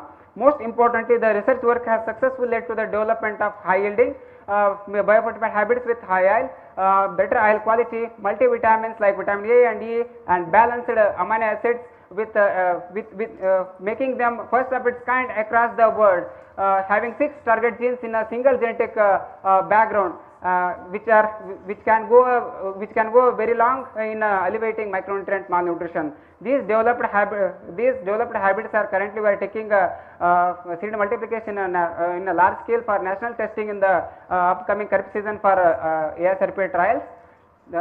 These habits can be assessed for viability assays, and impact of pupa and transit aspect needs to be analyzed for practical implications of the work. From the program, we could successfully come out with 3 publications in internationally peer-reviewed journals. 3 more are on pathway. I also got an opportunity for international training at CIMAT Mexico. The work was recognized in the form of SPBB Springer Young Scientist Award in 2023. Their work was also recognized in CIMAT Mexico. And besides, I had invited lead talk in a plant and animal genomic conference, and besides the oral and best post presentation award. With this, I sincerely acknowledge all the direct and indirect contributions to my research work. Thank you one and all for your patient hearing. Thank you. Thank you very much for very comprehensive presentation. Very good work. Prasad ji आपसे शुरू करें. अच्छा, पहले जोशी साहब से. Doctor धन्यवाद. इन्होंने कहा पूछ लीजिए, पूछ लेता हूँ. अश्विन जी, क्रिकेट खेलते हैं? Yes sir. कितने विकेट लिए आज आपने? 3 विकेट. चलो बढ़िया. Okay. But you good. Okay. So you said you introgressed 2 genes. Yes sir. We introduced 2 genes in the background of multivitamin which. So what was your role in this introgression? Sir, I started the parental crosses, and from that onwards I only handled all the generations, and from that we developed we generated the habits, and after that we reconstituted the habits and multi-location testing. Everything was carried out by myself. Thank you. Yeah. So, Ashwin Kumar, yes. You have said through GWAS you identified 64 MTF4 tocochromonols and 20 for phenolic compounds. Yes. So, did you check if there is any genes or something like proteins that are involved in this? Yes sir, we have identified 2 candidate genes, that is ZMET4, which also governs for tocopherols, that is alpha tocopherol enhancement. The same gene is also governing the phenolic compounds. That needs to be validated sir in the coming experiments. Okay. So just extension of Dr. Joshi's question. Yes. In your paper there are several authors. Yes sir. So how much contribution you have put for all the 3 publications? Sir, I am the first author in all the publications, and all the works, all the biochemical analysis, all the field experiments, all the observations, all the analysis, everything has been made by myself. And the writing the paper? Yes, sir. First, all the writing part is also from my side. Okay. Thank you. Yes, thank you, sir. Thank you very much. Thank you. Just director साहब पूछेंगे. Yes.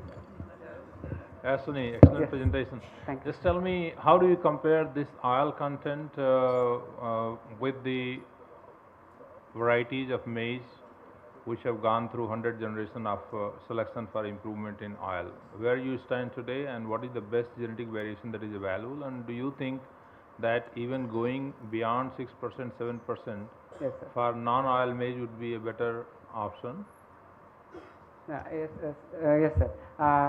Sir, with the donor lines what we have used in the program, they were we used the same population we imported, and we evaluated and we identified the donors for having the major genes, and we use in the master backcross breeding program. They possess usually normally 20% of oil, and our inbreds and hybrids have achieved more than 6.5, 7%. Some have attained nearly 8% of oil, sir. And we can target for introduction of these genes for enhancement in the even normal genotypes, so that they can contribute for having the higher production of oil content. So in long run, like having maize as an alternative crop for oil, yes, sir. Diversification, that would be really good to bring in those loci as well. Yes, sir. Yes.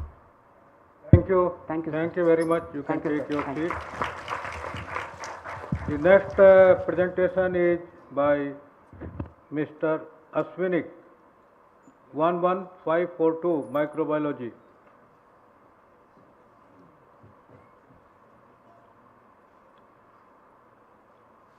Aswani K.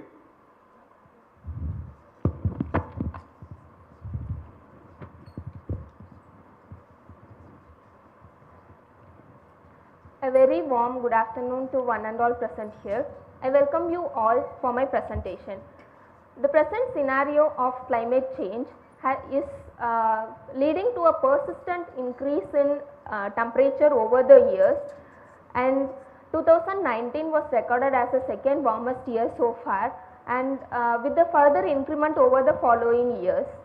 And there are several reports which showed that the global agricultural food production is one of the major fragile sector which is affected by this climate uncertainty, and heat stress is the major among them.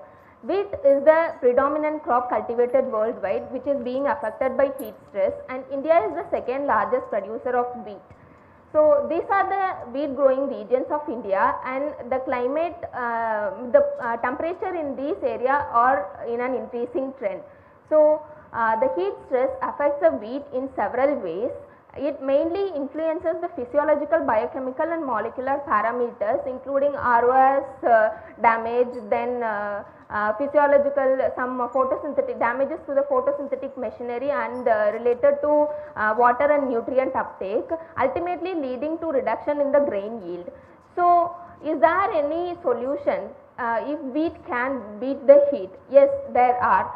Some conventional strategies like genetic modulation and agronomic management strategies are there, but they have their own limitations, including genetic variability, time consuming, costlier and some other regulations. So is there any other alternative to enhance the tolerance in a sustainable manner? Yes, here comes the solution with the microbiome point of view, that if we understand and optimize the plant microbiome, it can solve many of the problems related to the plant health and enhance the production.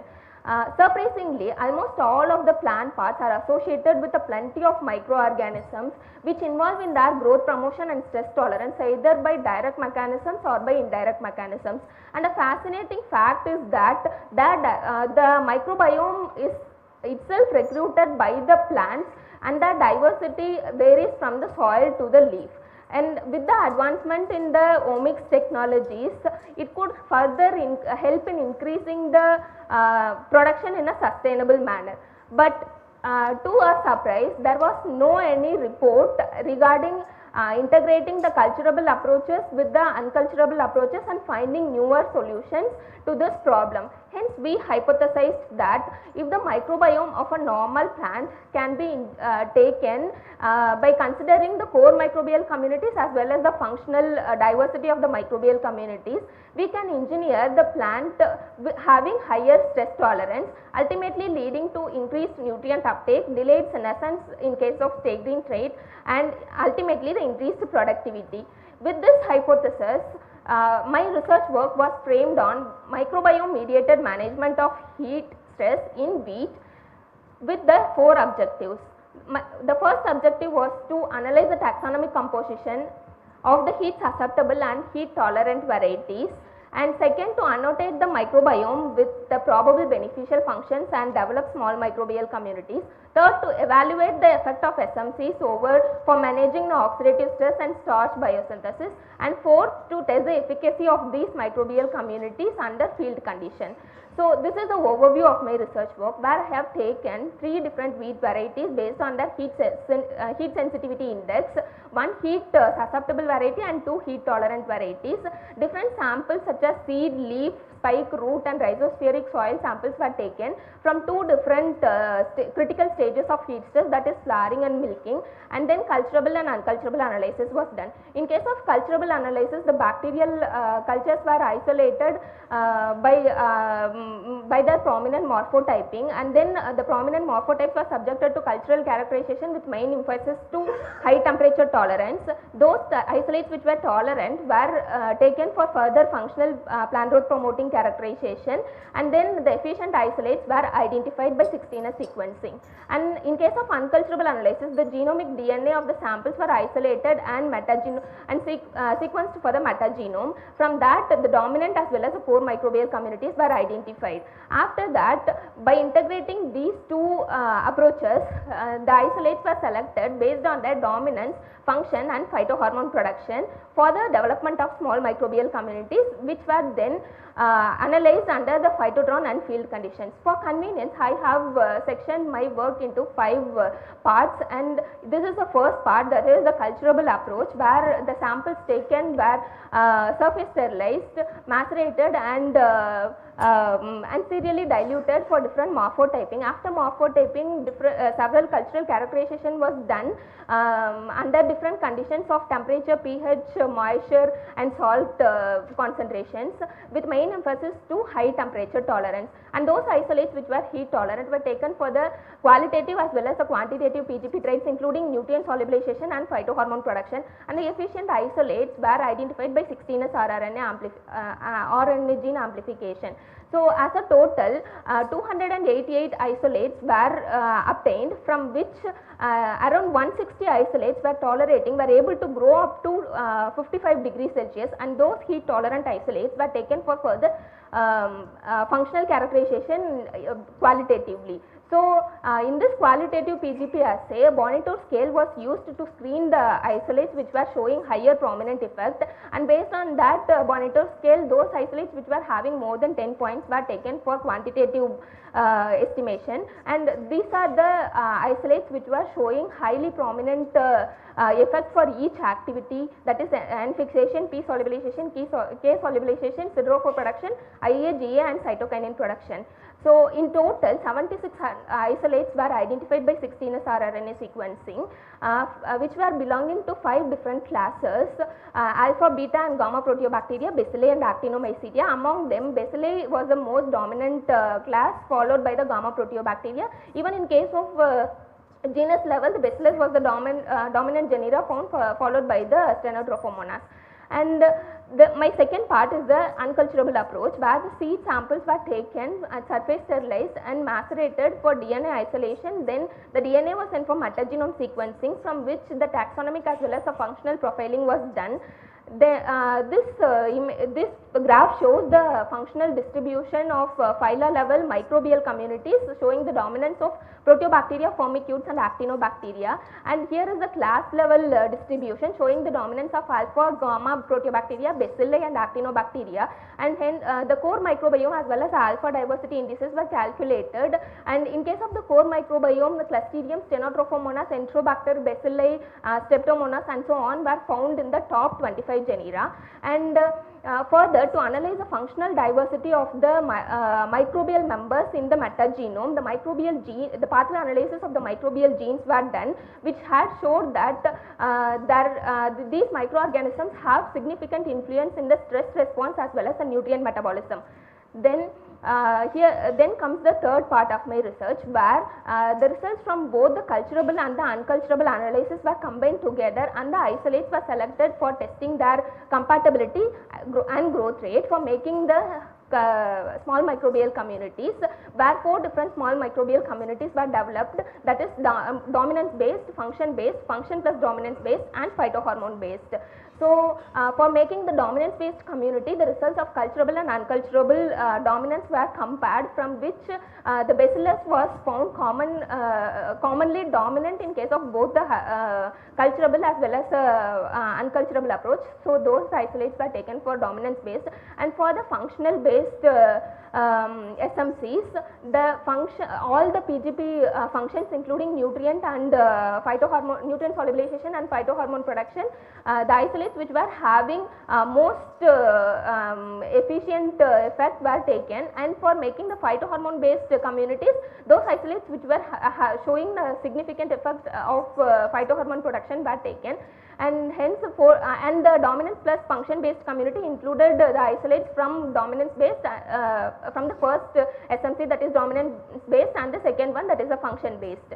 So, these were the isolates that were taken for making the communities, and each community constituted of around 9 to 10 isolates, and those isolates selected were checked for their compatibility and their survival in the communities, and the growth rate of all the isolates were almost at par.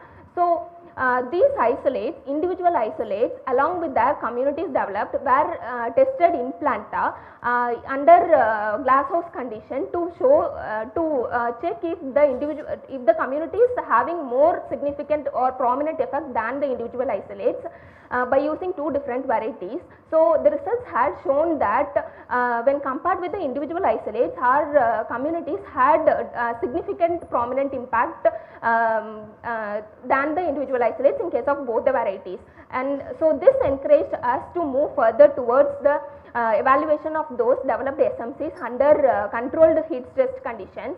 So, for this, the developed SMCs were assessed in planta, where the 2 varieties HD2967 and HD3271 were selected, and the plants were grown normally till flowering, and at the flowering stage the heat stress was given up to 40 degrees Celsius in a sinusoidal mode, and then those heat stressed plants were taken for evaluation of the influence of SMCs over SMCs inoculation by checking the physiological, biochemical, molecular as well as the biometric parameters. This shows the effect of the SMC inoculation on the antioxidant enzymes, and where T1 is the uninoculated control, and in all the cases it showed that the SMC's inoculation had a significant impact in reducing the stress. And further, the hydrogen peroxide estimation and the lipid peroxidation also showed significant effect by the SMC's inoculation. Among the communities, T4 treatment, that is function plus dominance based communities, are performing better. This was again true with the case of starch and the proline content, and which was again confirmed by the physiological parameters, total chlorophyll, photosynthetic rate as well as the membrane stability. And in case of the gene expression, we had assessed the expression of several stress related genes, several heat stress related genes, that is HSP and the heat shock factors, and other stress related genes. So, this had shown the significant significant thermotolerance provided by the SMCs over the control. And Further, the test weight and the plant dry weight also had shown the significant impact, and the T4 treatment performed better among them. Further, in case of the grain yield also, the T4 treatment was showing significant effect. And finally, the developed SMCs were evaluated under the field trials, where the natural stress condition was mimicked by staggered sowing from late sown very late till super late conditions, and the SMCs were and the influence of SMCs were checked by different physiological, biometric and yield parameters, where all the parameters had shown significant promising effect by the SMC treatments. Finally, this is the yield effect, where the SMC treatments had shown to avert around 25% of yield loss even under very late sown conditions. So, to summarize, from the culturable approach, a total of 288 isolates were selected, among which 160 were heat tolerant and 76 isolates among them were potential, and they have been isolated. From the metagenomic analysis, the dominant and core microbial communities were assessed, and by combining those two, the 4 different small microbial communities were framed, and which were tested in the controlled heat stress condition, which showed the promising effect of those microbial communities over the stress tolerance mechanisms. Finally, as a one-line conclusion, we could say that under natural stress condition, our SMCs could mitigate around 25% of yield loss. So, as a way forward, these SMCs could be validated across different multi-location trials or under different stress conditions, and several molecular studies could be carried forward, and several perfect techniques should be developed for making these microbial communities and maintaining their shelf life. If all these were combined together, this could definitely provide a novel microbial solution for plant stress management, which could go hand in hand with the conventional strategies. So, these are my publications from my PhD work, along with the NCBI submissions and one paper in Frontiers in Plant Science with 12.6 aspect. And these are my other publications during my PhD period, and these are some of the conference abstracts, and I was awarded with the 2 best poster presentation, and these are the trainings and workshops attended. Finally, I would like to acknowledge each and everyone whom I have involved in my PhD course, involved during my PhD course directly and indirectly. Thank you. So, I would like to conclude my presentation with a saying that every day we live and every meal we eat, we influence the great microbial organ inside us for better or for worse. Thank you. Thank you. Thank you. Thank you. Thank you very much for a nice presentation. Thank you. Prasad ji, पूछिए, Dr. Prasad ji. Ashwin, Sir. You have studied the heat tolerance in wheat. Yes, sir. In the literature, which chromosome harbors the most important heat tolerant gene in hexaploid wheat? Sir, You have done the metabolome, yes, microbiome study, and you have studied this the small heat shock protein also. Yes, sir. So now in the literature, it is well reported that a chromosome which harbors the major QTL for heat tolerance. Any idea? Sir, sorry, sir, that I am not. 3A and 3B. Okay. Okay. And then what are the role of microbes in providing abiotic stress tolerance, including the heat stress? How microbes helps in providing heat tolerance?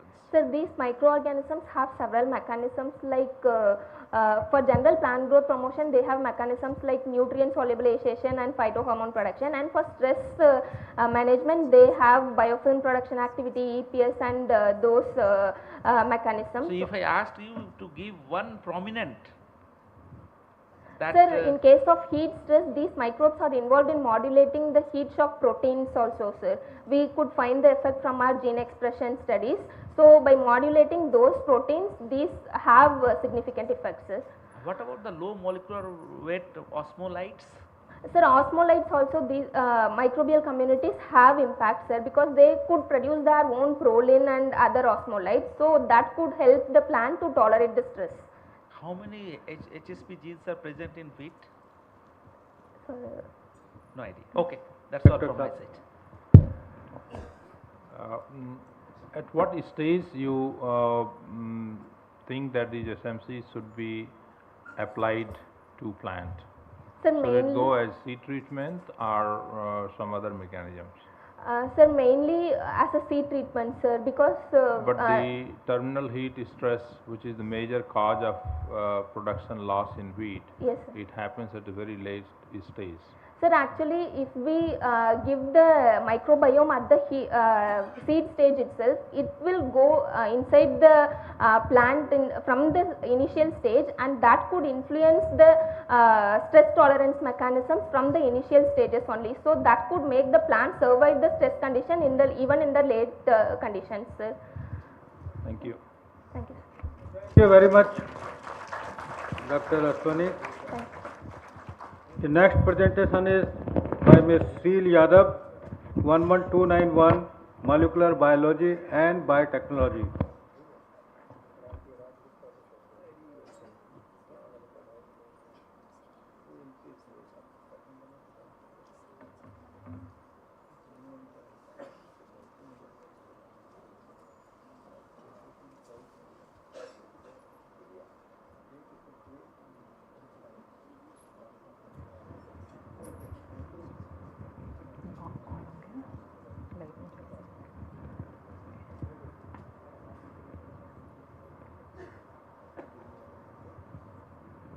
A very good afternoon, respected chairperson, sir, members of the jury and distinguished members of the audience.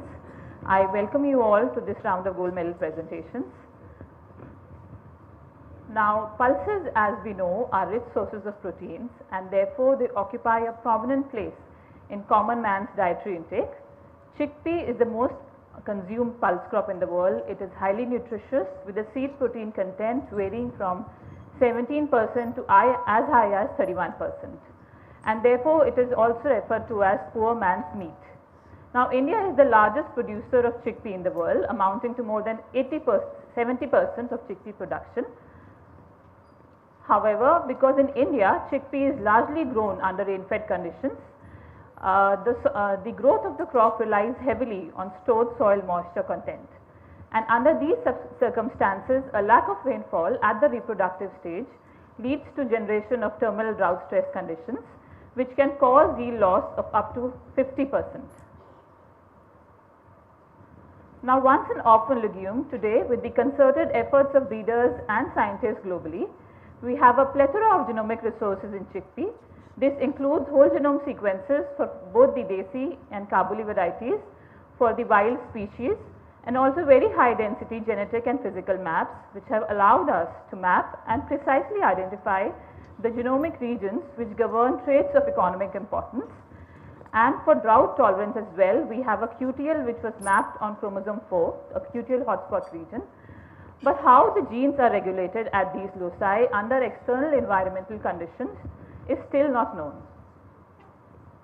Now, over the past decade or so, DNA methylation has emerged as a novel paradigm of gene regulation. It is one of the epigenetic mechanisms of gene regulation, so called because it does not involve any variation in the underlying DNA sequence.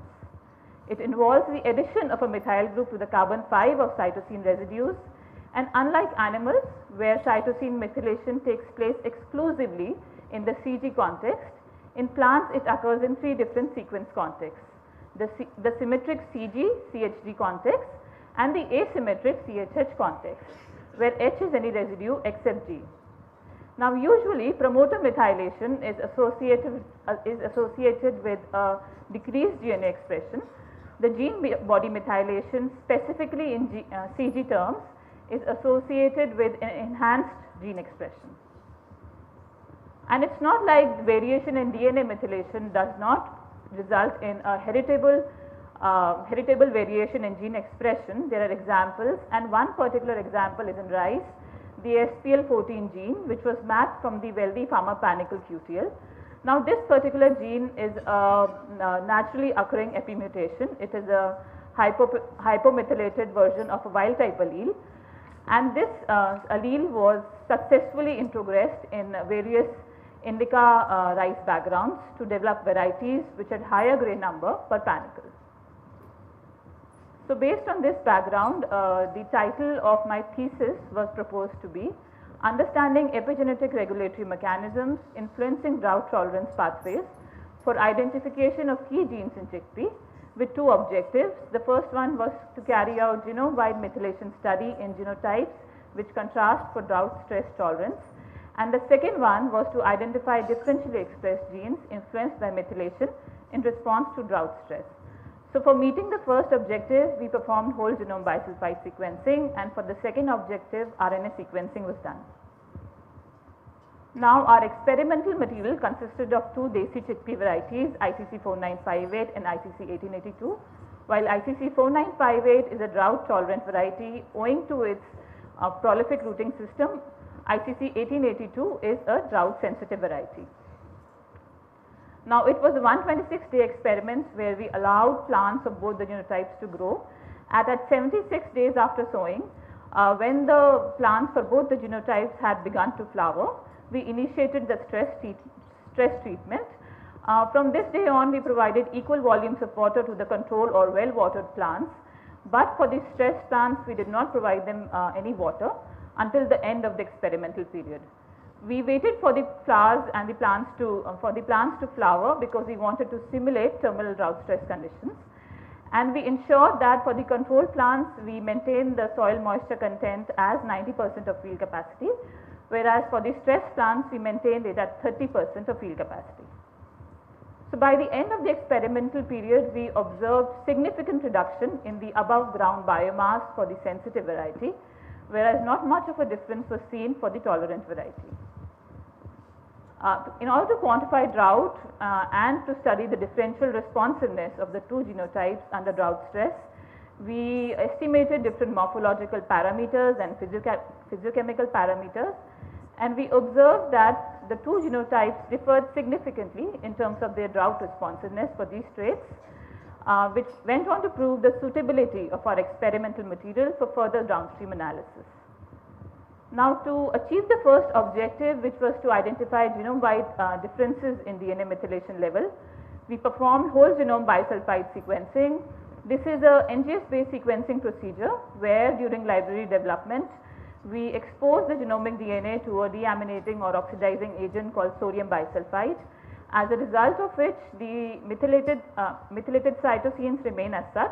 However, the unmethylated cytosines get oxidized and are converted into uracils, which in subsequent round of PCR amplification are converted into thymines.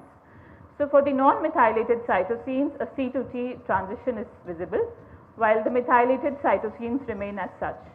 So when such reads are mapped against the reference genome, we are able to tell precisely at single base resolution where all in the genome the cytosines were methylated in the first place.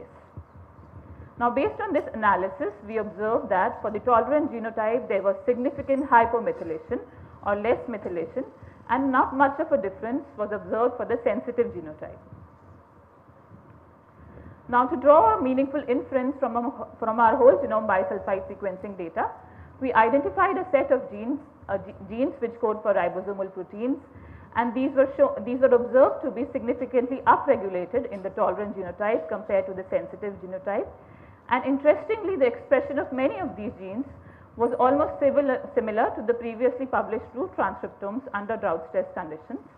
So this provided compelling evidence in support of our results, and these genes were also found to exist in gene duplicated copies across the genome, probably indicating for them to be pseudogenic in nature.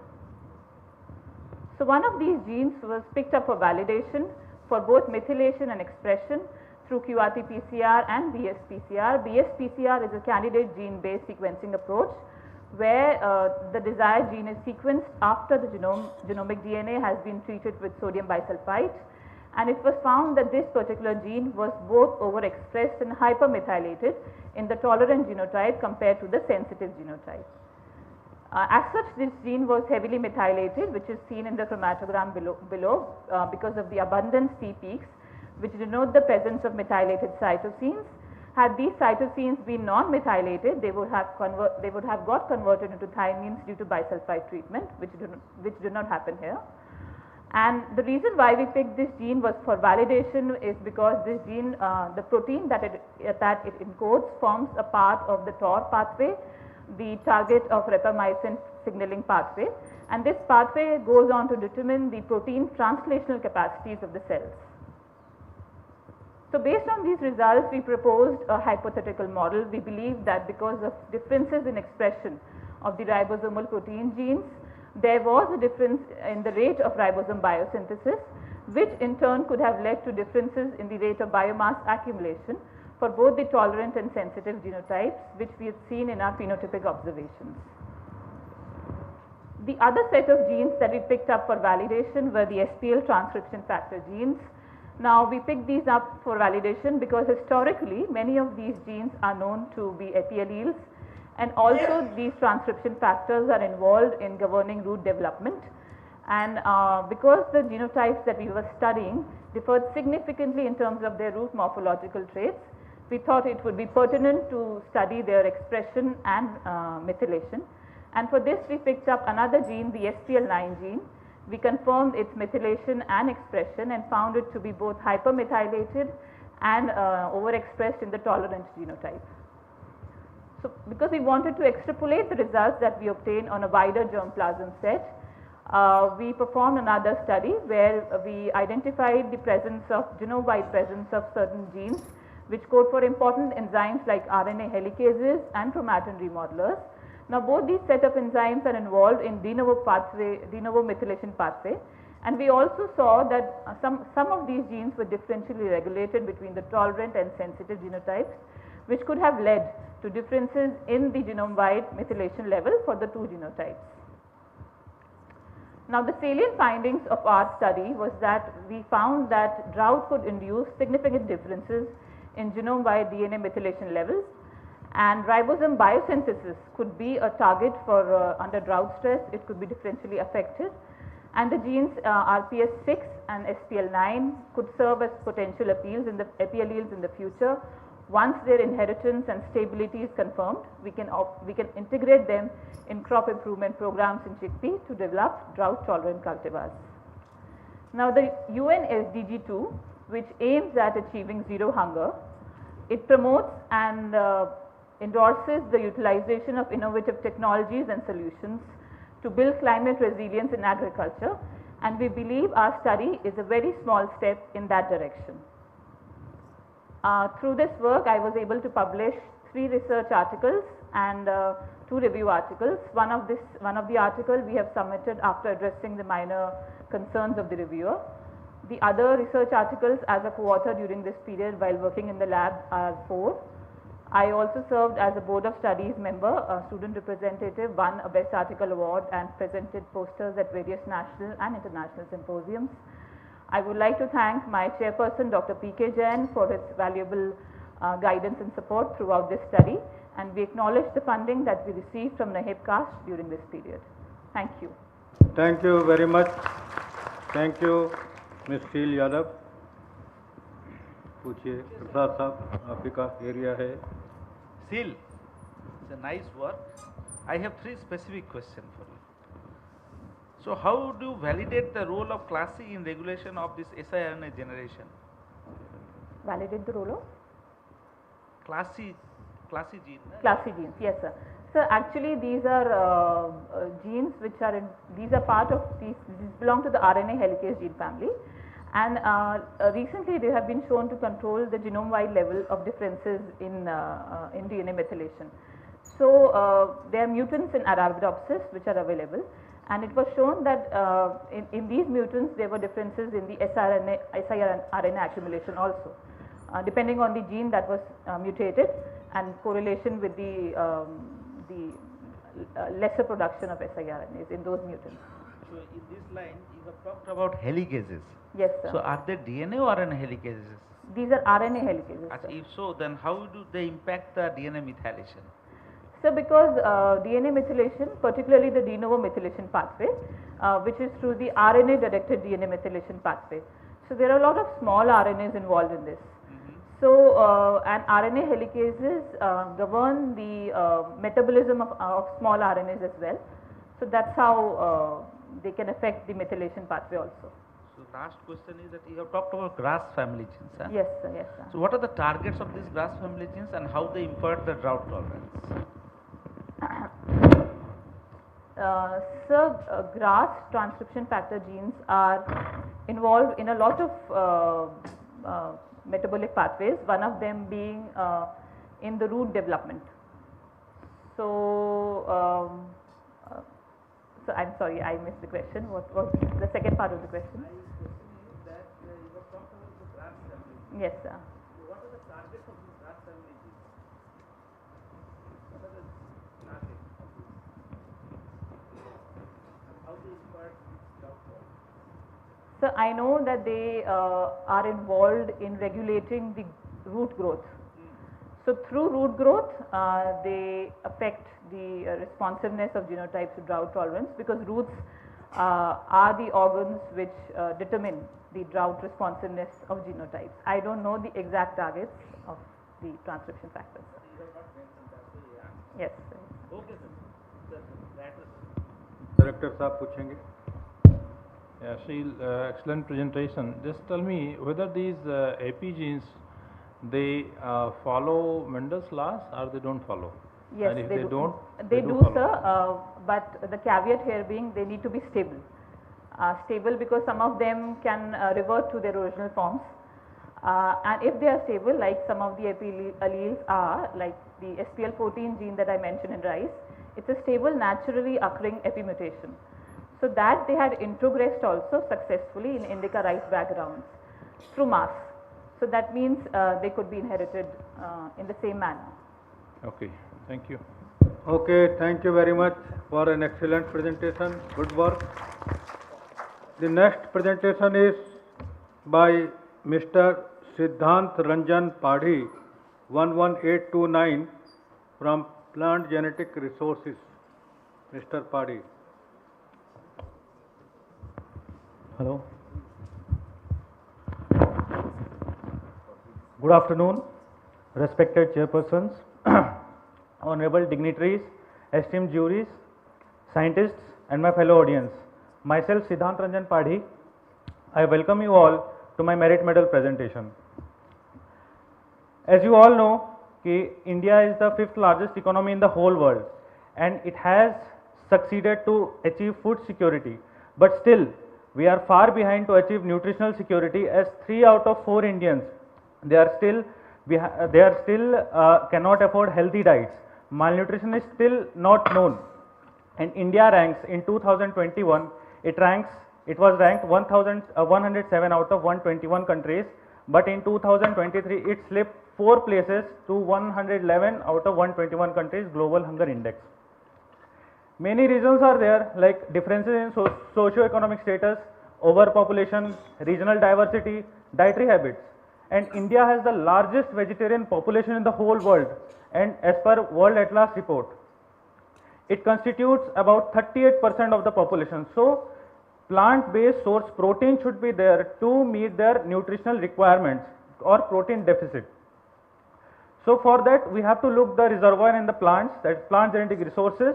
Different type of plant genetic resources are there, like obsolete cultivars, CWR, land races, genetic stocks, VD relatives, parental lines, which addresses challenges like climate change, nutritional security, biodiversity loss, and food security. And among plants, legume has the most protein constituents, and among legume, cowpea is one of the most versatile underutilized legume from African region. It is grown in sub-Saharan Africa, semi-arid and arid regions of sub-Saharan Africa, where Nigeria is the largest producer of the cowpea. Because it has wider adaptability, higher yield, it facilitates to achieve SDG goals 2, 3 and 13. 2, 0 hunger because it has higher amount of carbohydrates, starch, and 3 because it has good amount of protein, high amount of protein and vitamins and like folic acid, and micronutrients are also present in abundance, and 13 because it is climate resilient crop. As it is a legume, it fixes nitrogen in the soil, hence it is good for soil biodiversity and health. So by looking at this, we can call it as a food of tomorrow. Nowadays, for high throughput germplasm screening, a method is being used near infrared reflecting spectroscopy. It is a rapid non-destructive method used to predict organic compounds of green materials based on electromagnetic radiation, and chemometrical techniques are being used to code the correlation between the NIR spectra of sample and the chemical constituent of the particular sample. It has many advantages, like it is non-destructive, rapid, cost effective, and because of this productivity has been increased. So by looking at all of this, some limitations are there with aspects of cowpea, like detailed profiling data of the cowpea germplasm is still unavailable in the National Gene Bank.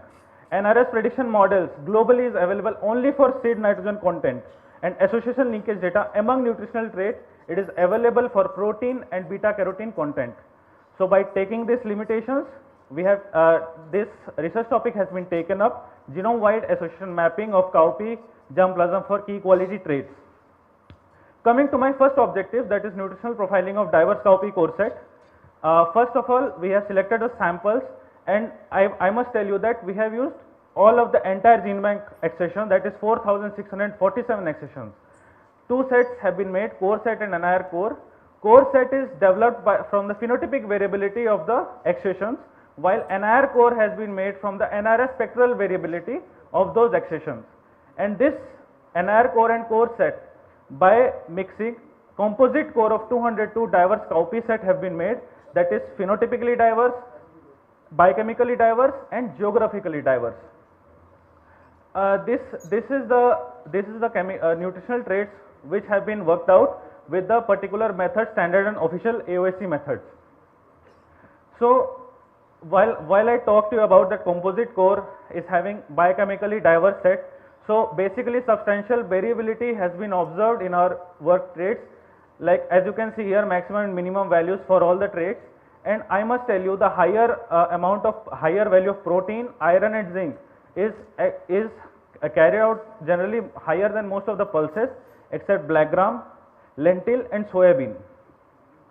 So we have to find that protein is the most important, one of the most important trait in legumes. So we have to work out the correlation of protein with other important traits. Like we have found protein is negatively correlated with starch, negatively correlated with amylose.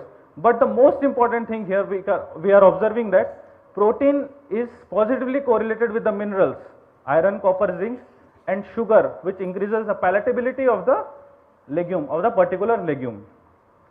After this, interconnectedness among biochemical traits have been studied with with hierarchical clustering analysis, and 6 clusters have been found, but here the most important clusters are cluster number 2 and cluster number 6. The correlation what we have found is being concluded in the cluster number 2 and cluster number 6, where in cluster number 2 high starch, dietary fiber and amylose were present. Accessions of this cluster can be used for making processed foods, while in cluster 6 high protein and high minerals and along with high sugar accessions can be used to make biofortified varieties. After this, what is the contribution of variability by each trait in the data set which have been studied by principal component analysis? The 3 components have been found with eigenvalue more than 1, which contributed around 72.6% variability to the data set. And out of those components, starch, phytic acid and calcium has contributed to the maximum variability to the data set. It is a legume, so we have to do the amino acid profiling for this. So we have estimated non-essential amino acid and essential amino acids. And in legumes, generally in non-essential amino acid, glutamate and aspartate is maximum it is present, but in this lysine, tryptophan and methionine we have found in a considerable amount in our data set or in our germplasm. So these are the superior accessions we have found, and the protein accession were land races from Mizoram and Uttarakhand, and this is more, they have more protein than the Czechs, that is PL3, RC101 and GC3. So these are the superior accessions for different traits, and I have found superior accessions for multi-trait combination also. So these are the superior accessions for multi-trait combination. And one more astonishing thing we found, that this accession is the only green seed color coat accession we have in our National Gene Bank. It is collected from Udham Singh Nagar, Uttarakhand. Coming to my objective 2, that is NRS prediction modeling for various biochemical traits. So first of all, what is the methodology? First, the cowpea sample was homogenized, then it was subjected to the wet chemistry analysis, what I have told you about in my objective 1. Then it was input in the software, that is WinISI project manager software, and 202 accessions was divided into 2 sets. 120, one is 120, that is for calibration or training set, another set is 80 sets of validation sets.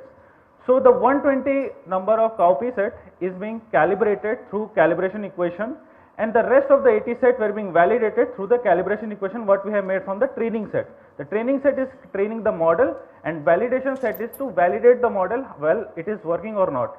And believe me, the results were absolutely amazing, because we have made models for 7 traits, and those 7 traits are working in our lab. And this for this models we have used 2 parameters, RSQ, that is coefficient of determination, and RPD, that is ratio of performance to deviation. So RSQ is the correlation, linear correlation between reference values and predicted values. The more it is closer to 1, the best model you will get. And RPD is the ratio of performance to deviation. It includes the robustness. It indicates how much robust the model is. So if it is closer to 3 or more than 3, the model will be excellent. So in protein also we found good R square and good RPD value. In starch also we are getting the same good RSQ and good RPD values. In amylose also we are finding like the same results. In dietary fiber also the same. But in phenol we have a room for improvement, because RSQ is less. However, it can screen high or low values among the germplasm. While in phytic acid also we got high RSQ and high RPD values. Now coming to the third objective, that is identification of genomic regions or genes associated with the important nutritional traits of cowpea using GBS GWAS. So this is the methodology we have used, and SNP genotyping was done by genotyping by sequencing. Multi-locus GWAS we have used using R package, MRMLM, R package, and 6 different models we have used for this methodology. And this 17,703 high quality SNPs we got out of 5,22,926 SNP using GBS. This is the LDTK curve, and 42 significant SNPs. 42 significant SNPs we got, that was carried out by that was detected by more than 2 model, more than 2 or equal to 2 model, and amylose and phytic acid has more significant SNPs than any other traits. And these are the Manhattan plots that depicting significant QTNs for nutritional traits. This is Manhattan plots depicting for anti-nutritional traits and minerals in cowpea. These are the candidate genes we have listed and associated with the significant QTNs or SNPs. Now first of all, salient findings. First of all, this composite core which was developed, this is the first time in cowpea we are developing in National Gene Bank using NIR core and phenotypic core sets. Donors were identified and validated for cowpea quality improvement program. This is the first report globally on multi-trait NIRS prediction model what we have developed. 42 significantly associated QTNs or SNPs have been identified, and candidate genes were identified associated with the SNPs. This is the model which was developed and validated, and it was submitted for ICAR technology certification.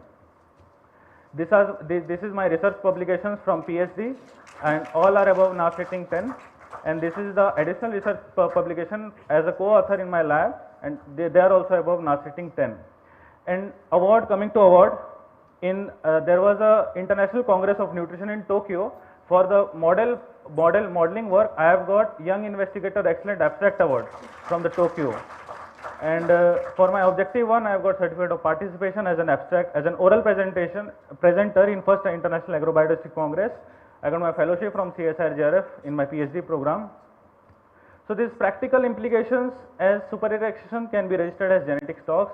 These prediction models can used for rapid nutritional evaluation in cowpea, and not only in cowpea but in other legumes also it is being used, and it can be used for screening for different breeding populations of cowpea for the given traits. Way forward, profiling rest of the cowpea accessions can be profiled using this developed NRS model. Trait specific reference sets can be identified. Validation of the promising reference promising accessions for agromorphological traits. If they are performing good agronomically, they can be released as varieties. NRS prediction models for cowpea grain, multi-crop prediction models also can be made, and validation of QTNs through bioparental mapping or fine mapping. So, without the help of director and dean, the graduate school, my advisory committee, director, professor and faculty of ICAR, of NBPGR, my lab mates, CSR JRF fellowship, parents, senior, juniors and friends, this work could not have been done. Lastly, I would conclude my presentation by saying farmers safeguard crops for their families, communities, the world and future generations. So, thank you very much. Thank you.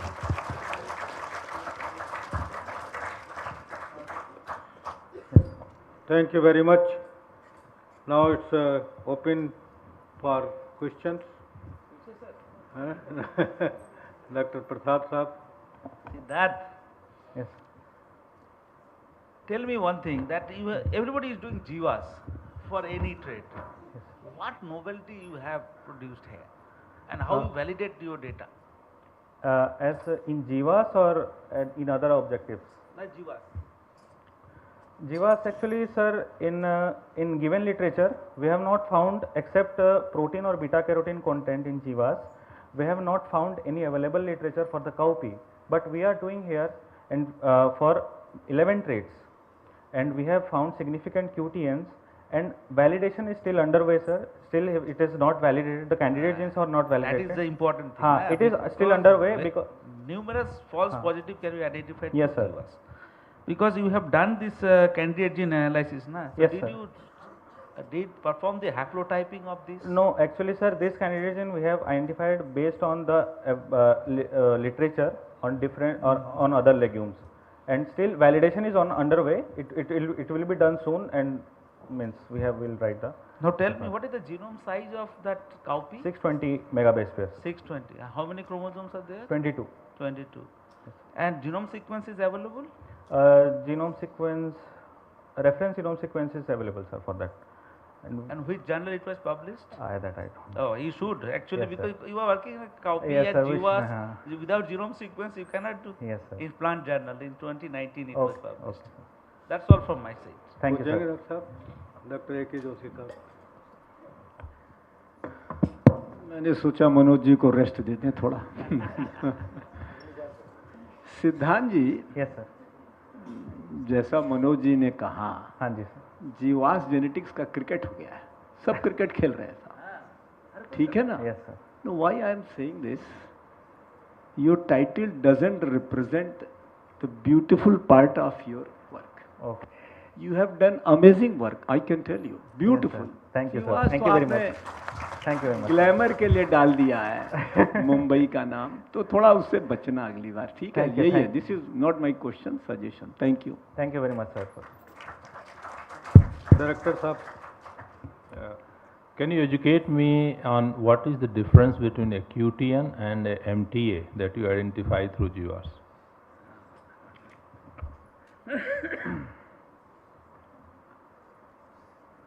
Quantitative trait nucleotide and marker trait association. Sir, MTA is the association between the QTN and the marker and the trait. It is the association. But QTN, or what we can say quantitative trait nucleotide, that is the region where the specific trait has been located. And marker trait association is a simply association between the marker, SNP marker or any marker. All the QTN that you identify can be classified as a functional marker? I think until unless we validate, we cannot say, sir. Okay. Thank you, sir. Thank you very much. Thank you, Mr. Padi. Thank you, sir. Thank you, everyone. The next presentation is by Miss Pankhudi Singhal, 11567, from Plant Pathology discipline. Miss Pankhudi.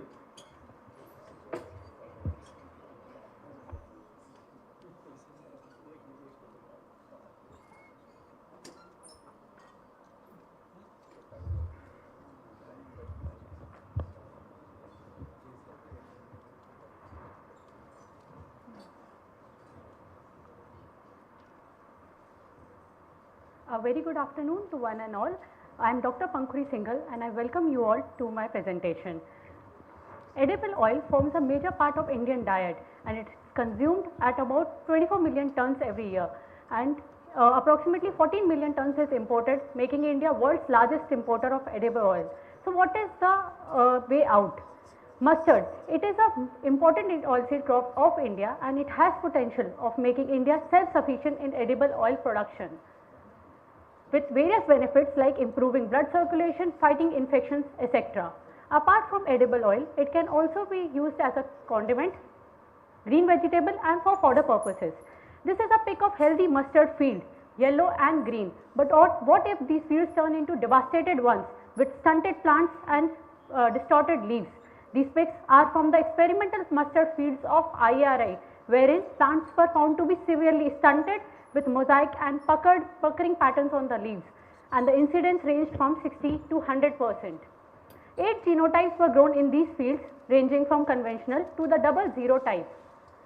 On studying literature, it was found that the mosaic disease was reported in 1921 to be caused by turnip mosaic virus, but eventually mixed infections of turnip mosaic and cucumber mosaic virus was reported to cause the severe mosaic disease, which yield losses of up to 70% worldwide and having a wide host range.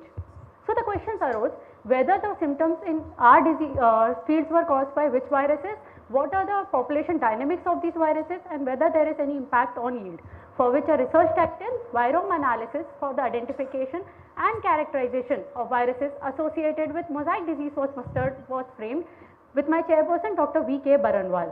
With the following objectives, that is identification of viruses associated, determining the full genome structure and population dynamics and assessing the impact.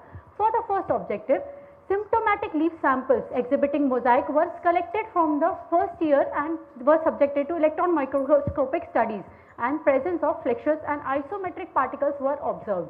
In the very next year, the symptomatic leaf samples exhibiting only puckering were collected and subjected to EM, and presence of only flexuous particles were observed. For the second objective, the same leaf samples were subjected to RNA isolation, followed by libraries preparation and sequencing via Illumina platform, in which the raw data obtained was subjected to quality check, followed by removal of the adopters and the low quality reads through Trigonometric software. The filtered reads were mapped against the reference mustard genome to remove the reads of the host, and the remaining reads were assembled through various assemblers like Trinity and CLC Workbench Genomics. The assembled contexts were mapped against the viral genome database on NCBI, and it was observed that the mosaic exhibiting leaves were infected by 2 viruses, the isometric cucumber mosaic virus and the flexuous turnip mosaic virus, while the leaves of very next year, which were showing only puckering, were infected by only 1 virus, that is flexuous turnip mosaic virus. The acquired full genome of turnip mosaic virus was blasted on NCBI and was found to be more than 95% similar with the existing genomes. The genome was organized into structure and putative protease cleavage sites were determined, following which phylogenetic relatedness study revealed the clubbing of Indian isolates with the world B isolate pathotype, which was found to be highly least divergent with the Asian BR pathotype and most divergent with the OM group. The Indian isolates were found to be interlineage recombinant of world B and Asian BR, with both parents reported from Brassicaceae hosts of Japan. And the gene P3, P1 were found to be under high selection pressure, and on P3 the selection pressure was being imposed by the PPO gene. The negative values of the neutrality test indicate that the action of natural selection and the affinity to expand with low degree of polymorphism.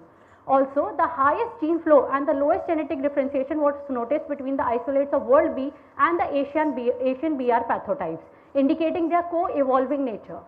Similarly, the full genome of all the RNAs of cucumber mosaic virus was also blasted on NCBI, and they were found to be more than 93 to 97% similar with the existing genomes. The genome was organized into structure, and phylogenetic analysis revealed the clubbing of Indian isolates with the isolates of subgroup 1B.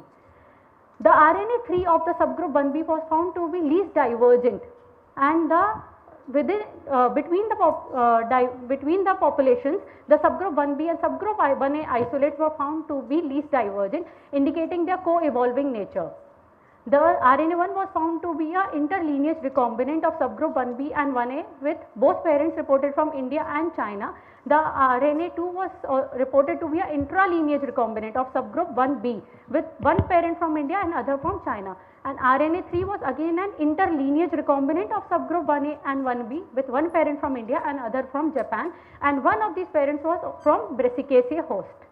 The genes 2b and 3b were found to be under low selection pressure, indicating their less variable nature. The highest gene flow was again observed between the isolates of 1a and 1b, indicating their co-evolving nature. Further, primers were designed for various regions of turnip mosaic virus and cucumber mosaic virus, and they were used for PCR testing of the other genotypes, followed by sequencing and cloning. While testing of all the genotypes, it was noticed that turnip mosaic virus was present in all the 8 genotypes of the late sown and the timely sown crops, while in early sown the incidence was still less. But in cucumber mosaic virus was only present in the late sown and the timely sown crop, and not in the early sown crop of any of the genotypes, and it was not found in the 2022 grown plants.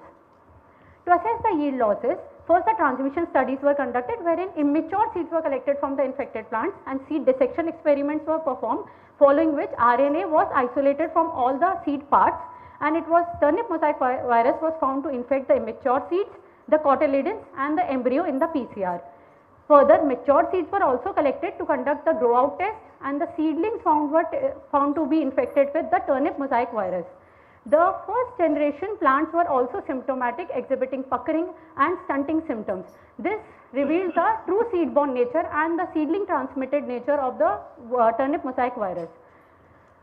All the experiments were conducted under controlled condition in National Phytoton facility. The seedling transmission rates were also determined by subjecting 24 seedlings to PCR, and high seedling transmission rate of turnip mosaic virus was observed to be at the rate of 70 to 80%. 17 varieties of mustard were tested, including two yellow seeded and black seeded varieties, and all were found to be infected with turnip mosaic virus. As indicated earlier, the 2021 grown plants were found to be severely stunted with mosaic-like symptoms on the leaves, while in 2022 plants were less stunted with puckering pattern on the leaves. The same was noticed when the data on various parameters were collected, such as plant height, which was reduced when in the mixed infected plants and as compared to the single infections. Also main shoot and the main shoot length as well as the number of seeds per silique were also reduced when the plants were infected with both the viruses. Parameters like number of primary branches, number of secondary branches and the silique density on the main shoot were lesser in case of the plants infected with a single virus than the mixed infected viruses. The average seed yield per plant was significantly reduced in the mixed infected plants as compared to the single infections. Also the test weight as well as the oil content of the seeds were also reduced when the plants were infected with both the viruses as compared to the single infections. This was also noticed in the glass house on inoculation experiments, wherein plants inoculated with both the viruses exhibited mosaic and severe stunting, wherein the plants inoculated with only turnip mosaic virus showed puckering symptom and less pronounced stunting as compared to the uninoculated healthy plants. The different sowing dates were also compared, wherein early sowing done in September plants were shown to better respond to the virus infections as compared to the late sown plants, in which the various parameters like the plant height, the main shoot length, the number of primary branches, number of secondary branches, the silique density on the main shoot, the number of seeds per silique, the seed yield plants were significantly reduced in the late sown plants as compared to the early sown plants. The same was seen in case of the test weight and the oil content. This reveals that the early sown plants respond better to the virus infections as compared to the late sown. Salient findings of this study are that mosaic disease was caused by infection of two viruses, turnip mosaic virus and cucumber mosaic virus. The turnip mosaic virus was found to share identity with the World B pathotype and World B3 subpathotype, while cucumber mosaic virus shared identity with the subgroup 1B isolates. Recombination signals were detected in the full genome of both the viruses, with one recombinant parent always infecting Brassicaceae host. The 3' untranslated region of all the 3 RNAs were found to be more prone to recombination. The data analysis also revealed the conserved nature of the turnip mosaic virus coat protein and the CI gene, and the cucumber mosaic virus coat protein and the 2B gene. The turnip mosaic virus was found to be internally seed borne and vertically seed transmitted for the first time in the world, and the mixed infections were found to be more detrimental to the growth and yield of mustard, causing mosaic disease, while single infections only instilled puckering in the plants. The early sowing of mustard helps in better respond to the infection by viruses. The population dynamics helps in tracing the host shift and implementing management strategies. Biological strategies also help in identification of source of infection and development of resistant genotypes. Seed-borne nature identification helps in implementation of proper sowing and management practices. The screening of genotypes helps in identification of resistant sources against turnip mosaic virus, and growth and yield estimates losses that can be occurred and what management practices should be implemented. The pathogenic mechanism of the viruses and resistance of the crops needs to be studied. The possible mode of introduction needs to be studied carefully, and the varieties need to be screened for resistant against the viruses using either conventional breeding or the modern tools like genome editing. 2 papers have been published from this research and others are under review. I have been awarded with Dr. S.S. Khan Best PhD Thesis Award and also Best Poster Award, and one of the best popular research story award by the Afsar DST for representing my PhD research story. I would like to thank Director, Dean ICAR IRE Graduate School, Chairman and Advisory Committee, Head Professor Division of Plant Pathology, and I would like to end with the quote that a virus has 3 purposes: to duplicate, to infiltrate and to spread from one host to next. Ultimately, even a single virus can shut down an entire system. By Wayne Dyer. Thank you. Thank you very much, Pankuri, for a very comprehensive, very nice presentation. It's open for queries. First I will give chance to Dr. Ramaswamy ji and then Dr. Prasad. Ramamurthy, I'm sorry. Ramamurthy. Thank you. You are mentioning about the world B3 subpathotype. Is it going to be a real threat for mustard? Pardon, sir? Is it going to be a real threat in the future for mustard? So it has been emerged for the first time in India. World B3 is prevalent all over the world. So, and losses when incurred, like it was studied for the first time, so losses were high in the experimental field when occurring in mixed infections, but when single infections were there, losses were still comparatively less. So this needs to be further studied on wider scale all over India, that what is the infection rate and what is being done to manage that. Since these are both aphids transmitted virus by the mustard aphids. I find that you are mentioning in your abstract that there are aphid carriers. Yes, sir. And then did you find these virus in aphids? No, aphid studies was not conducted, sir. But aphid it's known to transmit these viruses, and we have seen aphids in the fields at high rate. So it is in the late sown crop. At present it is only true seed borne. Yes, sir. True seed borne and transmissible, vertically seed transmitted. Dr. Prasad ji. So, Pankhuri. Yes, sir. So, tell me one thing, in RNA sequence, which other viruses you have identified during your study? So, these 2 viruses were only identified, cucumber mosaic virus and turnip mosaic virus, in the full raw data what we obtained. No other viruses were present actually. And what is the sequence similarity between the TUMB, your TUMB and other reported TUMB? So, more than 95% when NCPIB blasted our TUMB full genome what we got in Virome, it was more than 95% similar with all the existing genomes. So, there is not too much difference? Not too much different, variants were there at only few places. Okay. So, and these are all New Delhi variants, whatever you New Delhi variants, yes sir. In both the cases, both. CMB and TUMB? Yes sir. That's all, thank you. Pankuri, I have just one query. Many times we see mosaic-like symptoms in brassica. Yes. May not be necessarily mosaic. What may be the reason due to? So, it may be due to other viruses, but also physiological conditions. Like mosaic. There is a specific effect. Is it due to? Some what physiological. May be the reason? What may be the reason? Physiological disorder? Yeah, mosaic-like symptoms. Many times we have seen in the field, it's not mosaic, but mosaic-like symptom does appear. Due to potassium deficiency or phosphorus, I have. Drift, we decide drift. Okay, we Sometime decide. nearby wheat field is there, you spray 2,4-D and their mosaic-like symptoms comes and say it's a mosaic has come. Okay. Thank you, sir. So thank you very much. Thank you, Pankadi, for a nice presentation. Thank you, sir. Next is presentation by Mr. Sandeep Adavi B, Plant Physiology 11095. Mr. Sandeep.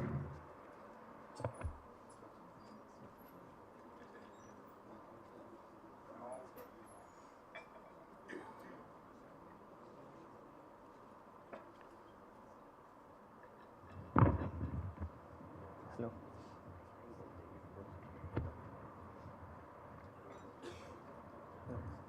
Shall I start? Good afternoon all and welcome. As all of you know that nitrogen is one of the important mineral nutrients taken up by the plant in nitrate and ammonical form.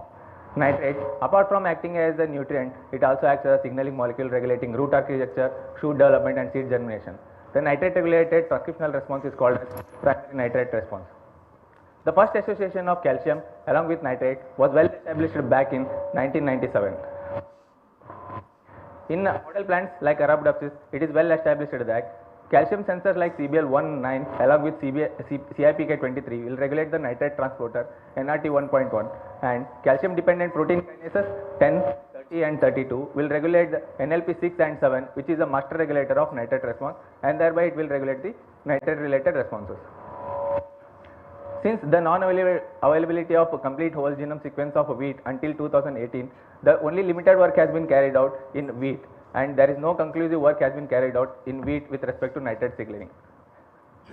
Keeping this in mind, we have formulated our work as genome-wide analysis of calcium signaling network genes and their role in nitrogen response of bread wheat.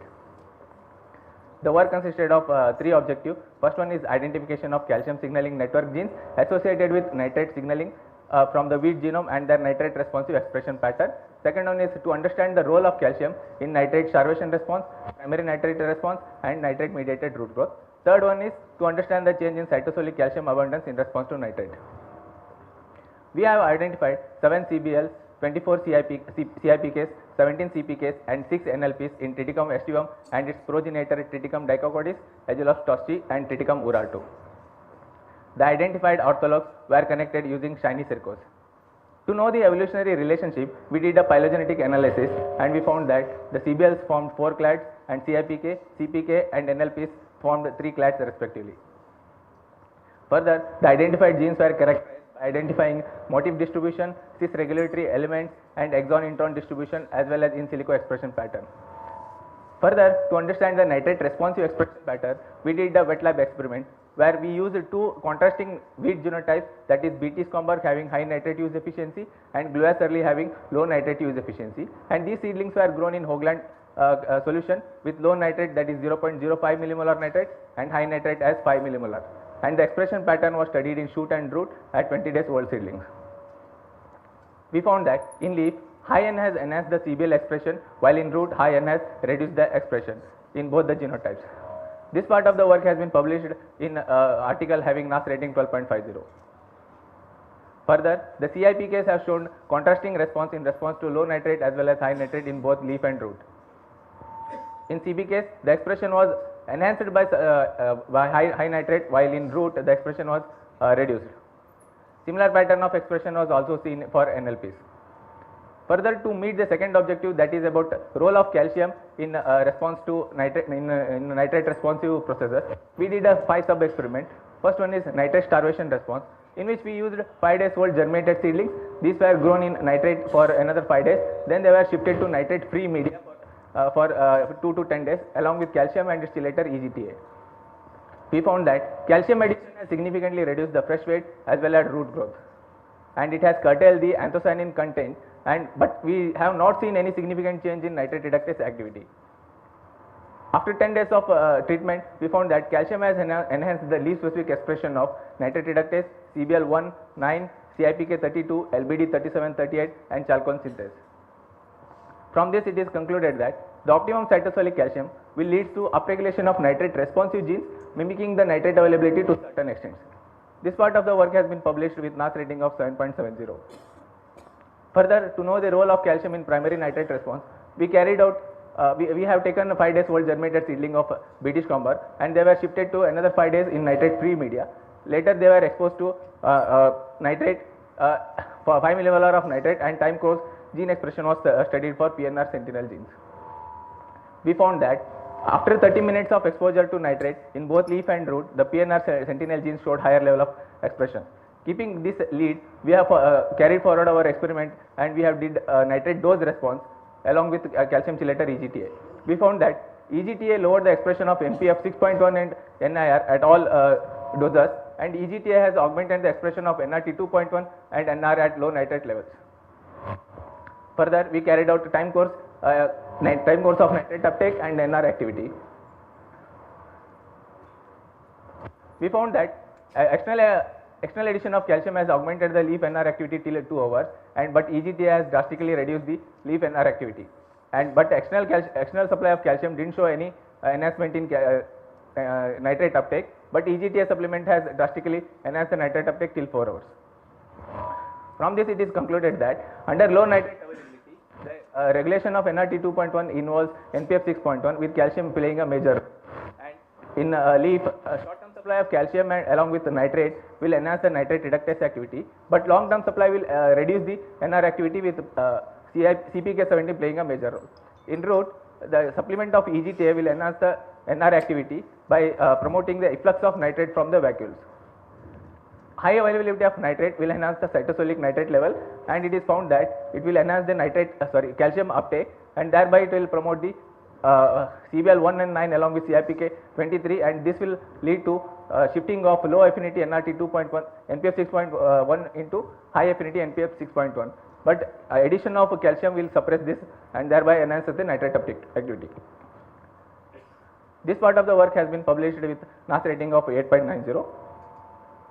Further, we studied the root growth in response to nitrate. For this, we used 2 days old germinated seedlings of British comber, and they were exposed to different treatment combination consisting of low nitrate, high nitrate, calcium and its chelator EGTA, nitric oxide SNP and its scavengers CPTIO, auxin and its polar transport inhibitor TIBA. We found that addition of calcium, CPTIO, auxin, TIBA augmented the root growth reduction, while EGTA helped to overcome the inhibition. The treatment which showed the reduced growth has higher root diameter. Further, we measured the calcium fluorescence using Flu3 AM dye. We found that addition of calcium as well as IBA has augmented the calcium fluorescence, while treatment combination comprising of EGTA has reduced the calcium fluorescence by 32%. Further, we measured the nitric oxide fluorescence by using DAF-FM dye. We found that addition of calcium, SNP and TIBA has augmented the nitric oxide fluorescence along with iron, while EGTA, CPTIO, IBA has curtailed the nitric oxide fluorescence. Further, we measured the auxin distribution in roots using Salkowski reagent. We found that only the treatment having SNP has showed higher level of auxin, while all other treatment combination has reduced the IA content. Further, we measured the root hair density by using 0.2% CBB. We found that the treatment is having high N has showed higher level of root numbers as well as root hairs as well as longer root hairs. And SNP did not show any significant effect, and TIBA has augmented the root hair growth, and while all other treatment combination has reduced the root hairs. From this, it is concluded that high N along with the calcium and auxin will enhance the cytosolic calcium concentration and thereby inhibit the root growth, which is still playing a major role. And in lateral root, nitric oxide along with the native auxin acts synergistic effect, and under high N condition, the increase in nitric oxide comes from nitrate reductase or through nitric oxide synthase activity. This will inhibit the lateral root growth. In lateral root hairs, the density was found to be regulated by native auxin with nitric oxide and calcium playing a mediator role.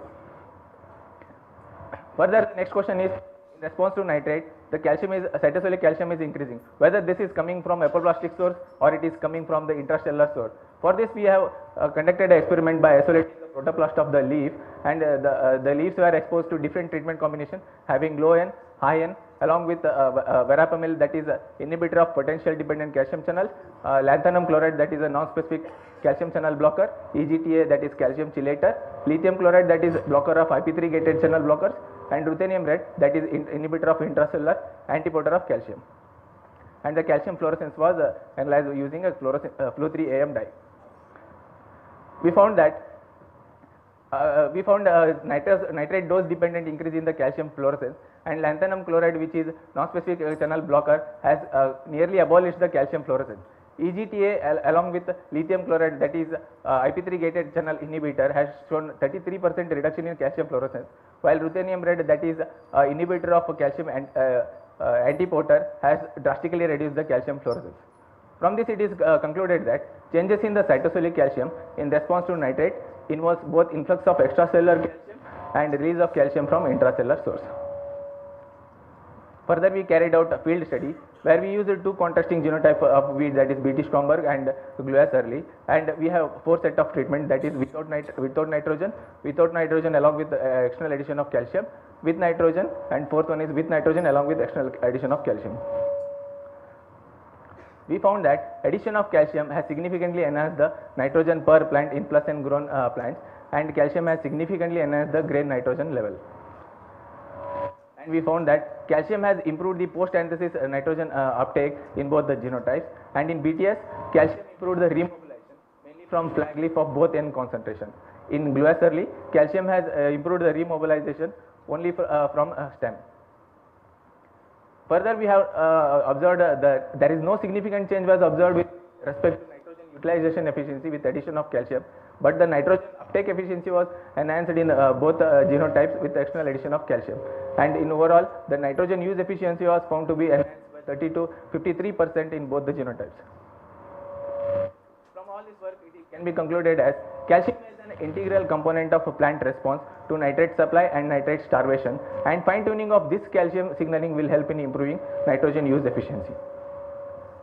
From this work, we have published three research articles with good impact factors, and the fourth one is under review. I have also been a co-author of several research articles. I have awarded with the DST Inspire Fellowship, ASPB, ISPB Young Scientist Award, and received a Best Thesis Award from Registered Society. I have also been office bearer of All India Agriculture Student Association and Plant Physiology Student Association. Finally, I would like to acknowledge my chairperson, Advisory Committee, Nutriphysiology Lab, Discovery Center, Division of Plant Physiology, DST Inspire, PG School, ICAR, IRI, New Delhi. Thank you. Thank you very much for excellent presentation, Mr. Sandeep. We may have some questions from the jury side. Prasad ji, आप भी शुरू कीजिए. Sandeep. Yes, sir. So, what are the calcium signaling genes, CPK genes, that modulate the nitrate response? CBLs or CIPKs overall, or you are asking? I am asking about the CPK. CPKs. Sir, CPK 10, 30 and 32, it has been observed in Arabidopsis that they are regulating NLP 6 and 7, which is a master regulator of nitrate response. And in wheat? In wheat, we have to identify, sir, that one. But how much sequence similarity is there between the other CPK and the wheat one? Sir, I have found more than 70% similarity. So this is good? Yes, sir. So what are the other calcium signaling gene you have identified which is directly related to nitrate transporter? Sir, nitrate transporter we have not identified exactly, but we have found that CBL6 is showing a contrasting response in both the genotype. So when we went through the genome sequencing also, we found that though there was no difference in nucleotide level, but there may be chances of post-translational changes, like microRNA may be playing a role in the regulation of that. But I am surprised that you have done so many work, but there is no conclusive statement from your study. Sir, you have just descriptively said that these are the number of genes that are involved in this. So, in your opinion, and considering the literature, what novel thing you have identified during the study? Sir, first of all, that until 2018 there was no sequence was available. So only in 2015 one paper has been published. They have identified CBL, CIPK and other calcium sensors. But after that no work has been done. So we thought that we can carry forward this one and identify the genes.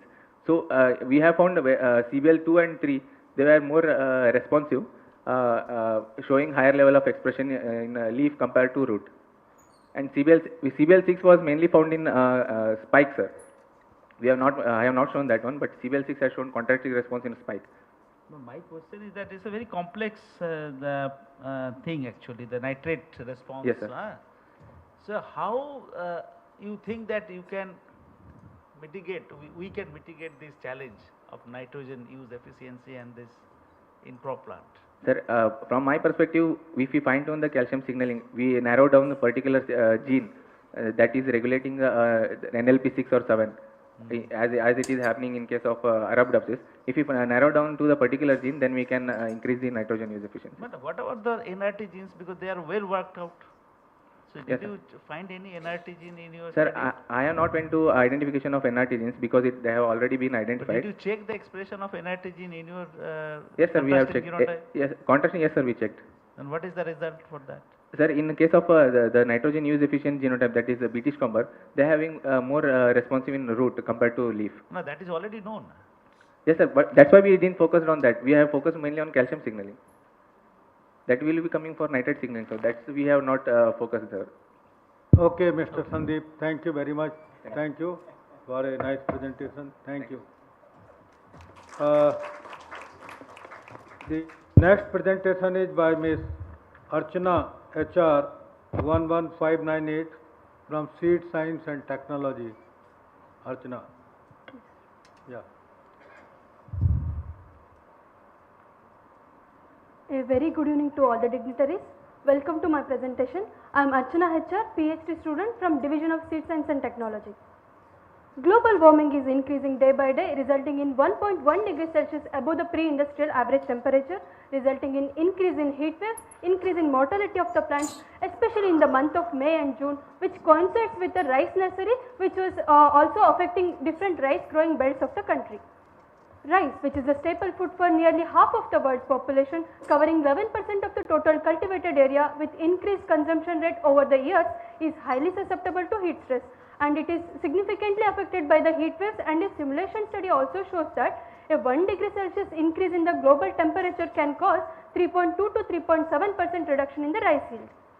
Not only the reproductive stages, rice is also susceptible to heat stress in the seed, radicle and the seedling stages, and heat waves can cause seedling mortality and seedling death, which was also visible in the IRI rice nursery fields. So we have to identify a ways through which we can reduce this heat stress, and we have used most economical and significant approaches, that is thermopriming and chemical seed priming, where we can induce the heat tolerance.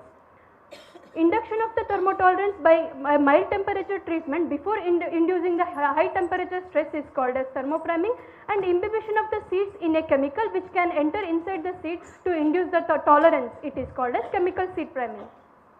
There are a number of studies where thermopriming has been concentrated, but they are mainly depends on the reproductive stages, and large scale phenotyping and screening methods are lacking in the seed, radicle and seedling stages. According to A et al., we have to consider thermotolerance diversity for screening and phenotyping methods. So what is this thermotolerance diversity? It is varied responses of the plants to various kinds of heat stress, and it is governed by subset or overlapping subset of genes, and it can be classified as basal thermotolerance, short term and long term acquired thermotolerance.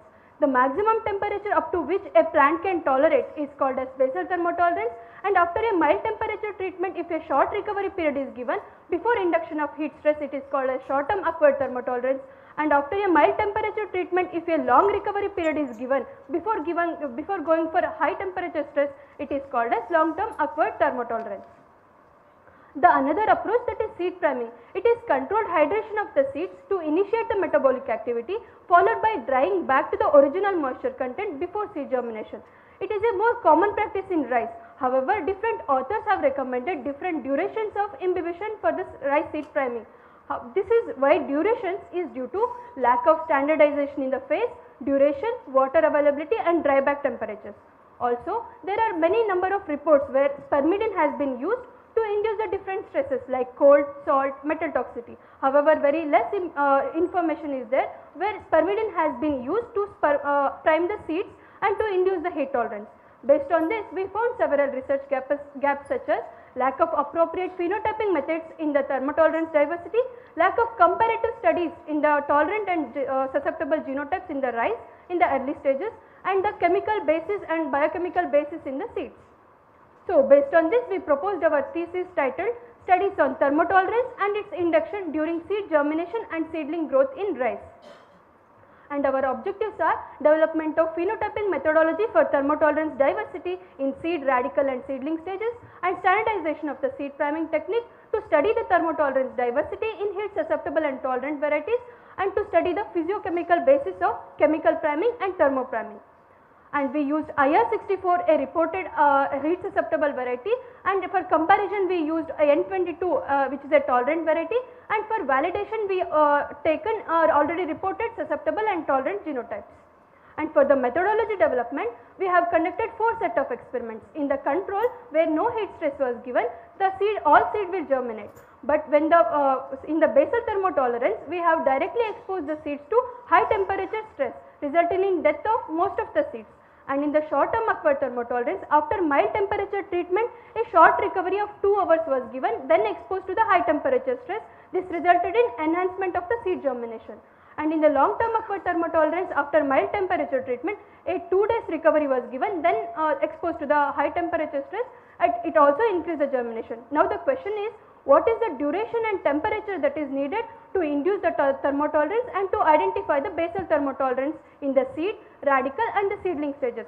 For this we conducted a series of experiments to identify what is the different temperature and durations, and we finally come to a conclusion of identify that basal thermotolerance of the seed is 57 degrees Celsius 30 minutes, 48 degrees Celsius 30 minutes in the radical stage, 48 degrees Celsius 30 minutes in the seedling stages. We validated it, and the result shows that all the susceptible varieties showed significantly lower normal seedlings formation compared to that of the heat tolerant varieties. And we successfully identified the short term acquired thermotolerance in the seeds by studying different temperatures and duration, and it was 45 degrees Celsius 75 minutes in the seed, 38 degrees Celsius 75 minutes in the radical, 42 degrees Celsius 60 minutes in the seedling stages. And in the long term acquired thermotolerance also it was 45 degrees Celsius 75 minutes in the seed stage, 38 degrees Celsius 75 minutes in the radical, 42 degrees Celsius 75 minutes in the seedling stages. So based on these studies we can conclude that acclimation efficiency is highly temperature, duration and also stage specific. We validated the short and long term acquired thermotolerance. When the basal thermotolerance is given, there is drastic reduction in the normal seedling formation. But after the short and long term acquired thermotolerance, significant increase has occurred in the normal seedling formation both in the susceptible varieties as well as the tolerant variety. The similar results have been observed in the radical stage, also in the seedling stage. So in the after standardization of the thermopriming, we next move on to the chemical seed priming. Here we first standardize the seed priming methodology by using water, and we successfully developed the triphasic imbibition curve under the water and the PEG imbibition media. And then we compared the 3 phases, 2 dryback temperatures under 2 water availability conditions, and the result shows that phase 2 of imbibition and 26 degrees Celsius dryback temperature is more suitable compared to other phases. And we selected different durations under the phase 2 and compared different water availability conditions, and we found that which is the most suitable imbibition duration for rice seed priming. And then we move on to the spermidine as a priming media, and we compared which particular concentration of spermidine is better for heat tolerance induction, and result shows that 1 millimolar spermidine concentration in seed priming can enhance the heat tolerance. And we compared different water availability methods, and the result shows that if 1 millimolar spermidine given along with a PEG can enhance heat tolerance compared to instead of giving spermidine with only water. So in the first objective, we standardize the duration and temperature for the basal thermotolerance diversity, and we standardize the chemical seed priming methods for different concentrations and durations. So moving on to the second objective, we compare the tolerant and susceptible variety for different physiological and biochemical parameters for thermopriming. And the result shows that when there is no heat stress, that is in the control, no significant difference was observed between the tolerant and susceptible genotypes. But when the basal thermotolerance treatment given, drastic reduction has occurred both in survival as well as the seedling length, and it was significantly low in susceptible variety IR64 compared to the tolerant variety. This probably due to reduced increased lipid peroxidation and increased oxidative stress, which enhance the MD and H2O2 content respectively. But after the short and long term acquired thermotolerance treatment, there is drastic significant increase in survival percentage, also seedling length of the rice. This probably due to increased antioxidants such as peroxidase, which significantly reduce the oxidative stress, also the lipid peroxidation.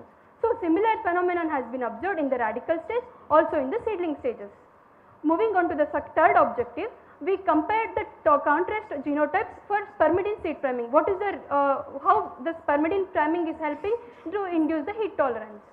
For that, we compared different genotypes, and the result shows that decrease in normal seedlings, also in the membrane stability index because of the heat stress. But after the spermidine priming, there is increase in the normal seedlings, also in the membrane stability index, probably due to decreased MDA content, decreased H2O2 content, which also accompanied with increase in peroxidase activity, increased amylase activity, increased reducing sugars, and it was significantly higher in N22 compared to the IR64. Based on these, we can find our silent findings of our study. I have successfully developed methodology for thermotolerance diversity and phase-based seed priming technique, and also I have developed a heat stress mitigation strategies, thermopriming, chemical priming, and we identified most important biochemical basis for the same. And in the future, we can go for transcriptomic and gene expression studies for thermotolerance diversity. By using the phenotyping methodology that we have developed, we can identify the QTL, and a field applicable technology can be used based on the thermotolerance treatment. And the practical utilities are, basal thermotolerance treatment can differentiate the tolerant and susceptible varieties. So it can be used for screening the tolerant genotypes, and it can be used for phenotyping. And the short and long term acquired thermotolerance treatments can be used in DAPOG method or in the stream method, which can be developed as a farmer friendly technology to induce the heat tolerance. And the spermidine priming can be used in the rice seed industry to induce the tolerance. And I have published 3 research papers, and I have submitted my methodology as a technology, and I have published a book and 3 book chapters, and I have awarded with All India Best Thesis Award from the Registered Society, 3 Best Oral Presentation and 1 Best Poster Award. And I have also attended different trainings and workshops, and I have received awards in different extracurricular activities. These are my academic accomplishments. And finally, I want to acknowledge my chairperson, advisory committee members, head professor, faculty of Division of Seed Science and Technology, Director, Dean Sir, Dean Ma'am, the graduate school, my parents, seniors, my juniors and friends. Thank you. Thank you very much for your nice presentation, Ms. Archana. So you may have questions. Joshi साहब आप seat का doctor A.K. Joshi ji. वैसे तो अशोक जी का area है, पर पूछ लेता हूँ मैं. राइस है, he is from rice. So sorry, your name is Archana. Okay, Archana ji, you have some recommendations. Use priming, enjoy benefit, correct? Yes, sir. So you are in seed science and technology. So there is a farm in IRI. They do lot of seed production, including in rice. So would you like to give this technology to them to use? Yes, sir. Yes, sir. And will they use? Are you sure? Yes, sir. Now large scale phenotyping, large scale studies has to be done, sir. It is going on in our lab. Once it is finalized and it is perfect that it will be done, it can be done in IRI also, sir. So, do here, then that slogan, Mera Gaon, Mera Desh, yes, sir. Do in 20 villages, yes, sir. And then you are successful. Yes, sir. I Thank will you. try to that, sir. Yeah, Archana, can you tell me your study is relevant for direct seeded rice or transplanted rice? Sir, dry seeded rice. With what in mind you have done this study? Because you are looking at the heat stress tolerance at the seed and seedling stage. Transplanted rice seedlings are grown under water conditions, well water conditions. There is no stress as such. Is it relevant to DSR? Yes, sir. Like I have standardized in seed, also radical and seedling stages. So if before going for in the where pre-germinated seeds are used, there also we can go for like after in the seed also we can go for dry seeded rice. Like imbibition is needed. After imbibition, mild acclimation treatment is needed. So after that we can go for in the dry seeded rice. But in the system of rice intensification where young seedlings are used, so we can in if there is heat stress is there in the condition is there, then we can implement this, sir.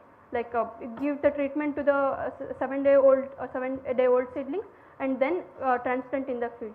So there is stress can be reduced. Okay, but doing this operation will be a stress for the farmer. So cumbersome. But you see, I must tell you that the time has come now when seed is not to be seen only as carrier of new genetics, but as a carrier of all inputs, yes, whether insecticide, pesticide, plant protection measures, everything has to be embedded in the seed, and that's the power of seed. Yes. Thank you very much. Thank you, Ms. Archana. Thank you very much for nice presentation. The next presentation is by Mr. Abhijit Ghosh, 10888, from the discipline of soil science. Mr. Abhijit. Hello.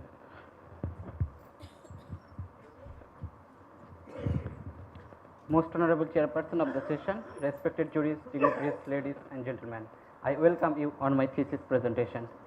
From the primordial soup of the early earth, phosphorus being the integral part of the ATP, it exerts energy from cell to soil, man to microbes through its crucial role on plant growth and productivity. However, out of the applied phosphate fertilizer, only 20% is taken up by crop and remaining is fixed by inert sphere complexation or by formation of insoluble iron, aluminum and calcium phosphate minerals in soils, leading to poor phosphorus uptake by the crop and stunted crop growth, resulting in a huge phosphorus buildup in global soils. But the phosphate fertilizer crisis compels Government of India to incur mammoth cost of phosphorus fertilizer import annually to overcome the food insecurity. However, if we can solubilize only 3 to 5% of the fixed inorganic phosphate, the phosphorus dose can be reduced significantly. On the other hand, India produces nearly 130 million ton of rice straw and its burning instigates air pollution. Fortunately, the rice straw contains 4 to 11% silicon and its decomposition produces low molecular weight organic acids. Thus, the silicon and the organic acids can effectively mobilize the inorganically fixed phosphate by competitive desorption and solubilization mechanisms. Hence, we hypothesize that conjunctive use of rice straw and phosphorus solubilizing microbes would accelerate fixed phosphorus solubilization by decreasing the hysteresis effect and releasing organic acids and competing ions such as silicate to sustain crop yield and phosphorus availability. To test the hypothesis, research on solubilization of soil phosphorus using rice residues and phosphorus solubilizing microorganisms was undertaken at the Division of Soil Science and Agricultural Chemistry with the objective to monitor the release pattern of soil phosphorus under controlled conditions in presence or absence of phosphate solubilizing microorganisms and rice residues, to characterize different organic acids produced by PSM for phosphorus solubilization, to assess the phosphorus absorption characteristics of soils and crop performance under previously applied phosphorus. To fulfill the objectives, soils of semi-arid and humid inceptisol from Indo-Gangetic plain were identified having neutral to slightly alkaline pH with medium plant available phosphorus and silicon content. The utilized rice straw had nearly 6.4% silicon content. These are the parameters studied to fulfill the objectives. During laboratory incubation, soil was inoculated with Pseudomonas and Aspergillus. Varying doses of silicon were added through rice straw. Adequate moisture was also added. Soil was placed in a jar and they were kept in an incubator for 90 days to incubate under 4 environmental scenarios, namely S1, S2, S3 and S4 with the mentioned temperature and soil moisture content. In a nutshell, soil was treated with 200, 250, 300 and 350 ppm of silicon through rice straw with and without PSMs. After 90 days of incubation, we found that in semi-arid inceptisol, application of 300 ppm silicon with PSM could mobilize nearly 45, 54, 25 and 27 ppm of soil phosphorus under S1, S2, S3 and S4 environmental scenarios respectively.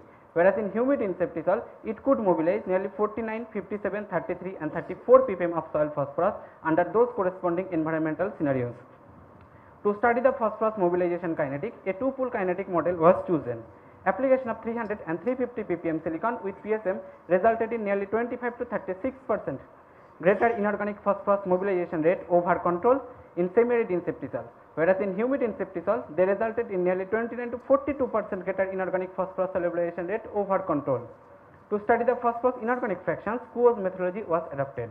Application of 300 and 350 ppm of silicon with PSM could solubilize nearly 1.9 to 2.9% of the inorganic phosphorus in semi-arid inceptisol, whereas in humid inceptisol it could mobilize nearly 2.2 to 3.4% of the inorganic phosphorus in humid inceptisol.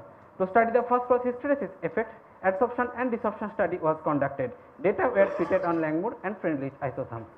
We found application of 300 and 350 ppm silicon with PSM could reduce the phosphorus adsorption affinity by 8 to 11%, bonding energy coefficient by 13% and adsorption maxima by 29 to 37% over control in semi-arid inceptisol, whereas in humid inceptisol they could reduce the phosphorus adsorption affinity by 7 to 10%, bonding energy coefficient by 36% and adsorption maxima by 30% over control. To study the phosphorus hysteresis effect, Deng's equation was employed after estimating the area under adsorption and desorption curve. Maximum drop in hysteresis was prominent under S2 environmental scenario for both the soil. However, application of 300 and 350 ppm silicon with PSM could reduce the phosphorus hysteresis impact by 7 to 10% over control in semi-arid and humid inceptisol, thus facilitating the desorption of the adsorbed phosphorus. Organic acid production during incubation was also measured using an HPLC. Maximum amount of organic acids were produced under S2 environmental scenario for both the soil due to greater microbial activity. However, 5 organic acids were detected among the malic acid were present in the highest concentration under all environmental scenarios for both the soil. The silicon concentration in the incubated soil samples was also significantly higher with the application of 300 and 350 ppm silicon through rice straw with PSM under all environmental scenario for both the soils.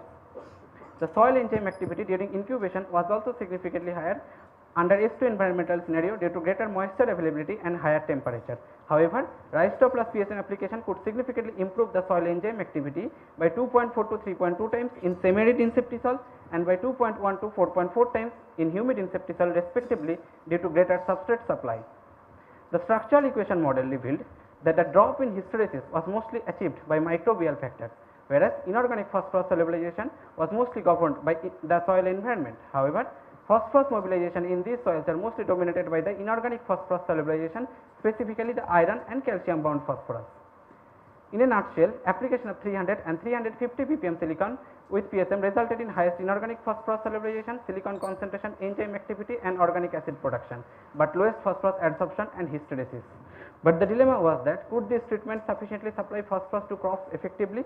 For this, a crop experiment was conducted with 4 management scenarios involving application of 300 and 350 ppm silicon through rice straw with PSM and 50 and 75% mineral P application respectively, and they are compared with a control and 100% mineral P application in a wheat rice cropping sequence where rice was grown on residual soil phosphorus fertility, but recommended doses of nitrogen and potassium were added to both the crops. The grain yield and phosphorus uptake by wheat was significantly higher with application of 300 ppm silicon with PSM and 75% phosphorus for both the soil. The root length and volume of wheat was also significantly higher with application of 300 ppm silicon with PSM and 75% phosphorus at all growth stages of wheat for both the soil, thus exploring greater soil volume for phosphorus uptake by wheat roots. The phosphorus availability to wheat also improved by 70 to 33% with application of 300 ppm silicon with PSM and 75% phosphorus at all growth stages of wheat for both the soil. Ultimately, this treatment could also improve the phosphorus use efficiency of wheat up to 25% as compared to 15% under commercial DAP application for both the soils.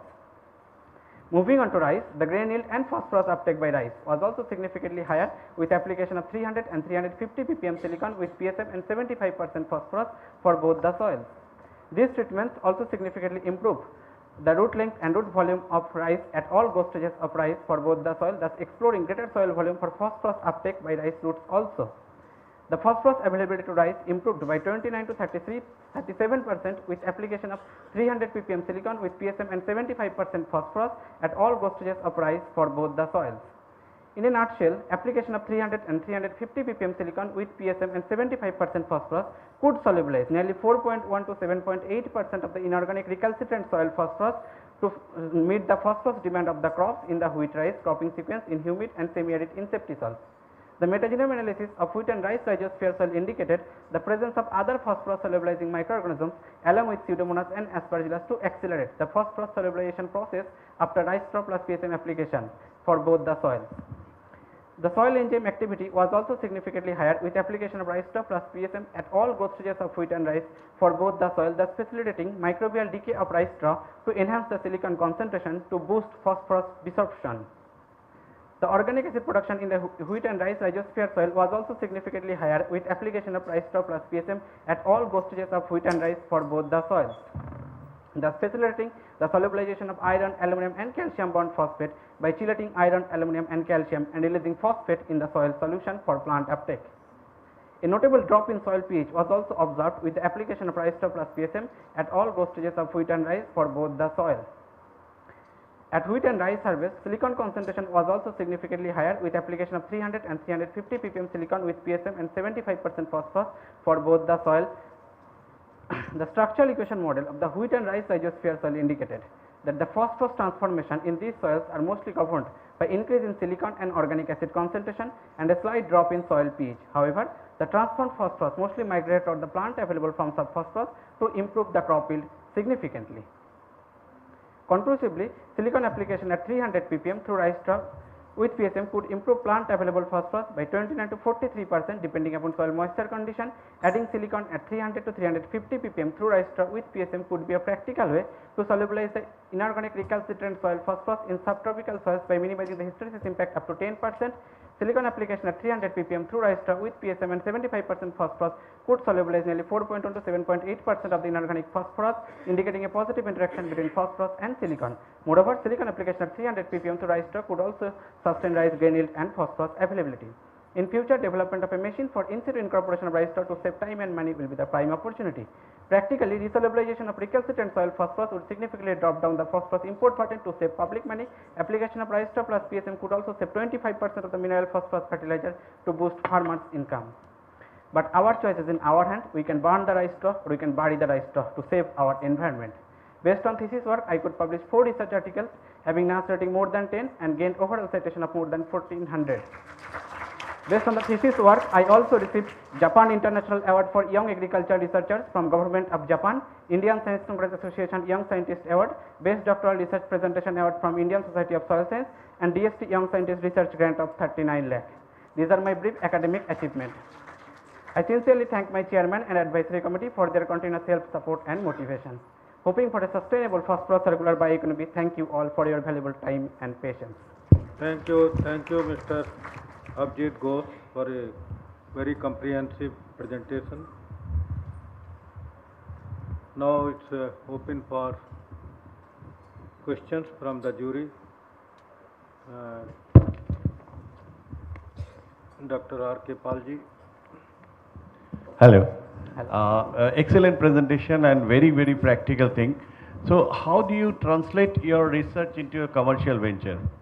Sir, actually I received a DST project based on this thesis work under Scheme for Young Scientists and Technologists, where I am working with some local farmers and in local company, where I am converting the rice straw to and extracting silicon from that and applying in the soil in one case, and another case also I am doing direct incorporation of rice straw in the soil.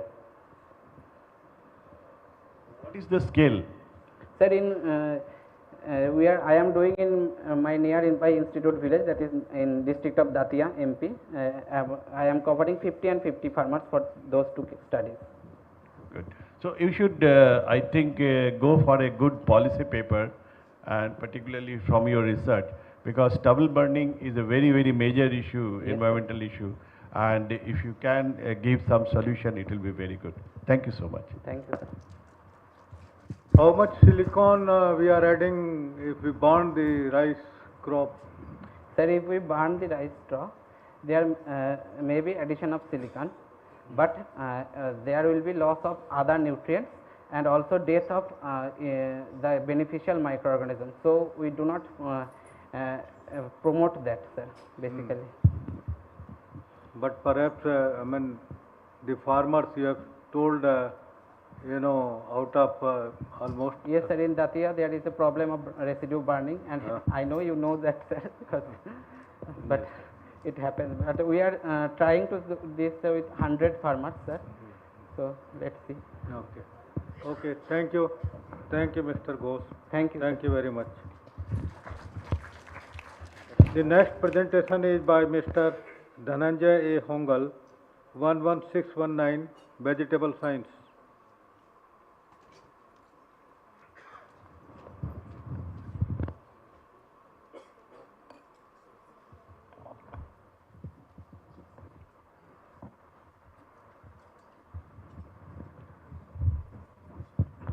Good evening, respected jury members, distinguished scientists, and my dear friends. This is Dhananjay Hongal from the Division of the Vegetable Science. I welcome you all for my merit medal presentation. Cucumber is one of the important vegetable crops, belongs to Cucurbitaceous family, and it is originated in India. And it is having very important health benefits, as it is containing carbohydrates, protein, vitamins, minerals, as well as it is having the important pharmaceutical importance. It is one of the important crop growing all over the world, standing at the 4th position. Students, be seated, please. It's only a question of few minutes. In India, it is growing in the area of 1.16 lakh hectares with production of 16 lakh metric tons. And there are few production constraints in cucumber production. One is biotic stress and another one is abiotic stress. Out of abiotic stress, high temperature is very important abiotic factor affecting the production and the quality of the cucumber. As we know that the temperature is increasing year by year because of the global warming and the climate change. This high temperature is having the adverse effect on the vegetable production. For the cucumber, optimum temperature required for the growth is 25 to 28 degrees Celsius. If the temperature goes beyond 35 degrees Celsius, there will be hamper in the yield.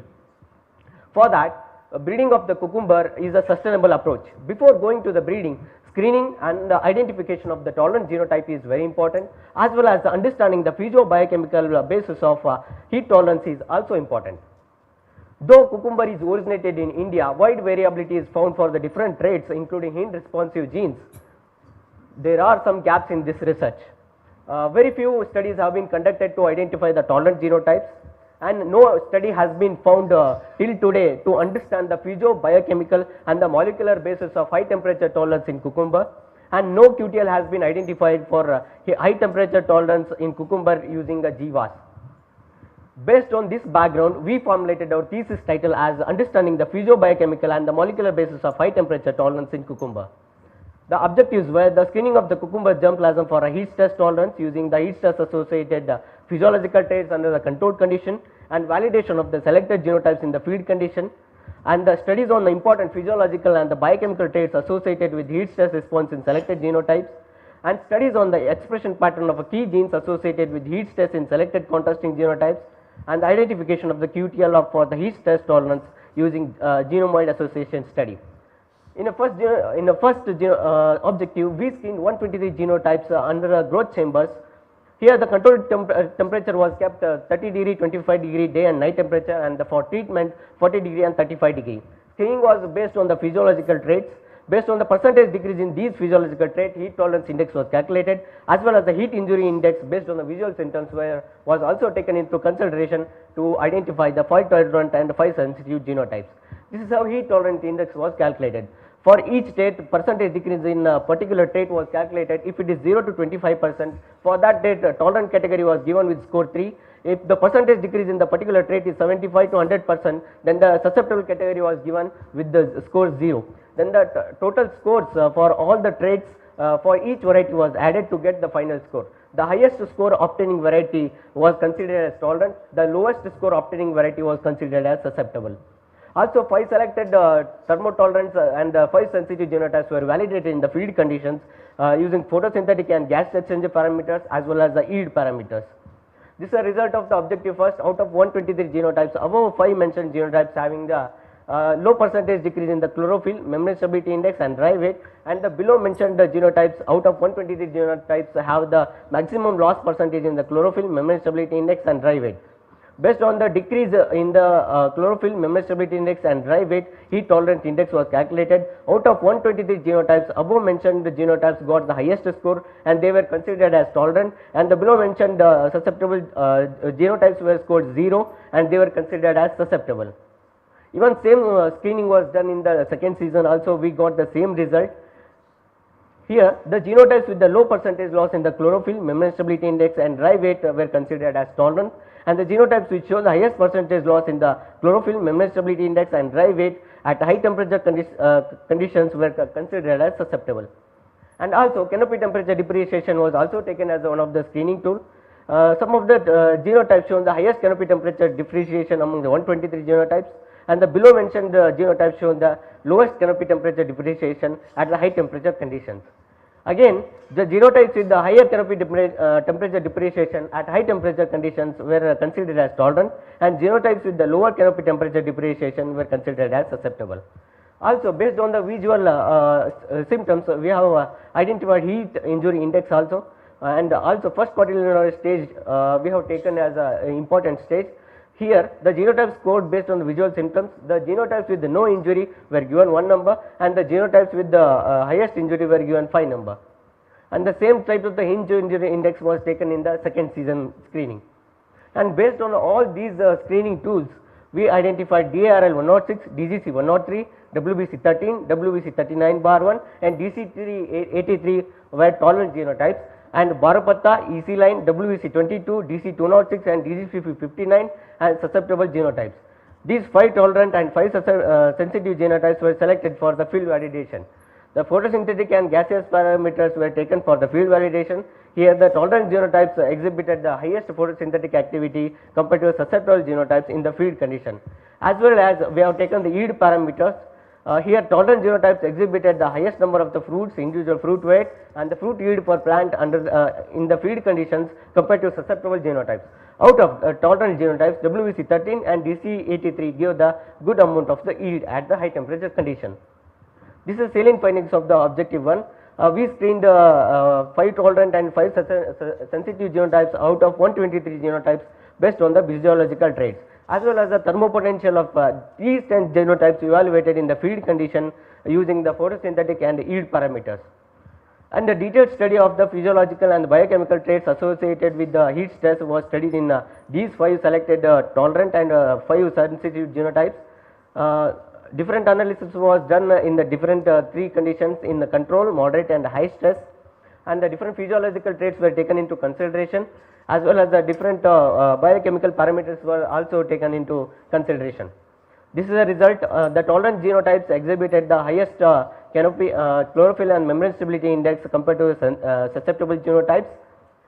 And also tolerant genotypes exhibited high relative water content at the high temperature condition compared to susceptible genotypes, as well as the tolerant genotypes maintaining the lowest canopy temperature at the high temperature conditions compared to susceptible genotypes. And also net photosynthesis and internal CO2 concentration is high at the high temperature conditions in the tolerant genotypes compared to the susceptible genotypes. Also stomatal conductance and the transpiration rate was high in the tolerant genotypes compared to the susceptible genotypes. When the plant get exposed to the high temperature, there will be accumulation of a reactive oxygen species which are very toxic. By accumulating some of the biochemicals, plant will mitigate this reactive oxygen species. In the same way, our tolerant plants also accumulated proline, superoxide as well as glycol peroxidase catalase in the higher amount compared to susceptible genotypes to mitigate the harmful effect of the high temperature stress. And also melanoidehyde and hydrogen peroxide indicated the level of the reactive oxygen species, so that susceptible genotypes accumulated a higher the melanoidehyde and hydrogen peroxide compared to the tolerant genotypes. Based on these findings, we found that higher retention of the chlorophyll, greater membrane stability index, higher relative water content and higher canopy temperature differentiation and the stable photosynthetic and gaseous parameters form the basis of physiological basis for the high temperature tolerance, and higher accumulation of proline, SOD, increased level of the catalase, peroxidase and decreased activity of the MDA, hydrogen peroxide form the basis of the biochemical basis for the heat tolerance in the cucumber. Based on the performance and analysis of these physiobiochemical characteristics, we selected only two, WBC13 heat tolerant and DG59 susceptible for the gene expression studies. Here we analyzed 18 gene expression in the 3 different conditions. Out of 18 genes, we found that rubisco-S and HSP 17.6A and HSP 70, HSP 90.A shown the upregulation at the high temperature condition in the tolerant genotypes. This formed the basis of the molecular basis of high temperature tolerance in the cucumber. And also identification of the QTL for heat tolerance through genome-wide association study was our first objective.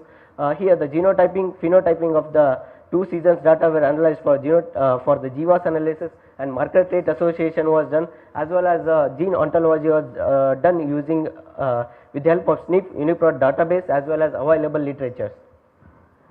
And QTLs were different identified for the chlorophyll in the stress conditions. Here one QTL was stable on the chromosome 2 for the chlorophyll, and the QTLs were identified in the membrane stability index also. They were distributed on 1, 3, 4, and also QTL identified for the dry weight. They were distributed in different chromosomes. Out of that, one QTL was consistent in 2 seasons, that was present on the chromosome 7, and also QTL identified for the canopy temperature was distributed on different chromosomes. Out of that, one QTL was consistent, that is present on the 6th chromosome for the canopy temperature. And also we have identified some of the possible candidate genes for the different characters. For chlorophyll, one candidate gene was stable in the 2 seasons, that is mainly involved in the putative protein repair system, as well as we identified different possible candidate genes for the dry weight. Out of that, one candidate gene was very stable, that acts like a chaperone in the protecting the proteins from the denaturation. And also we identified some of the candidate genes for the canopy temperature, and out of that, one candidate gene was stable in the 2 seasons, that regulates the resistance for the abiotic stress as a signal transducer. And the salient findings of the objective 4 are different QTLs have been identified for heat stress conditions. They were distributed on the different chromosomes, basically on 2, 3 and 6 and 7, as well as candidate genes for heat stress were identified that involved in the protein repairing and signal transduction pathway. And my publications are first publication was in the Frontiers in Plant Science with NAS rating 11.75, and second was accepted in Octophysiology Plantarum with NAS rating 8.74. Also I participated in different sports and the cultural activities, and this is the first comprehensive study on the understanding the physiobiochemical and the molecular networks in the heat stress tolerance in the cucumber. And we standardized the protocol to screen out the screen out the different genotypes for the high temperature tolerance. Based on that, we identified WBC13 and DC83 genotypes which performed well in the field condition at the high temperature condition. These can be used for the high temperature stress tolerance, as well as marker assisted breeding can be done for high temperature tolerance, as well as the functional validation of the identified candidate genes through transformation and the gene knockout strategy can be done. And finally, I am thankful to my advisor committee, Professor Head and Division of the Vegetable Science, National Phytoton Facility, Division of Plant Physiology and National Institute of Plant Biotechnology, Director, Joint Director, Dean, ICAR, IARI, New Delhi. Thank you. Thank you, Mr. Hongal, for a very comprehensive, nice presentation. And as you have said that it's a work for the first time it has been taken in crop like cucumber. So thank you.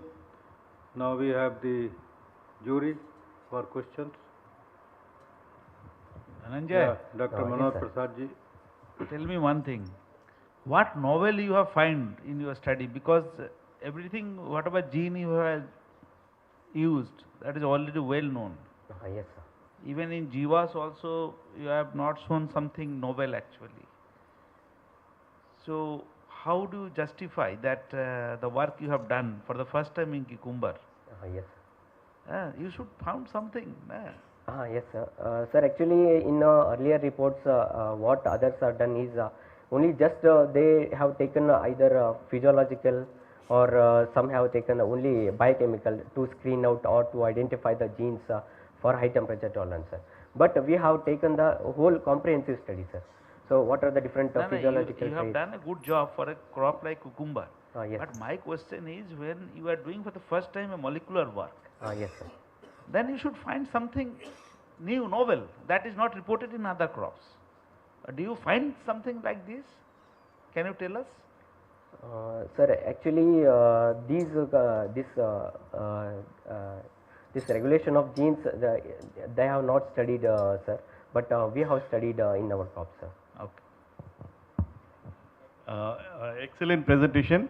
I have some just few queries. Number one, you are talking about the heat susceptible and heat tolerance. Yes, sir. Now, what is the, because cucumber is basically a summer crop. So naturally it is grown in the summer when it is known that there will be a lot of heat in the, so what is the critical level of temperature, threshold level of temperature and its duration which will affect the crop? Yes, sir. Actually, if the temperature goes beyond 35 degrees Celsius, sir, it will hamper the yield and the quality of the cucumber, sir. Stage, what growth stage? Sir, actually in cucumber, seedling stage is a very sensitive stage, sir. So, if the temperature goes beyond 35 degrees Celsius at the temperature. And for how many days? Sir, for duration? Sir, if the temperature is like 15 to 20 days, if it goes beyond, if it is. Have you standardized that threshold level and the days duration? Threshold temperature and its duration. Have you standardized it? No, sir. Okay. Thank you. Dr. Joshi ji. One quick question. Yes, sir. Dhananjay ji, actually working in vegetable is very difficult. Yes, it's not easy. So I appreciate that.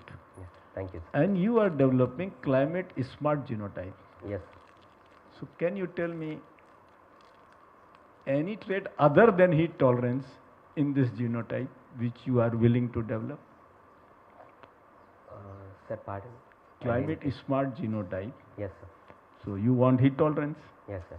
Second, any trait? Any trait? Sir, actually, with the heat tolerance, also we can go for the quality traits, sir.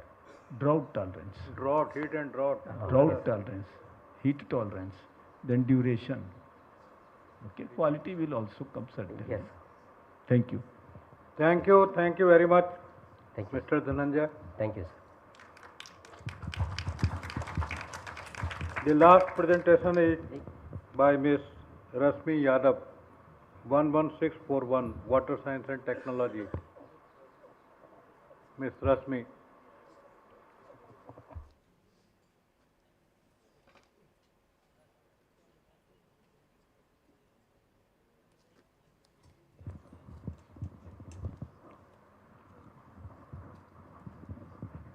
Good afternoon to everyone. I am Rashmi Yadav from Water Technology Center.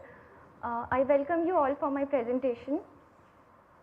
As we all know, renewable energy has emerged as a swiftly expanding energy source, contributing to 40% increase in the primary sources of energy concerning all the major sources of energy. As renewable energy gains traction, there will be a synchronous increase in the byproducts like biogas slurry, which is a promising fertilizer with 1.5% nitrogen, 1.1% phosphorus and 1% potassium. The total cow dung produced in India is 730 million tons per year, out of which 60% is recoverable, and the total slurry produced in India is 76.8 million tons per year. Also, the Government of India is actively encouraging the promotion of sustainable agriculture by utilization of bio-waste through an array of schemes like Bharati Prakriti Krishi Paddhati Yojana, Govardhan, Paramparagat Krishi Vikas Yojana and Pradhan Mantri Krishi Sinchai Yojana, per drop more crop. At present, the effective use of biogas slurry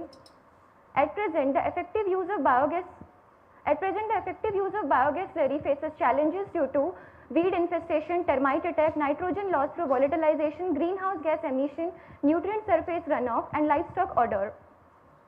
These challenges of direct application can be addressed by employing an efficient drip irrigation system. Now the question arises, why opt for drip irrigation system? The reasons are precise nutrient and water application directly to the root zone, thus increasing the nutrient use efficiency and water use efficiency, replacement of synthetic fertilizer, weed proliferation, reduction in pathogen via aerosol, which is a major problem in sprinkler irrigation, improve crop monitoring strategies, reduction in greenhouse gas emission, and adaptability to various crops. Despite having numerous advantages, the application of biogas slurry or reintroduction of the biogas slurry into the field is still a challenging process due to clogging of emitters and choking of system. The global industries like Netafim and NutraDrip are effectively promoting the use of biogas slurry in drip nutrition system and trying to address these issues. Keeping all this in view, an innovation has been made with integrating a modification in the existing drip filter system by using the biogas digestate in the drip irrigation system as a nutrigation, where nutrigation is the application of nutrients in the irrigation system. The title of my research is Development of Filter for Drip Nutrigation with Biogas Digestate under the guidance of Dr. Sushma Sudhishri. The objectives of my research are to characterize biogas slurry and develop protocol for its use in drip nutrigation system, to design the filter for biogas digestate fed drip system and reduce clogging, and techno-economic evaluation of the filtration system in the drip nutrigated vegetable crop. Under the first objective, the collection and characterization of the biogas slurry samples were done for spatio-temporal analysis of the physical and chemical properties of biogas slurry sample for the 3 different seasons of pre-monsoon, monsoon and post-monsoon season for 3 different locations of ICAR, IRA New Delhi, Daryapur Kalan village of New Delhi and Madanpur district of Uttar Pradesh. A protocol was developed to use the biogas digestate in drip nutrigation by particle size determination, settling velocity and batch sedimentation test under 3 slurry water ratios of 1:1, 1:1.5 and 1:2. The results of the spatio-temporal variation analysis showed a significant variation in the season in the macronutrient levels, particularly in nitrogen. A 3 to 6% of variation was observed and the spatial location 10% variation was observed. The correlation matrix revealed a strong association between phosphorus, organic carbon, nitrogen, pH and EC, where the phosphorus remained stable for all the season and potassium showed a reverse trend. The batch sedimentation showed a clear correlation between total solid concentration, slurry water ratio and the mean particle size of the biogas slurry was recorded to be 2.07 mm. Under the second objective, the filter bed depth evaluation was done and the preparation of the filtration media was done by knowing the effective size and uniformity coefficient of the filtration media, which was pebbles, gravel and sand, and an experimental lab setup was made with the help of an acrylic sheet of 0.8 mm thickness to evaluate the filter media depth. This experimental setup was made in the workshop of FOSU and workshop of WTC. Under the filter bed depth evaluation, 11 combinations of pebbles, gravel and sand were studied under three dilution ratios of slurry and water with 99 data sets, and the optimal bed depth filtration was selected based on the maximum outflow rate and minimum slurry concentration, which was again found to be 3:1:1.5 was found the optimum filter bed depth ratio with the optimum slurry water ratio of 1:2. Under the fabrication of the filtration unit, the feed tank was used with a 500 liter capacity and a agitator showcased with an agitator mounted on a wooden framework with a gear reduction unit of optimal speed of 51.85 revolutions per minute. The agitator was made up of stainless steel shaft and the impeller was also made up of stainless steel shaft for efficient mixing. The other connecting elements were ball valve, foot valve, centrifugal pump, PVC pipes. The complete experimental setup was made in 3 workshops of workshop of agriculture engineering, workshop of WTC and workshop of FOSU.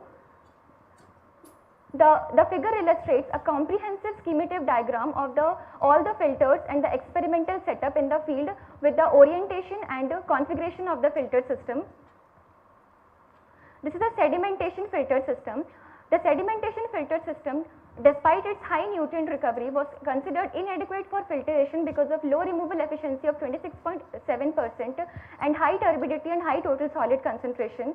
The second filter was a multi-layer vertical filter system in which the pebbles, gravel and sand ratio of 3:1:1.5 was placed vertically and the tank nipple and the gate valves were adjusted strategically for the effluent outflow collection.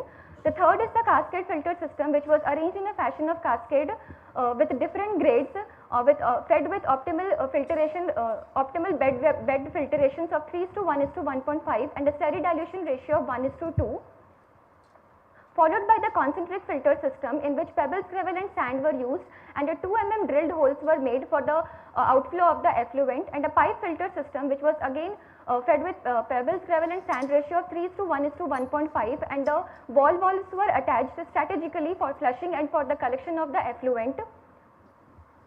The developed filter systems were tested for its performance with the reference of roughing filtration by Wigglin theory, and the cascade filter system was found to be the best performing filter system based on the adequate slurry storage area, low filtration rate which enhances the filtration efficiency, high effluent efficiency, low turbidity, low total solid concentration, and the ease of maintenance. Under the third objective, the motive behind the third objective was to evaluate the best performing filtration system and to understand the clogging ratio and emitter drip sensitivity parameters when using the biogas slurry in drip nutrition system. For that, a test crop was taken as a spinach, pusa, all green with these 7 treatments.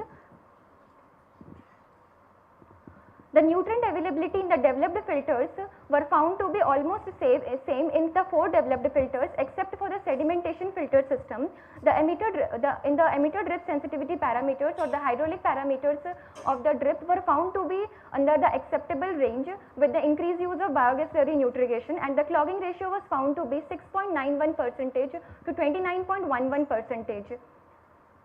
Under the agronomical analysis, the results revealed a combination of biogas slurry nutrition with the synthetic fertilizer will give optimum result in all the crop parameters. Though there was no significant difference found between the nitrogen uptake of the soil, however, a balanced enzymatic profile was found in the microbial analysis. The practicality of the techno-economic evaluation of the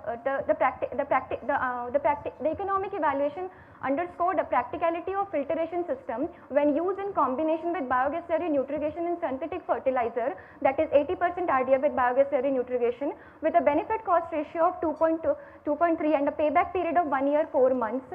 The conclusion of my study is the cascade filter system is an adequate filtration system with an optimal bed depth ratio of 3:1:1.5 with a slurry dilution ratio of 1:2. The outcome of research can add value and actively contribute to the achievement of sustainable development goals and align with the key government flagship initiatives. The future course of action includes the industrial collaboration, advanced nutrient enrichment, the study of clogging and the biofilm formation, and the effective flushing strategies and optimized nutrition scheduling for different crops and cropping system. My research has found significant place in various journals with NAS rating 10.70, NAS rating 9.70, NAS rating 4.5 and a book chapter, lead paper in a national conference. The concept and the process is presented in various forums like webinar and international conferences which are available in YouTube. I represented my research in the National Conference of Industrial Problems and Academia Solution and received the first Best Poster Presentation Award. My research site was visited, appreciated and discussed for further collaboration by Mr. V.N. Awade, CEO of Innovative Environment Technology Private Limited. My extracurricular activities includes I participated in Pusa Krishi Vigyan Mela for 3 consecutive years for watershed live watershed model. I participated in a national conference as a rapporteur in a water session. I attended various conferences and national and international conferences. I received the K.C. Das Memorial Award for my master's thesis.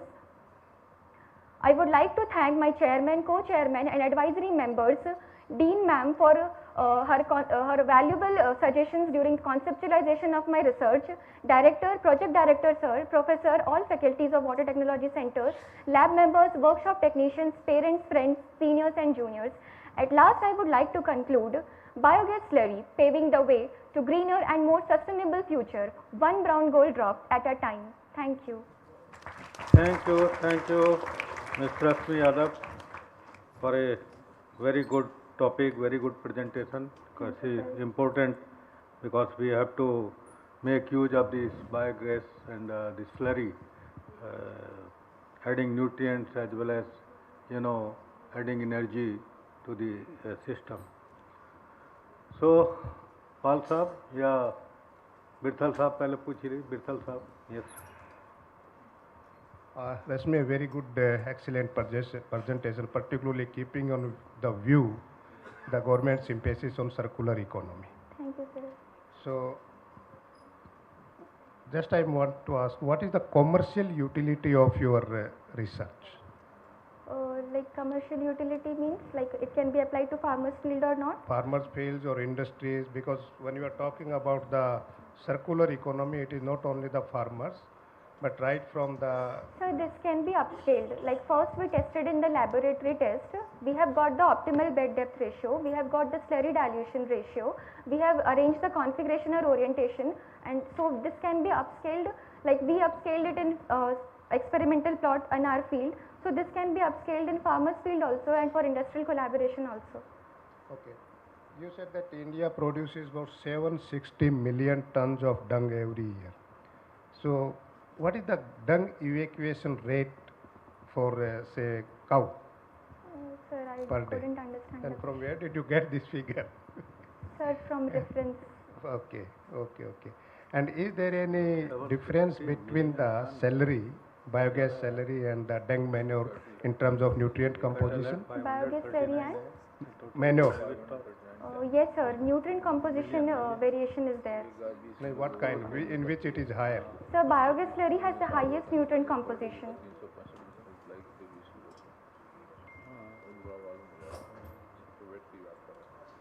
Hello. Rashmi, first of all, congratulations. Thank you. A beautiful presentation.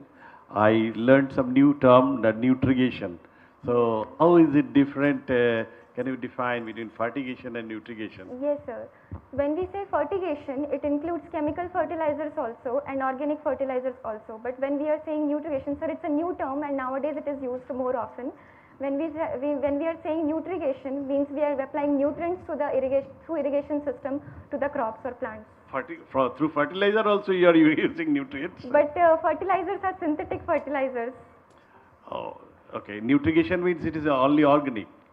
I have used in an organic perspective. Okay. Now another thing is that what is the head requirement for particularly, you are cascading effect, So what is the minimum head requirement of the 3 layers? Sir, for getting that proper, solution? Sir, I used 90 feet, 60 feet and 30 feet. Like that I used. Arbitrarily, or you have done some experiments on that? No, sir. Arbitrarily I selected. Okay. Thank you. Thank you, Dr. Rasmi. Thank you very much. Thank you. Oh, one. Have you, this filter that you have developed, are you planning, already you have published, don't you think No, sir, that you should patent it? Yes, sir, we are waiting for that only. I published my characterization portion. I didn't publish my filter. Because as of now, all the biogas plant, gobar gas plant, the slurry is directly released into the irrigation channel. And this is not being used and cannot be used with the current situation under the drip irrigation because of clogging issues. Yes, sir. So if you have something very effective, it would be ideal to file a patent for that and then look for some partner to commercialize. Sure, sir. Thank you. Thank you, Dr. Rasmi. So, thank you very much for your cooperation and patient hearing. We have completed our 23 presentations. And it's a wonderful opportunity for all of us to learn a lot. Excellent presentation by each and everyone. And I appreciate all the students and some scientists also, of course, all are scientists now, to have given a very good overview of their work done for PhD research. At this stage, I may not have much comment. Maybe at later stage, I may have some comment. But I think it's a time for tea break. Yes. It's a time for tea break. You may break for tea, and you may, I don't know, by 6:15 again, probably. Let us hope. By 6:15. 6:15.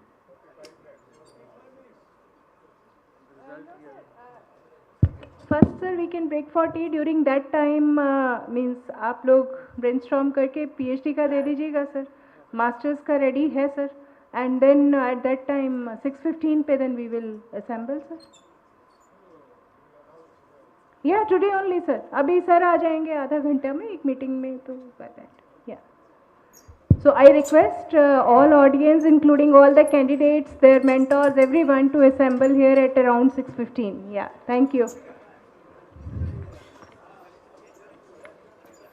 ये seat जरा blank. हैरान हो रहे हैं इतनी जल्दी सब कुछ ऐसे मतलब सर आपकी वजह से ना हम लोगों को भी ना ऐसे इतनी आसानी हो रही है सर हमने 1 घंटा लेट शुरू किया सर यहाँ पे ना आदतें पड़ी हुई थी इतने सालों से रात के 10-10 बजे अरे बाप रे सर बाप। एक ही दिन में खींचते थे उसमें ना तो उसमें क्या होता था सर हम लोग भी हम साथ जैसे ही सर पिछले साल हमने नहीं माइंड भी काम दिस नॉट गुड। तो सर अब की ये सीट मंगा लीजिए जरा एक दो। अच्छा सर मैं ये कह रही हूँ कि सर तो अभी आधे घंटे के लिए गए कोई बात नहीं, जाने तो मैं ये कहती हूँ चाय पीते पीते आप लोग बैठ के इसको फाइनल कर दीजिए। अभी देखते हैं वहाँ फिर और लोग भी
जी, कोई दिक्कत तो नहीं है?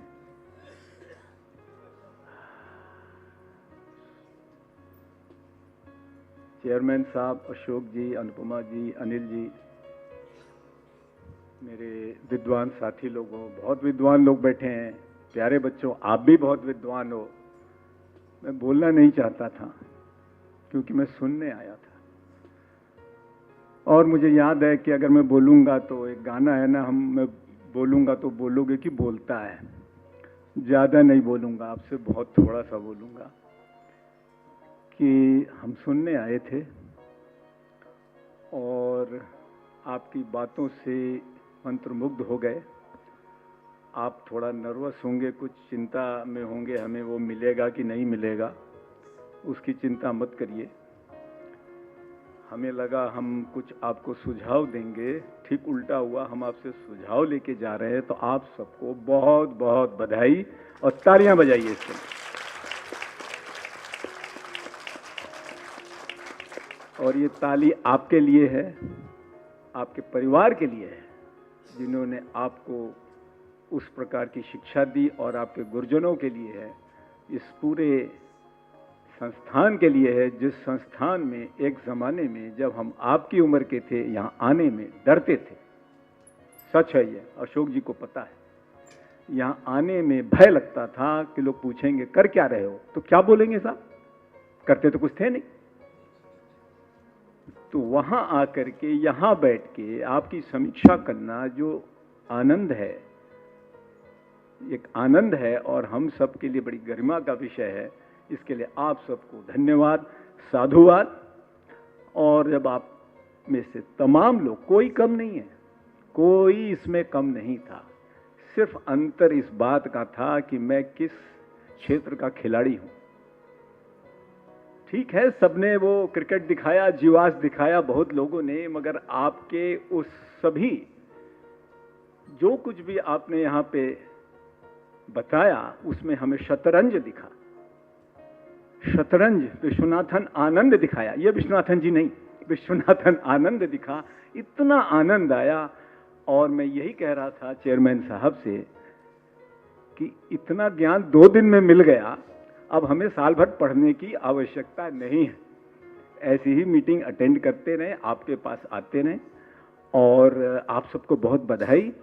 वो जो एक पुरानी कहावत है अंग्रेजी में, child is father of man, वो आपने बता दिया है कि भविष्य इस देश का सुरक्षित है, विज्ञान का।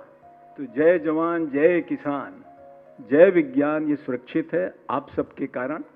और आश्चर्य यह है कि इसमें इतनी लड़कियां आगे आ रही हैं, बच्चे आ रहे हैं, ये तो और भी अच्छी बात है।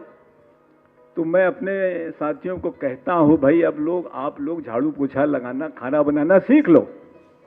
ठीक है भाई, बुरा मानने की बात नहीं है, क्योंकि वो जो जॉब है ना, जो पूरा वो है, अरे आपका जॉब नहीं जाएगा भाई, मैं तो कह रहा हूं, उदाहरण दे रहा हूं कि हम सबको उसके लिए तैयार रहना चाहिए। इस देश एक क्रांति पथ पे जो जा रहा है वो यही है, देश आप ही चलाएंगे। आप सबको बहुत बधाई हो। इतना ध्यान रखना, अगर कुछ नहीं भी मिलता है तो बहुत ज्यादा खुश मत होना, नहीं मिलता है तो दुखी मत होना। अनुपम खेर को याद रखना कि जब वो फेल हुए थे, उनके पिताजी ने उनके लिए पार्टी दी थी, क्योंकि हमें यह भी सीखना है कि हम हमेशा जीत नहीं सकते हैं। तो निराश नहीं होना आप सब, क्योंकि भाई कोई ना कोई तो वो होता ही है। नहीं तो वो आईआईटी के बच्चे, वो आईआईटी के जो बच्चे जिंदगी भर स्कूल में मेरिट में रहते हैं, हिंदुस्तान से आते हैं, जब रिजल्ट निकलता है 100 में कोई तो पीछे होगा ना भाई। तो आप पता है वो बच्चे क्या करते हैं, ऐसा मत सोचना। हम सब आपको धन्यवाद देते हैं, साधुवाद देते हैं। आपके लिए दिल में हमारे लिए बहुत बड़ा सम्मान है, बहुत बड़ा, हम सबके, हमारे साथी लोगों में, क्योंकि आप लोगों ने जिस प्रकार का प्रदर्शन किया, आपके गुरुजनों के लिए तो है ही है। आप ऐसे ही मेहनत करें, आगे बढ़ें, और आप सबके उज्जवल भविष्य की हम सब मंगल कामना करते हैं। धन्यवाद, नमस्कार।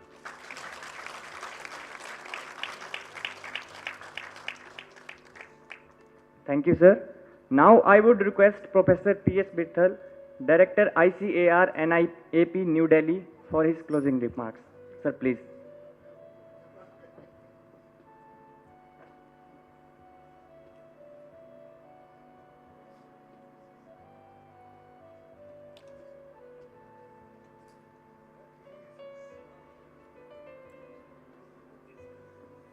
नमस्कार। मुझे लगता है अभी रिजल्ट आया नहीं है जो आज का है, तो इसीलिए थोड़ा सा एंगेज रखने के लिए हम सबको फिर से एंगेज किया गया है उसके लिए। तो एनीवे, वेल फ्रेंड्स, ये it's really great occasion for all of us, not only for you, but us also. And I congratulate all of you and your supervisors, your dedication, hard work, और गुरुजी से ने ज्ञान दे ही दिया है बहुत कुछ, पर कल मैंने एक दो चीज़ें जो कही थी, मैं at the cost of repetition वो कहूँगा कि ये जो चीज़ें हमें देखने की मिली, जो quality of research and more और the quality of the slides and the confidence, ये एक यूनिक चीज़ जो हम अपने टाइम का जब कंपैरिजन करते हैं, डायरेक्टर साहब हम ऑलमोस्ट साथ में ही थे यहाँ पे, जब हम अपना कंपैरिजन करते हैं उस टाइम का राज का, तो हम एक क्या कहेंगे, वर्ल्ड ऑफ डिफरेंस हर चीज़ में, कॉन्फिडेंस में पर्टिकुलरली। शायद हम उस टाइम स्टेज फियर इतना होता था कि बोल नहीं पाते थे। पहले तो अपने टीचर से डरते थे कि कहीं गलत बोल दिया तो कुछ सुनने को मिलेगा। एनीवे, पर let I may tell you one thing, all of you are the best. जिन्होंने जो प्रेजेंट किया वो सभी बहुत अच्छा उसमें था उसमें। पर एक चीज़ मुझे याद आती है, हमारे डायरेक्टर होते थे प्रोफेसर मृत्युंजय, आप जानते होंगे कई लोग, तो वो एक चीज़ कहते थे, मुझे वो सेंटेंस याद है, even the best can be improved. तो वो का क्वालिटी आप लोगों में है। You have done given your best, but that can also be improved because this is a competitive world. तो ये सब चीज़ें जो हैं, तो जिनको हो सकता है कि भाई हमें तो जैसे 5-6 लोगों को ही सिलेक्ट करना था, हमारे हाथ में भी नहीं था, बाकी आपका 70 नंबर का डिसाइड करेगा कि क्या है क्या नहीं है। हमारे पास सिर्फ 30 नंबर थे, उसमें से किया, बाकी उसमें डिसाइड करेगा। तो किसी को निराश होने की ज़रूरत नहीं है, पर एक दो सजेशन मैं डॉक्टर साहब आपकी परमिशन से देना चाहूँगा। एक तो जो आप लोगों ने जो स्लाइड का जो नंबर ऑफ स्लाइड जो है 10 मिनट में आप इतना काम नहीं, काम बहुत करते हैं, या तो आप उसका प्रेजेंटेशन का टाइम बढ़ाइए या नंबर ऑफ स्लाइड्स कम करिए। तो वो बहुत ज़रूरी है, क्योंकि कोई बच्चा अगर कुछ कहना चाहता है तो 10 मिनट में सब कुछ नहीं कर सकता, और वो जैसे 70 स्लाइड में वो क्या बता पाएंगे आप। मुझे एक चीज़ ध्यान में आती है, मैं जब एक रिसेट में था उसमें, तो उस टाइम मुझे जब नास फेलो मिला तो मैंने 10 स्लाइड बनाई थी, क्योंकि वो 10-15 मिनट का प्रेजेंटेशन होता। तो एक कुलीग हमारे वो थे, मैंने कहा यार देखो एक बार ये स्लाइड बनाई है, देखिए। डॉक्टर साहब ये तो 10 स्लाइड, इसमें क्या होगा? मैंने वहाँ तो सिनेमा की रील की तरह चलती है, 70 लोग स्लाइडें लोग बना के लेके जाते हैं और बड़े गाहक बैठे होते हैं वहाँ पे। तो वो 70 स्लाइड से नहीं, जो आप मैसेज देना चाहते हैं वो आप 10 या 15 स्लाइड में भी दे सकते हैं। तो उसमें होता क्या है कि जूरी को भी समझ में आता है कि आप कहना क्या चाहते हैं, कि कंप्लीट उसको मैसेज दे सकते हैं। दूसरा, एक जो चीज़ मैंने देखी, बहुत अच्छी रिसर्च कर रहे हैं आपने, पर उसकी जो प्रैक्टिकल यूटिलिटी क्या है, वो एक ओरिएंटेशन देने की हमें ज़रूरत है कि भाई मेरा ये रिसर्च है, इसका ये आउटपुट आएंगे, इसकी ये आउटकम्स होंगे, कि कैसे उससे किसानों की आय बढ़ेगी या किस तरह से कंज्यूमर्स को बेनिफिट होगा या इंडस्ट्री को बेनिफिट होगा। वो एक थोड़ा सा जब आप अपना इम्प्लीकेशंस का जो पार्ट करते हैं तो वहाँ इसमें एक थोड़ा सा ज़रूरत है। और एक चीज़ मुझे नहीं पता यहाँ पे हमारे एग्रीकल्चर इकोनॉमिक्स डिवीज़न के कोई लोग बैठे या नहीं बैठे हैं, पर उनके लिए एक बहुत बड़ा मैसेज है डॉक्टर साहब, और मैं हमेशा कहता हूँ, क्योंकि अभी भी डीजी साहब, पहले महापात्रा साहब थे, अब ये है कि इम्पैक्ट क्या है हमारा, और हम उस चीज़ की तरफ ध्यान नहीं देते हैं। और वो इम्पैक्ट जो है आज देखने को मिला, बच्चों ने जिस ढंग से प्रेजेंट किया है, चाहे वो मार्कर असिस्टेड ब्रीडिंग हो, आपका मेज का कितने अच्छे रिजल्ट्स उसमें दिखाए थे बच्चे ने, कि हर टाइप के पैरामीटर्स पे उसने लेके उसमें वो किया, चाहे वो इकोसिस्टम सर्विसेज का हो जो कि उसका है, चाहे वो आपका ड्राउट टॉलरेंस से रिलेटेड कुछ भी हो। तो इनमें काफ़ी हद तक वो पैरामीटर जो इन थीसिस में बच्चों ने रिपोर्ट किए हुए हैं, हम उनको इम्पैक्ट में ट्रांसलेट कर सकते हैं। चाहे वो इकोनॉमिक इम्पैक्ट है, सोशल है, पर उसके लिए डॉक्टर साहब एक गुजारिश आपसे यही है कि आप एक कमेटी बनाइए, अच्छे से लोगों को उसमें चुन चुन के रखिए उसमें, और जो अच्छी अच्छी जितनी भी अच्छी थीसिस हैं उनको करके पब्लिश करिए। उससे क्या होगा कि इंस्टीट्यूट का नाम तो होता ही होता है, पर जिन बच्चों का वो काम आगे जाएगा उनको भी बहुत बड़ी खुशी होगी कि मेरा काम देखो इसमें ट्रांसलेट हो गया है। तो ये मैं आपसे गुजारिश है कि इसको आप थोड़ा सा करिए आगे, ताकि एक और इंस्टीट्यूशनलाइज कर दीजिए इसको, हर साल जो भी आता है उसको करके, तो वो बड़ा इंटरेस्टिंग होता है। मैं आपको इसी में कह के बताना चाहता हूँ, हमारे यहाँ पे जो जीडीपी, ग्रोस डोमेस्टिक प्रोडक्ट, जो एग्रीकल्चर से जो डिसाइड करते हैं, तो उसमें क्रॉप्स का अलग होता है, लाइव स्टॉक का अलग होता है, फिशरीज का अलग होता है। तो लाइव स्टॉक में उसको जो एस्टिमेट करने का होता है तो उसमें फीड की वैल्यू लेते हैं कि कितना फीड गया है उसमें, और कोई एक कोफिशिएंट वो 1950 के दशक में निकला था कि 5% of the food grain production goes as a feed, और वो अभी तक यूज हो रहा था। तो हमने, मेरे कोलीग ने कुछ साल पहले एक स्टडी की थी, तो हमने, और उसमें हमारा एस्टिमेट आया लगभग 12-12.5%। मुझे नहीं पता था कि वो यूज हो रहा है नहीं, हमने पेपर छाप के छोड़ दिया। और ये agriculture situation assessment of farmers इसका तो I was the chairman of that group. तो एक बच्चा मेरे पास आया, he was director in CSO, कि सर हम आपका ये पेपर जो है ना इसके लिए यूज़ कर रहे हैं। तो बड़ी खुशी होती है इस चीज़ों को देखते हैं, अगर उसको आप पॉलिसीज़ में ट्रांसलेट होता है तो और इतना अच्छा काम है ये सब, इसको अगर आप थोड़ा सा उसको ट्रांसलेट करिए, आप स्केल करिए, तो एक बहुत अच्छा काम होगा, एक बहुत बड़ा इंस्टीट्यूट का नाम भी होगा, बच्चों को भी बड़ी खुशी होगी। तो इन्हीं शब्दों के साथ मैं एक बार फिर से आप सब लोगों को अपनी तरफ से, पर्सनल उसकी तरफ से बहुत बहुत बधाई। जो जीते उनको बधाई, और जो आगे जीतेंगे, नहीं जीते हैं, जिन्होंने पार्टिसिपेट किया, participation is more important then winning. तो आप सबको बहुत बहुत बधाई। Thank you.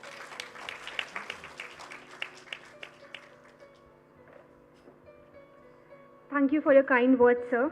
Moving further, I would now request Dr. R.K. Paul, former Director, NRC, on Pomegranate Solapur, to come forward for his kindly remarks. Thank you, sir.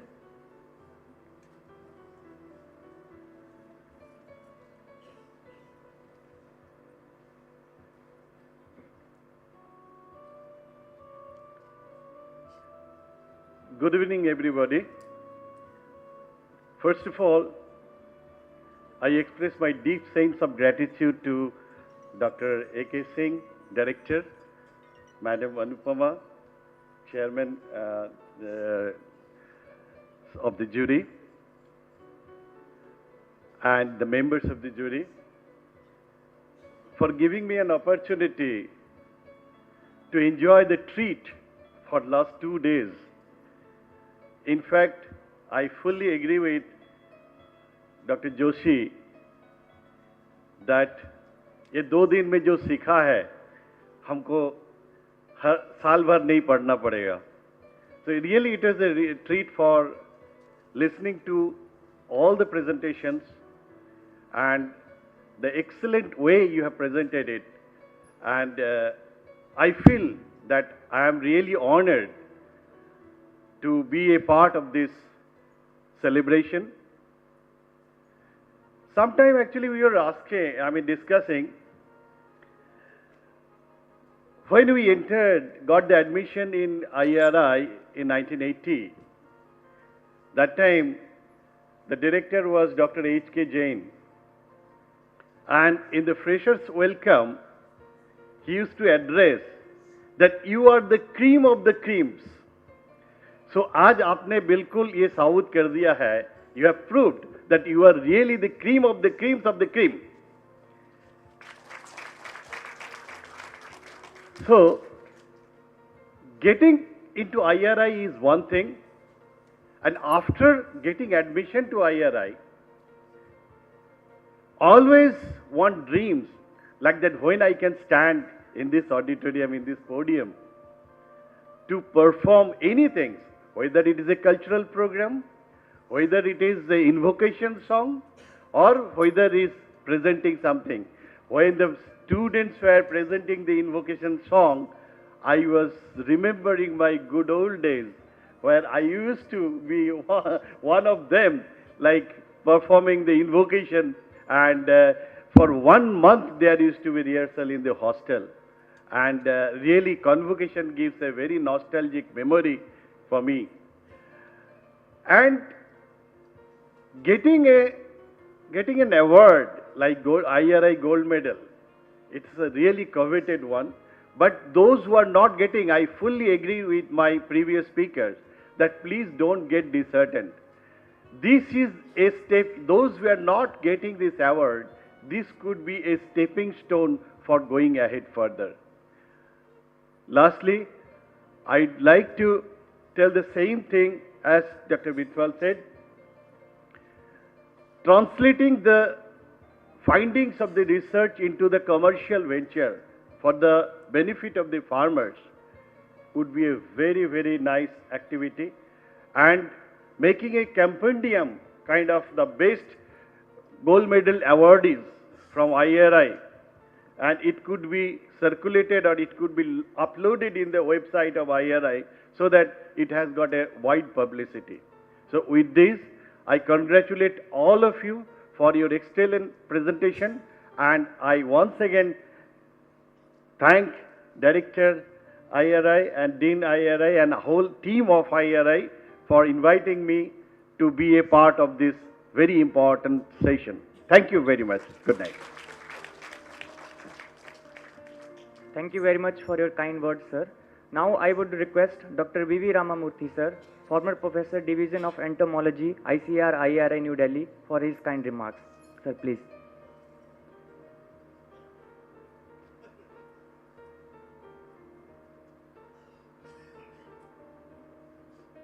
It's really a good evening for all of us.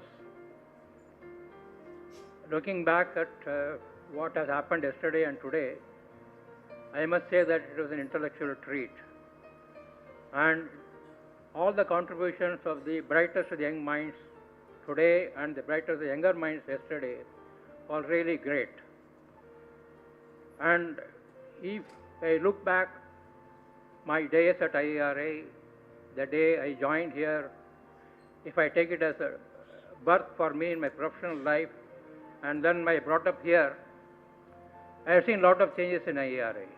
And especially in the last 5 years, when compared to the last 5 years and the 10 years before my 10 years of my retirement, date before my retirement, and the days before that, 25 years before that, everybody used to talk, in those 25 years, everybody will talk about either basic work or applied work. But later there was a transformation, and then IRA got changed, and then those who were doing fundamental work started looking into applied aspects, and those who are working on applied aspects got into some of the fundamentals. But the last 5 years and the work which is going on now, which I could see from the MSc and PhD students' work, I could find that each one of them have done those who are not only fundamental work. When they did fundamental work, they have taken care of the organism itself in terms of varieties or in terms of plant, and also in terms of their gene and in terms of informatics or their digitization. So this is a good transformation. That is why all of you could publish in best of the best journals. And when I look at this, what is happening in terms of facilities, and I hear that there is a lot of diminishing resources, but in these days of diminishing resources, I could find the young faculty here and the students are struggling to keep up their resources in tune with what is required. And if we see that way, the work that is being done is in fact much bigger, return in terms of the resources that is being utilized. So I find this transformation, the credit goes to I should definitely place on record the authorities of IRA, especially Dr. Ashok Kumar Singh. He is achieving that in a passionate manner, in a passive manner, without putting pressure on you. And that is really great to see what is happening among the students and among the faculty members. So that is why I could find now each one of you could see, I could see that are publishing in best of the best journals, and then without looking into what are all the struggles which you are undergoing. So it's really great to know what is going on, and it is really what you call inspiring for me to look into what is going on now. And IERA will remain IERA, and it is transforming to the requirements. And I am very much confident that with the brightest of young minds here, and the brightest of the young faculty and other faculty here, IERA will keep its flag very high. This is what I am seeing in whenever I sit in granting grant agencies. I always find that IERA is performing very well in terms of not only writing the proposal but also in presenting the proposal. And I wish you all the best, and I find that there is a future of IERA is very bright with these kind of students and with this kind of young faculty. I am very much confident that IERA will achieve its greater heights. Thank you for giving me this opportunity. Thank you so much, sir, for all your insights. Now I welcome Dr. Manoj Prasad, Professor and J.C. Bose National Fellow, Department of Genetics, University of Delhi, to grace the dais with his remarks. Sir, please. So good evening, everyone. I think that result is ready. अभी आ रहा है, तो चलना पड़ेगा फिर. So I would like to thank the director, joint director, for giving me a chance to get a glimpse of IRI students' MSc and PhD work. I am really pleased to see that they have done an excellent job. But one suggestion I can give to the MSc student, at least if you wish to do PhD, take a single molecule or take a problem and try to solve it. Don't do descriptive research, because nowadays everything is open actually. NGS is there, everything is there, lot of information is there in the literature. But my humble submission is that take a gene or problem and try to solve it as long as deep you can go, because descriptive research will give you papers but not give you the recognition. So if you get to take recognition, you have to decipher the functional molecular function of that particular molecule or the problem. That is one thing. Another thing, yesterday I also told that writing and speaking, nobody can teach anybody. That is the individual skill. So almost every presentation was very good in my opinion, but still, as my previous speaker has told, that everybody has to improve. Even myself has to also improve. So you can see how your colleagues are presenting. So if you found that there is something to improve yourself, you can improve by seeing the others. Second, the work. Again I have told yesterday also, the work you can also think realistically that how much I can improve the work and how deep you can go inside to make a meaningful conclusion. So these are all depends on person to person basis. Nobody can actually give you advice. So you have to think and you have to realize this thing. And I wish both MSc and PhD students a bright future, and all the best for your future endeavor. And I really have a great treat for the last 2 days, and I wish you all the best. Thank you. Thank you, sir, for your valuable insights.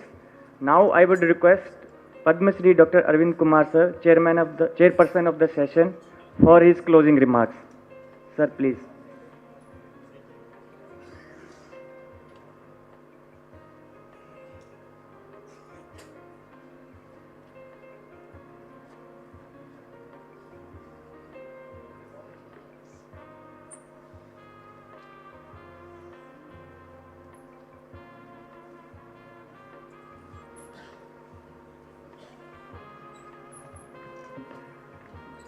So based upon the remarks received from the jury members, we believe that extraordinary research endeavors have been showcased by the students of IRI, which leave an indelible mark on the academic landscape.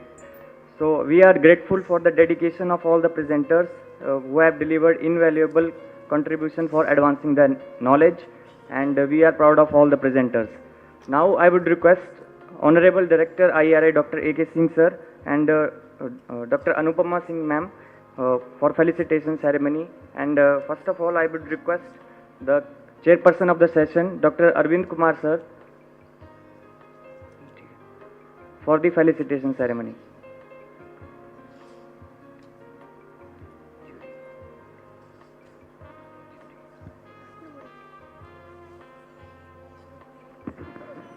I also request our distinguished jury members to come over the stage for the felicitation ceremony.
Dr. A.K. Joshi sir.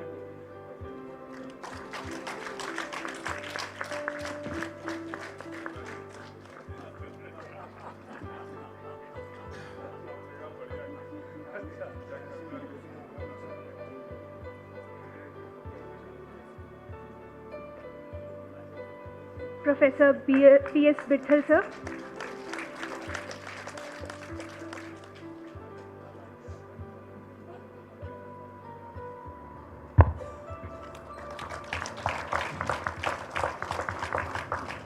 Dr. R.K. Paul sir.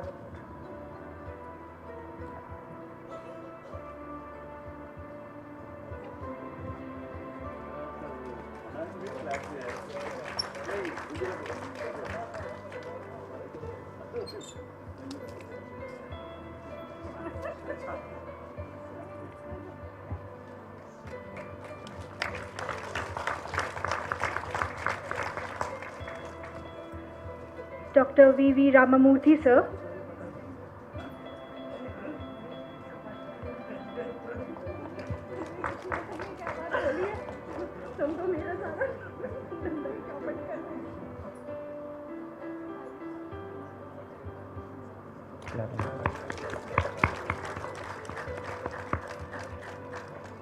Dr. Manoj Prasad sir.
So now it's time for declaration of results. So I request the chair of the jury to kindly declare the results, sir.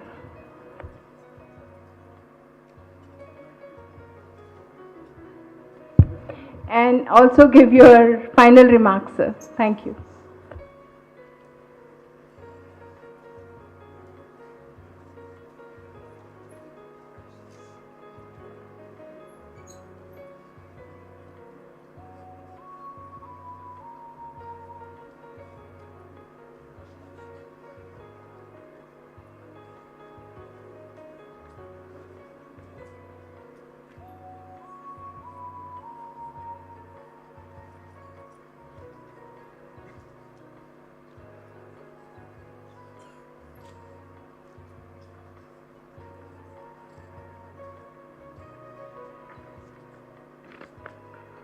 So good evening friends, मेरे ख्याल से आप लोग काफ़ी बेसब्री से इंतज़ार कर रहे हैं, तो थोड़ा और इंतज़ार करिए क्योंकि हम लोग सुबह से शाम तक आज देखा आपने, और सबसे बड़ी बात है कि director, joint director they were available, and joint director तो फुल टाइम थे और डायरेक्टर भी almost most of the time. Normally ऐसा होता नहीं है कि director of the institute is sitting for the whole time, so this shows is interest कि उनका एकेडमिक्स में कितना इंटरेस्ट है।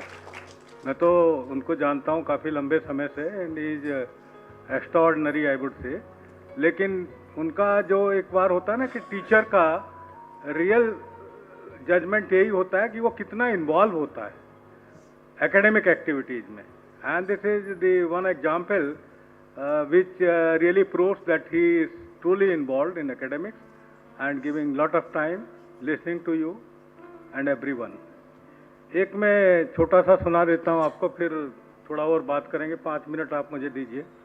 एक कहावत है कि निकलता है हर दिन एक नया सूरज, ये बताने के लिए उजाले बांटने से उजाले कम नहीं होते। तो आपने इतना उजाला हमको बांटा है, ज्ञान हमको दिया है। जो जोशी साहब ने कहा, जोशी साहब ने तो जोश शुरू में ही भर दिया था, लेकिन आपने जो ज्ञान दिया उससे क्या हुआ कि हम लोगों को पता ही नहीं लगा कब शाम हो गई और सुबह कब हुई, कब शाम हुई। सुनते रहे और इंटरेस्ट आता गया। नहीं तो नॉर्मली ऐसा होता है कि हॉल में मैं देखता हूँ कि कई बार सेमिनार कॉन्फ्रेंसिस में, और कई बार तो ऐसा होता है आगे बैठने वाले भी सो जाते हैं और उनको जगाना पड़ता है, अरे भाई आप आगे बैठे हो, जरा ध्यान रखिए, सो रहे हैं आप। लेकिन इस हॉल में मैंने कोई सोता हुआ नहीं देखा। तो that's a unique thing that you have been able to have eye and eye contact with the audience, तो एक बहुत बड़ी बात होती है। दूसरा बात मैं ये कहना चाहूँगा कि जो स्टूडेंट्स यहाँ पे, वो तो हम बता चुके शुरू में, एक्स्ट्राऑर्डिनरी है। इसमें तो कोई, अब वो पाल साहब बता रहे थे क्रीम, मैं तो कह रहा हूँ कि अब तो क्रीम क्या, क्रीम से तो बहुत ऊपर निकल गए अब तो क्रीम से जो सब वैल्यू ऐड होती चली गई, तो क्रीम तो अब अबव द क्रीम, मतलब उसमें इतनी वैल्यू ऐड हो गई है क्रीम में कि you cannot imagine. And I have the opportunity to interact with the students of IRI, लेकिन इन 2 दिन में काफ़ी क्लोज इंटरेक्शन जो हुआ और जो अंडरस्टैंडिंग बढ़ी है, really heads off to all of you. बहुत बढ़िया आप लोगों का प्रेजेंटेशन, बहुत बढ़िया आप लोगों का वर्क। और हम लोग यही सोच रहे थे कि कहाँ, देखिए जब आपका कंपटीशन होता है तो सोचते हैं कि कहाँ कमी निकाली जाए, लेकिन कमी तो तब निकालें जब कि किसी में कोई कमी हो। कोई कमी देखने को ही नहीं मिलती। अब देखते हैं कि भाई प्रेजेंटेशन में कोई कमी हो, पब्लिकेशन में जरूर कुछ लोगों का आगे पीछे थोड़ा बहुत है, लेकिन एक चीज़ मैंने देखा कि आप लोग जो होता था तालियां बड़ी जल्दी बजा देते थे, और जब तालियां बजा देते थे तो हमें भी जोश आ जाता था कि भाई ये इतनी तालियां बजी हैं, तो कई बार लगता था कहीं जैसे कि होता ना कि ताली बजाने वाले लाए तो नहीं है साथ में कि ताली बजा देना भैया जब हमारा प्रेजेंटेशन हो, लेकिन ऐसा था नहीं। जो अच्छे थे उन्हीं को आप लोगों ने तालियां बजाया। तो अगर आप लोग इसी तरह से तालियां बजा देते तो हमारी मेहनत में काफ़ी कमी हो जाती और इतना मेहनत नहीं करनी पड़ती। पता लग जाता कि भाई तालियां बहुत बजी हैं तो इसका मतलब अच्छा है, तभी तो तालियां बजी हैं, ऑलराउंडर है, नहीं तो तालियां क्यों बजती। और यहाँ पे एक चीज़ जो स्टूडेंट्स से मैंने देखी कि comparatively in comparison to other institutions, क्योंकि मुझे एक अपॉर्चुनिटी मिली इंस्टीट्यूशन, डिफरेंट इंस्टीट्यूशन जाने का, इंस्टीट्यूशन बनाने का, तो मैंने देखा कि एक डिसिप्लिन्ड लाइफ है यहाँ पर। डिसिप्लिन लाइफ का मतलब यह है कि ठीक है डिसीजन इज डिसीजन, लेकिन उसमें यह नहीं होता ऐसा क्यों नहीं हुआ, ये क्यों नहीं हुआ, वो क्यों नहीं हुआ। व्हाट्स एवर इज डिसीजन, जो पंचों ने डिसीजन ले लिया उसको हम ग्रेसफुली और ग्रेटफुली उसको एक्नॉलेज कर लेते हैं। और हमारे जूरी में मैं बता दूं कि there was no fury in jury, सभी लोगों का एक कंसेंसस था, लेकिन वो कंसेंसस क्या है, वो तो 30 नंबर का था। आपने ऑलरेडी जो 70 नंबर है वो तो आपने अर्न कर लिए, आपको पता ही है सबको। 50 नंबर आपके एकेडमिक एक्टिविटीज़ के, 10 नंबर आपके पब्लिकेशन के और 10 नंबर आपके एक्स्ट्रा करिकुलर एक्टिविटीज़ के। तो अगर हमारे उसमें नंबर कम या ज़्यादा आ भी गए तो ये इतना बढ़िया सिस्टम बनाया IRI का। I appreciate those who have been planners and formulated this system of evaluation, wonderful. क्योंकि उसमें कहीं ना कहीं ऑल राउंड एक्टिविटी आ जाती है, क्योंकि ये भी आपका एकेडमिक्स भी आ गया, एक्स्ट्रा करिकुलर भी आ गया, पब्लिकेशन भी आ गया, प्रेजेंटेशन भी आ गया। तो जो बच्चा ऑलराउंडर ही होगा वही टॉप पे जाएगा, वो निकल के आ जाएगा। इसमें कोई किसी के साथ में कहते नहीं इसमें मिलावट नहीं है, नो अडल्ट्रेशन, बिल्कुल क्लियर आ जाएगा और बड़ा स्पष्ट हो जाएगा कि कौन बच्चा रियली ऑलराउंडर है और हर एक्टिविटीज में आगे रहता है। तो ये बहुत बढ़िया सिस्टम है। हालांकि मैं डायरेक्टर साहब से कह रहा था और यहाँ भी अनाउंस करना चाहता हूँ कि इसको थोड़ा बढ़ाने की सोचा जाए, जो नंबर ऑफ अवार्ड्स हैं, और उसका हम रिक्वेस्ट भी करेंगे कि अप्रोप्रिएट फोरम में ला के इस चीज़ को करें कि और स्टूडेंट्स हमारे उनको एनकरेजमेंट मिलता रहे। क्योंकि अवार्ड्स और ये जो इंसेंटिव्स हैं, गोल्ड मेडल, ये लाइफ टाइम में पूरा जीवन भर उसको एक प्रेरणा देते हैं काम करने के लिए। मुझे गोल्ड मेडल मिला और एक प्रेरणा है उसको कि और आगे बढ़ने के लिए, लेकिन साइमल्टेनियसली जिनको नहीं मिला उनके लिए भी प्रेरणा है कि मैंने मेहनत तो बहुत की, लेकिन ठीक है नहीं मिला तो मैं और अच्छा काम करूंगा, आगे और अच्छा संघर्ष करूंगा, और ये चीज़ में अभी नहीं है तो मेरे पास आगे आएगी। तो ऐसा नहीं है कि कई बार बहुत सी चीज़ें हम एस्पायर करते हैं, कोई ज़रूरी नहीं कि हम एस्पायर करें उसको मिले, लेकिन माइंड में कभी नेगेटिविटी नहीं आनी चाहिए। ये आप लोग स्टूडेंट सोच लीजिए, हमेशा पॉजिटिव एटीट्यूड एंड पॉजिटिविटी आपके माइंड में होना चाहिए। माइंडसेट आपका ये होना चाहिए, no we are the best. आप ये मत सोचिए मुझे नहीं मिला तो हम कहीं हमारा काम है ना, we are the best and you are the best. मैंने शुरू में ही पहले बोला था हमारी तरफ से सारे विनर्स हैं, all deserve my appreciation, all deserve all applauds कि आपने their advisors, their department, institute, everyone, क्योंकि ये सब जॉइंट एफर्ट्स होते हैं, टीम एफर्ट होते हैं, और वो टीम एफर्ट के बाद ही ये सब चीज़ें निकल के आती हैं। And I was very happy to see some of the publications in very high rated journals. कोशिश कीजिए और आगे आप लोग, क्योंकि रेटिंग जितना आपके हाई रेटेड जर्नल्स में आप लोग पब्लिश करेंगे दैट विल पे, डिविडेंड्स मिलेगा। और मैं देख रहा था कि जिसका हाई रेटिंग वाला आता है उसमें तालियां भी जरूर बजती थी, तो ये भी आपका अप्रिसिएशन है, it's good. And I am happy that we have come to an closing ceremony of this very important activity, क्योंकि ये कन्वोकेशन में बड़ी इम्पोर्टेंट एक्टिविटी होती है and at this occasion I also congratulate you all that you shall be appearing in 62nd Convocation on 9th of February, and wish you all the good luck. You will be receiving degree, that's a unique opportunity, and that too from ICAR, a national institute, great institute, where the prestige is very high, and when prestige is very high, the expectations from you are also very high. आप लोगों जब field में जाएंगे तो आपको honesty, dedication, एक transparent वे में काम करना, हार्ड वर्क करना, अपने को प्रूव करना, yes we have come from this great institution, ये आपका दायित्व बन जाता है and ultimately you have to come to that expectations. हमारे जूरी मेंबर्स ने बहुत सारी बातें आपको बताई and they are really valuable thoughts. उनको आप लोग सारे चीज़ों को ध्यान में रखिए और I am also grateful to all my jury members कि इतना अच्छा उन लोगों ने एक सामूहिक निर्णय, एक कंसेंसस निर्णय लिया. इसके लिए मैं सबका आभार व्यक्त करता हूं. और एक और चीज़ है, देखिए रिसर्च में क्या होता है कि रिसर्च ऐसा नहीं है कि आप सोचें कि हमारा जो रिजल्ट है, अभी एक सज्जन चर्चा कर रहे थे कि मेरा तो ऐसा रिजल्ट आना चाहिए था, ऐसा रिजल्ट क्यों नहीं आया, तो डिसहार्टेंड हो रहे हैं. मैं जब थीसिस गाइड कर रहा था तो एक स्टूडेंट हमारे पास आए, सर हमारा तो रिजल्ट नॉन सिग्निफिकेंट आ गया, तो हमारी तो थीसिस रिजेक्ट हो जाएगी. मैंने किसने बताया आपको? Non significant is a finding. भाई अगर रिजल्ट नॉन सिग्निफिकेंट है, हाइपोथेसिस कैन बी एक्सेप्टेड और रिजेक्टेड, तो हाउ यू कैन से कि रिजेक्ट हो जाएगी? यू आर कॉन्फिडेंट कि आपने अच्छा काम किया है, तो why you think like that. इसीलिए कई बार ये सोचते हैं कि मेरा ऐसा रिजल्ट आना चाहिए था, ऐसा नहीं है, ऐसा क्यों नहीं है. उसमें भी बहुत सारी चीज़ें छिपी हुई हैं. जैसे मैंने एक एक्सीडेंटल रिसर्च की बात की थी कि वो बाय मिस्टेक वो फील्ड में, राइस फील्ड में जिंक अप्लाई कर दिया तो वो खैरा डिजीज कंट्रोल हो गई, तो that became a landmark decision, landmark innovation. तो इस तरह से कई बार रिसर्च में एक्सीडेंटल भी आपका बहुत सारे आउटपुट, जब आप काम करते हैं, बहुत सारे काम करते करते आपको कुछ चीज़ें मिल जाती हैं which is remarkable and which you may like to carry forward in future.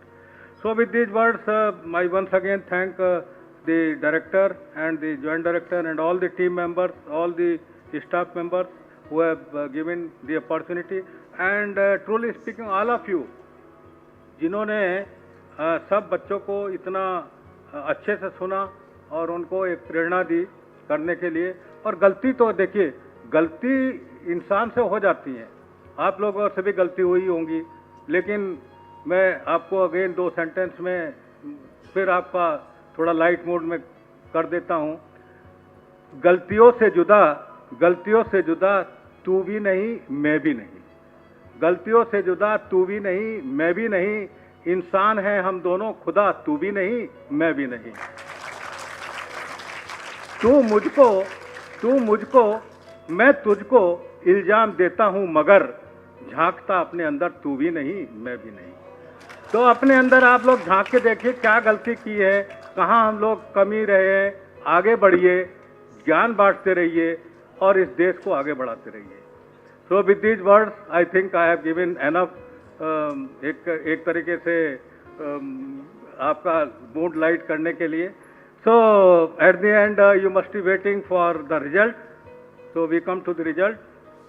अब जैसे मैंने बताया कि इसमें प्रेजेंटेशन एक पार्ट है.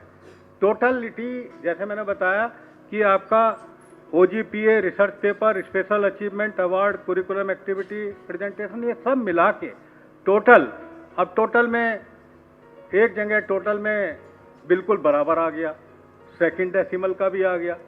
तो अब हुआ कि उसको क्या निर्णय किया जाए. तो ये तो ईश्वरीय देन है, आ गया तो आ गया, तो ये किसी ने किया तो है नहीं, ये तो ईश्वरीय देन है. इसी को कहते हैं कई बार लक भी काम करता है. तो वहाँ आपका लक काम किया तो उसको भी मिल गया. तो that way I mean it has been all very, we have tried to do justice and everyone in the team and the team which have been involved in evaluation earlier out of 70, they have done a beautiful job.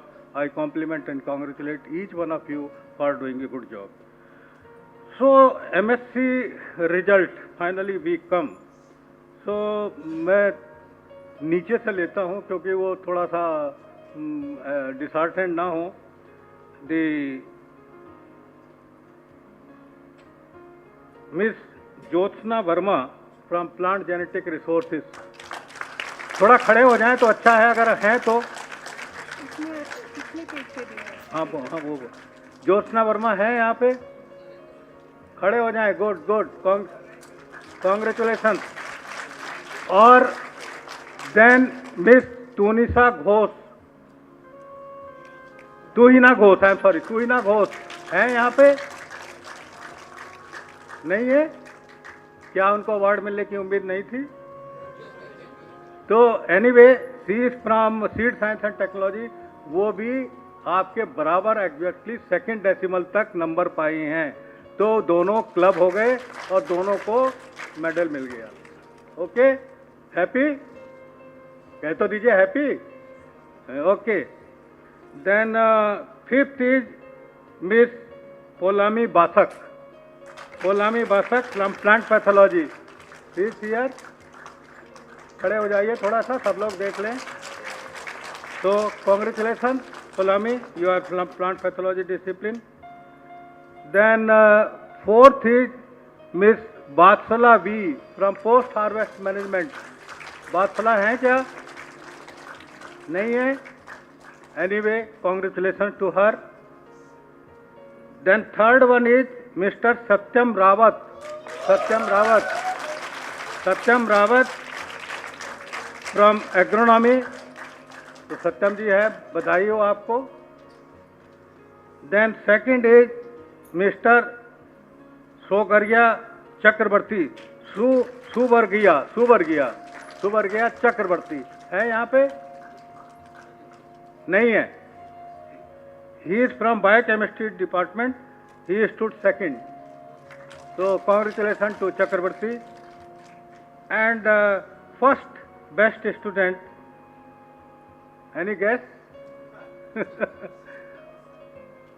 First best student is Jagdam Sai Rupali from entomology discipline.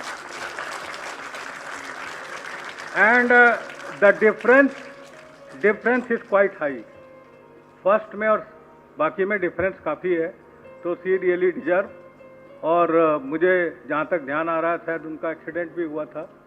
And after that probably she came. Last में presentation हुआ था. Is she here? Anyway, if she is not here, congratulations. And she is the best student of the year. And the best student of the year will also receive NABARD Professor B.L. Chopra Gold Medal. So with these words, I finish the job for MSc. Now I come to PhD. PhD, again, at the sixth position, we have Miss Rasmi Yadav from Water Science and Technology. Is she here? Rasmi Yadav. Congratulations to Rasmi Yadav. And I may tell you, the margin is not very high because everyone in PhD students, they have made wonderful presentation, wonderful slides, and very good. It was very difficult for us to make the judgment. But overall, as I told you, it is overall. So it is not only one part, and you have already earned 70 marks in your career. Fifth one is Miss Pankhuri Singhal from Plant Pathology. Pankhuri Singhal, she is here. Anyway, congratulations to her. Then fourth one is Mr. Sandeep Adavi B from Plant Physiology. Mr. Sandeep, is he here? क्या बात है, PhD के student सब चले गए? Sandeep Adavi B from Plant Physiology, fourth. Then third student is Mr. Aswin Kumar Cottrell from Genetics and Plant Breeding. So you are here. Congratulations. Congratulations for the good work you have done. Then second one is Mr. Ram Narayan Singh from Agricultural Physics. Mr. Ram Narayan Singh, is he here? Okay, congratulations to Mr. Ram Narayan. And first one again is Miss Seal Yadav, Molecular Biology and Biotechnology. Seal Yadav is here? No. So they have gone, probably they thought that may or may not get. So anyway, congratulations to all of them. And here also I think best student. So here also the best student of the year, that is Miss Seal Yadav, will also receive NABARD Professor B.L. Chopra Gold Medal. So congratulations to all of you. और आप लोगों ने बहुत अच्छा किया. हमारे jury members doctor A K. Joshi ji, doctor P S. Birthal ji, doctor R K. Pal, doctor B B. Ramamurthy ji, doctor Manoj Prasad ji और सभी जॉइंट डायरेक्टर्स जो यहाँ पर हैं, madam Anupama Singh, doctor Padaria, doctor Viswanathan, Atul Kumar ji, सभी staff members, faculty members, advisor, सभी students, and at the last director, a lot of thanks and all the best to you, all of you. Thank you very much. Thank you so much for your insights, sir. We are sure that your valuable insights will be very fruitful for the entire student fraternity. Heartiest congratulations to all the awardees. Now I would like to request Honorable Director Dr. A.K. Singh, sir, to come forward for the closing remarks. Sir, please.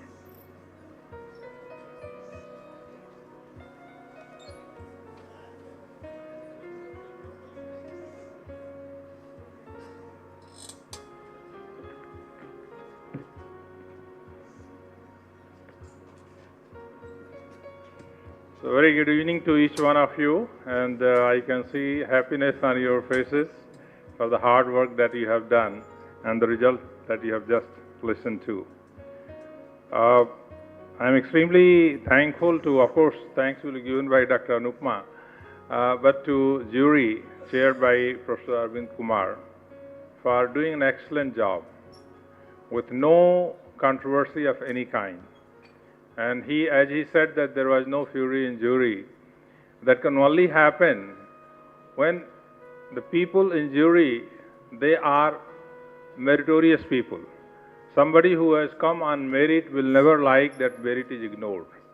And that's the reason that we had such a wonderful jury, all very distinguished scientists, researchers in their capacity, having huge experience of national and international system. And each one of them have greatly enjoyed the presentation that you have made. All of you deserve hearty congratulations for that. It's a different matter that we have 6+6 medal and some could not get it, but that's not the end. If you remember the poem by late Atal Bihari Vajpayee ji, हार नहीं मानूंगा, रार नहीं ठानूंगा, काल के कपाल पर लिखता मिटाता हूँ, गीत नए गाता हूँ, गीत नए गाता हूँ.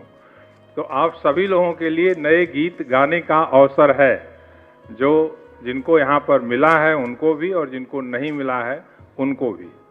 बहुत सारे ऐसे उदाहरण हैं. जब हम पीछे अभी ऑस्ट्रेलिया गए थे तो वहाँ पर यूनिवर्सिटी ऑफ वेस्टर्न ऑस्ट्रेलिया में professor Kadambot Siddique, is very renowned plant physiologist, and he said he did not get admission in IRI and for PhD, and he ended up with outstanding professor there in the University of Western Australia after working in Canada and so many other places. So many of those who have not got it, you have something probably better in your offing that will come for your future. So I would like to congratulate each one of you, and particularly the entire jury members, because everybody has been very meticulously looking at the merit of presentation and taking observation about it. You also have been able to comprehend all your work that you have done in 3 years or 2 years in 10 minutes. That itself is a Herculean task. It's not so easy. And I tell you, we always say that now next we have presentation of professor, and I was telling Dr. Anupma that it's going to be a challenge for professors presentation to manage the time. You people have managed time yourself so well. I don't remember any of the presentations where red light was on, maybe one or two, but rest all of you, you did very well in time. And that is only possible when you do a lot of hard work. Another thing that I would like to mention, I was looking at the list of the supervisors who have supervised you for your master's and PhD program. And this is a new gen of the guides, the teachers, which is already there. I can see many of them. Vignesh sitting here, each student got medal, and they are all young. You can't find a difference between the teacher and taught. They look alike. So that means our future of the institute is in very safe hands, because the way this new generation of scientists, I don't see any very old or senior persons in this, maybe one or two, but the future of IRI is in very good hands. That we can say for sure. So I wish you all the very best, and would request you to kindly take part in the entire activity. This is not the only day for you, our students' activity. Tomorrow we are going to have professor presentations. You be there. Then we have Lal Bahadur Shastri Memorial Lecture by Director General Dr. Pathak. And then, of course, the final day of the convocation, which is a wonderful day in the life of every student who is studying at IRI. So once again, I would like to thank each one of you, and the hard work which has been done by Dr. Anupma and her entire team of associate deans, the people of the postgraduate school who are working behind the scene. Atul is there, then Dr. Vinod, Dr. Dahuja, and the entire staff. They have been, in fact, working against the time, but everything has gone so well on the first activity of this convocation week, that is students' best medal presentation. Some suggestion has been given by Professor Arvind Kumar. We will deliberate on this, and we will see if there is a possibility. We will try to bring that into practice. So once again, thanks to each one of you. Thank you very much. Thank you, sir, for your valuable and encouraging remarks. Coming to the end, I would request Dr. Atul Kumar, sir, Associate Dean, the Graduate School IARI, for his formal vote of thanks. Sir, please. Dear students, please be seated. Just 2 minutes. He won't take much time. Just 2 minutes, Yeah. 2 minutes, please. Thank you, Tarun. Good evening, everyone. It's always a nostalgic feeling standing on this podium. And I was here in 2005, 19 years back, to present for the PhD Merit Medal. And now I am giving the vote of thanks. And sir, the answer to your questions that most of the students are not here, I will tell you, I was also not here, sir. What we do that we present and we feel nervous. So we don't have the courage to sit here and listen to the results. Most of the time juniors and seniors tell, okay, you have got the medal. So that's why most of the PhD students are not here, sir. So as always, first of all, thanks to the Almighty, because of whose unseen blessings we have come to the end of this 2 days long program successfully. First, I would like to thank our chairperson, Dr. Arvind Kumar, sir, a Padma Shri recipient, supported by a team of 5 eminent scientists in their domain, for accepting our request, for giving us 2 valuable days from their busy schedule, and providing wisdom to the students and everyone here from time to time. Thanks each one of you from the core of my heart, sir. This prestigious agricultural institute is functioning under the stewardship of a worthy director, Dr. Ashok Kumar Singh, who has developed a number of basmati varieties, which has earned a foreign exchange of approximately 40,000 crores last year. Under your able guidance, sir, we are trying our level best. Now comes the dynamic dean of the institute, Dr. Anupma Singh ma'am, who has crafted and planned all the events so meticulously by her inputs, which can be seen from the ambience inside the auditorium as well as outside. Thanks, ma'am, for your support and the leadership. I would fail in my duty if I forget the man behind this event of the Convocation Week, Dr. Anil Dahuja, sir, the most quiet and calm person I have ever seen in my life. His critical and timely inputs are behind the success of this event. Thank you very much, sir. Thanks are due to the team of the ISRI scientists led by the director, Dr. Rajendra Prasad sir, Dr. Sudeep Marwa and Dr. Girish Jha, who has helped us in the online portal development, and helped by Mr. Vibhor Tyagi is also duly acknowledged. I would also like to thank all the joint directors, heads and professors for sparing their valuable time for this program, all the chairpersons and the co-chairpersons along with their volunteers who are the real heroes of the program, they are duly acknowledged. The whole team of the staff of the graduate school led by AO Mr. Praveen and Mr. Rahul are duly acknowledged. The whole team of the staff led by Mr. Ashok in Dean section are duly acknowledged. My sincere thanks to all the students, especially newly elected PGSSU members whose help and participation in large numbers made the program successful. In the end, thanks to everyone, and apology if I missed anyone, it's not deliberate, it's just because of the paucity of time. Jai Hind.